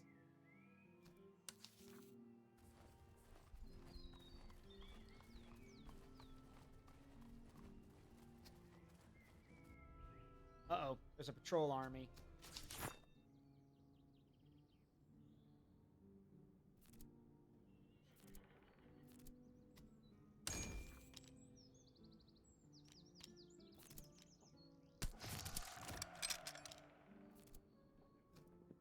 Yeah, these guys aren't ready yet. We've got good soldiers, mostly.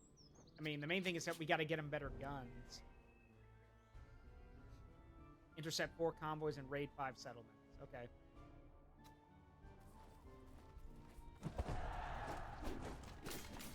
Beer for the men and wine for the officers. Yeah, basically. All right, what do we got? Ooh, they got a veteran artillery unit, but no cavalry.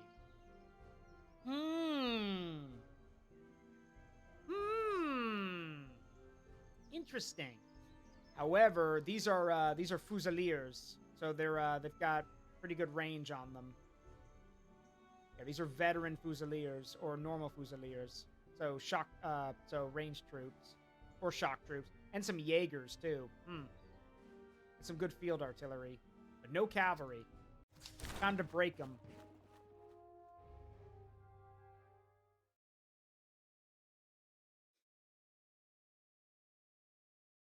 Also, I'm gonna run to the restroom real quick. An ad's about to start. I will be right back. I'm gonna run to the restroom.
Okay, I'm back.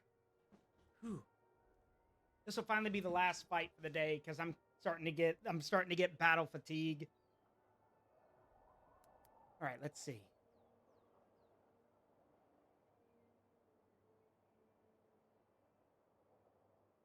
Well, with no cavalry, that basically means we can dominate. We can basically have full movement on the battlefield.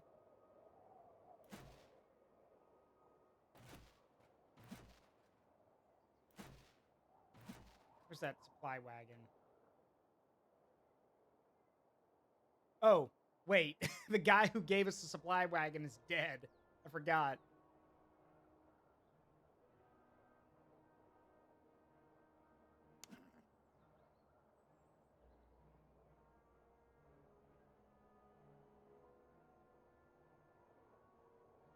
I forgot about that. So we've got a new commander. It's fine though. We'll make it work.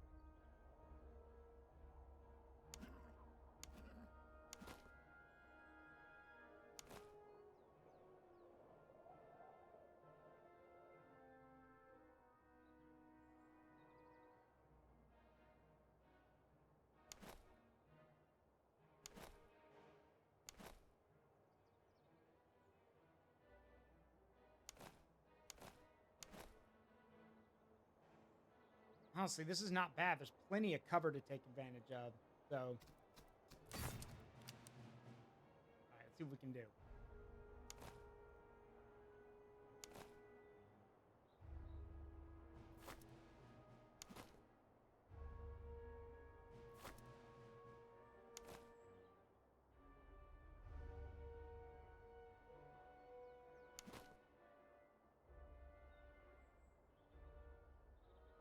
Let's get these skirmishers out front.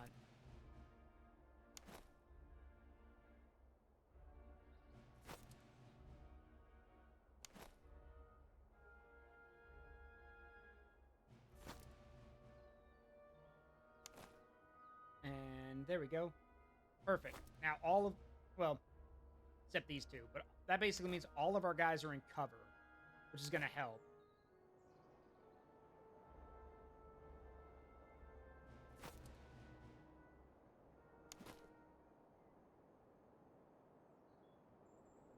There we go. Okay. That'll definitely help. Make sure the artillery's deployed.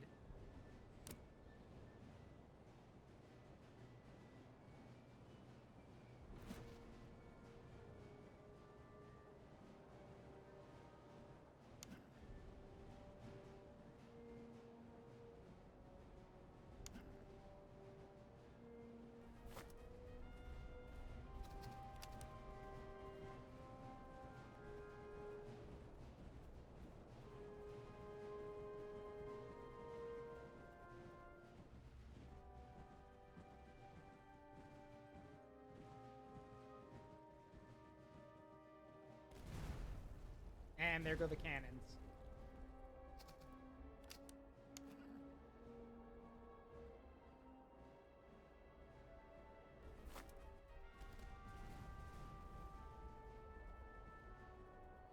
The good news is that these skirmishers with their cover like that, they have 84 to 85% cover, so they're pretty damn safe. Everyone else, not so much.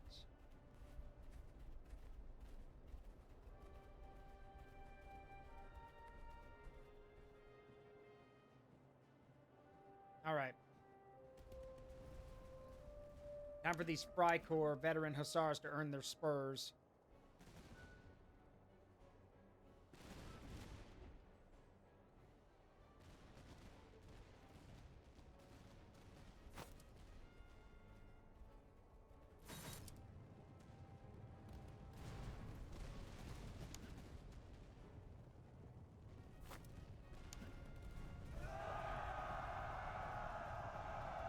Oh, you're not set up. Oh, okay, maybe they are.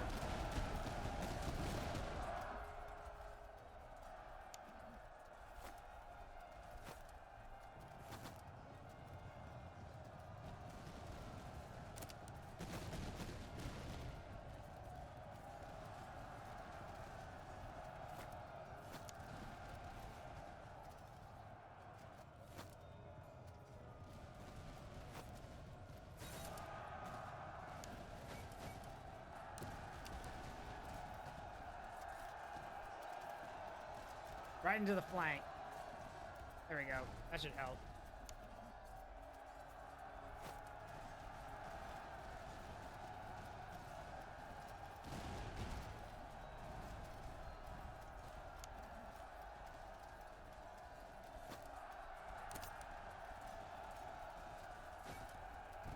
Oh God, move!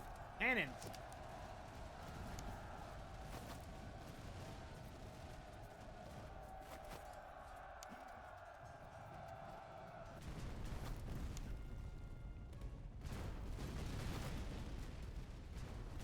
Into the Valley of Death rode the 600.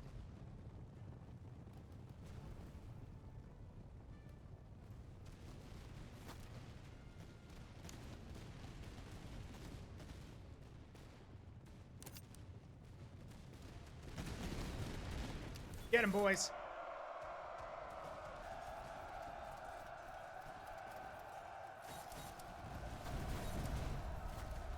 Move, get the next one. That takes care of the cannons. Ooh, close one.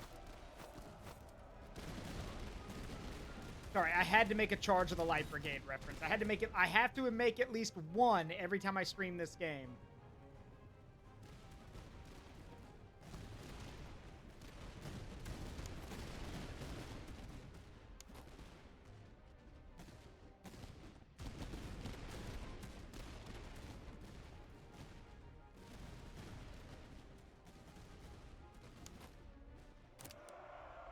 Wait. Let me get close. Wait. Now. Fire.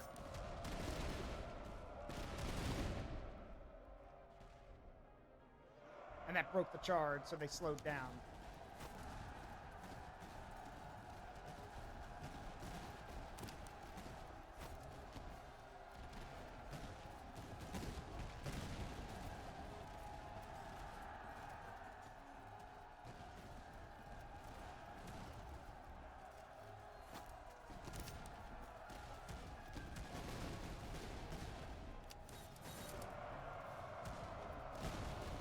Get him, boys.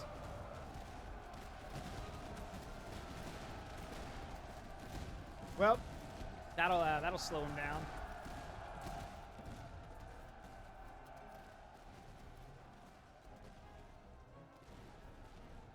There's a shattered unit.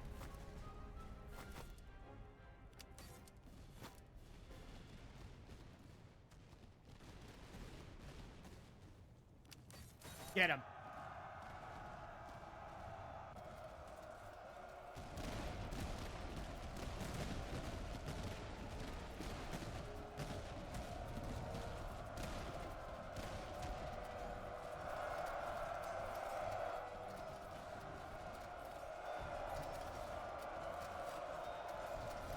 There you go. See, pull back from that one.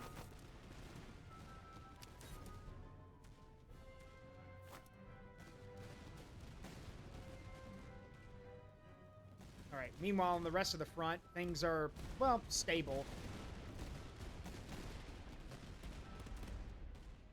They're basically fighting us with no cover, and we're fighting from cover.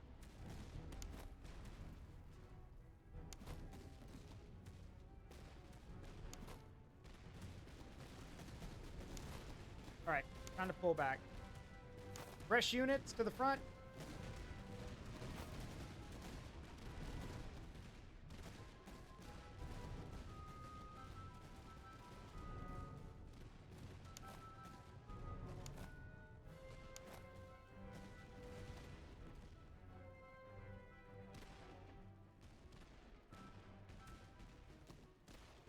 All right, let's start doing a bit of maneuvering, shall we?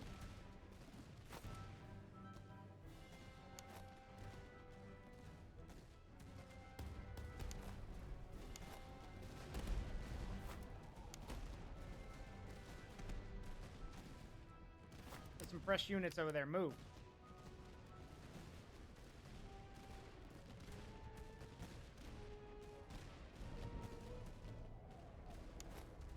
Wait. They want to get that close.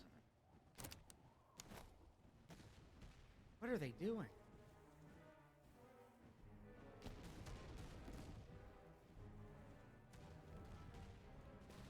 I mean, okay. Your funeral.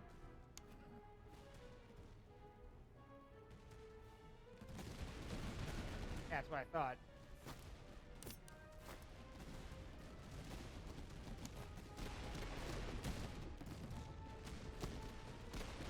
Fire.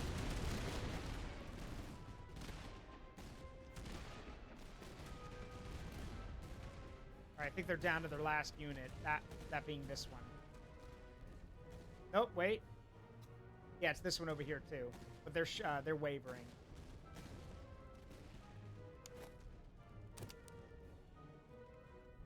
Ah, screw it. You guys run. Get over there and give them a full volley.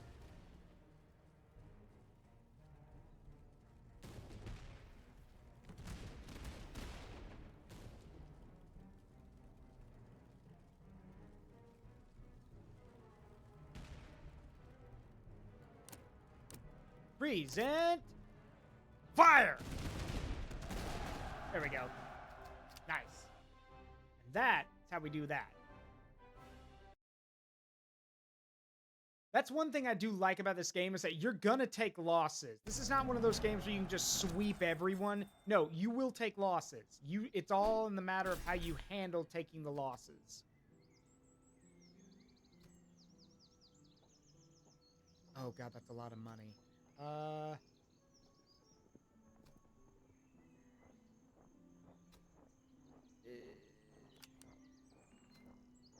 Yeah, I'll take the reinforcement. I'll take the reservists.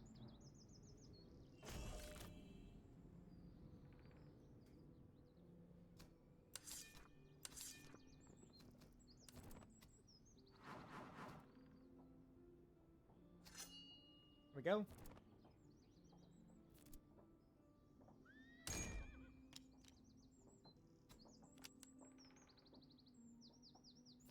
Doing pretty good at this rate. Just one more thing and these guys will be sharpshooters. And then, oh, then we're in good shape. Need to see if I can get them some good, some really good rifles for range. German firearm, good accuracy.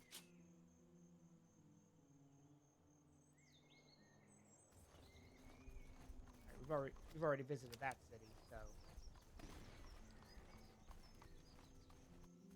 try this one. Anything good here? Ooh, some good Sewell muskets. That's good. Oh, perfect. I'll take them. More Sewell muskets. Very nice.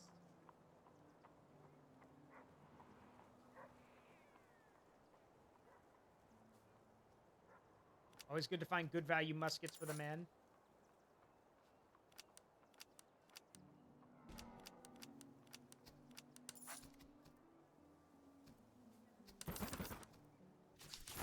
Nice. So with these new guns, this is gonna help. So we can give like these excellent quality muskets to our sharpshooters. Superior accuracy. Here you go.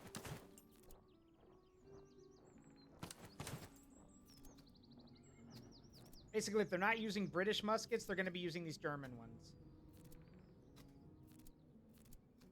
And we'll just hold on to them for now. Don't want to buy anything here because they're not going to give us what it's owed, so we're going to get out of here.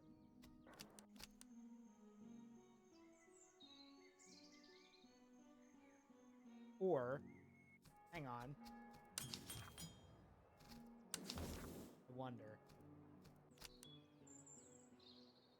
Okay, don't ever do this if you get the game, but yeah, never raid the big cities. The big cities are always going to have, like, they do give you more stuff, but, like, it's also where you're going to be getting a lot of stuff. Yeah, I'm attracting some attention. But, like I said, that was the last one. So let's see,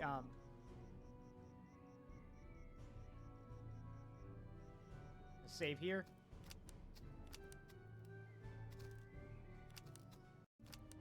That's going to be for now. Oh, and just in case you weren't convinced to get this game, first of all, it's on sale right now. But another thing is, it's got its own campaign mode where you get to follow the rise of Frederick the Great. So if you weren't convinced now, you should be. If you weren't convinced now, you should be. Oh, by the way, did I mention it's voice acted in German? Take a look.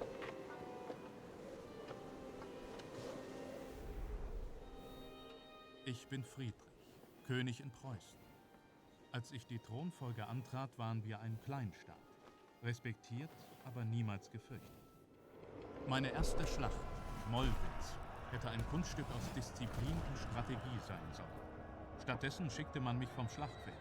Und Generalfeldmarschall Schwerin, meines Vaters vertrauenswürdigster General, gewann an jenem Tag ohne mich. Mollwitz war meine Schule. Die Kavallerie wurde inzwischen reformiert. Die Infanterie, die ohne mich kämpfte, verwandelte ich in eine Streitmacht, welche niemals ins Wanken gerät. Und diesmal stehe ich mit meinen Männern bis zum Ende. Eure Majestät, ein Verband österreichischer Grenzer, 2, vielleicht 3 Bataillone, wurden bei der Überquerung der Neiße gesichtet. Scheinbar sind sie sich unserer Präsenz unbewusst. Dann werden sie nicht mit einem Gefecht rechnen. Wir greifen an.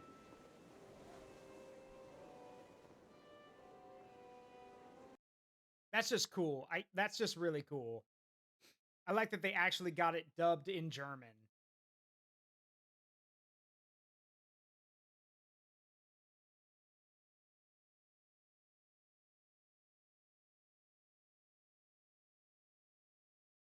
So with that being the case, I'm not going to do it here. But yeah, so now you guys should definitely get it. And I don't know if they'll do more stuff for it. I hope they do, because it'd be cool to have like an American Revolution version and everything, but who knows? Regardless, that's going to be it for today. I hope you all had fun. I know I did. It was great showing y'all this game. So with that, we're not going to raid anyone tonight. I'm kind of tired. So yeah, go get the game or check it out. It's called Master of Command. I love you guys. I'll see you all tomorrow. And remember, I've been Zaruk Windcaller, and that the memories we make in life, good and bad, make us who we are. Don't trade them for anything. Love you guys. See you all tomorrow. Bye-bye.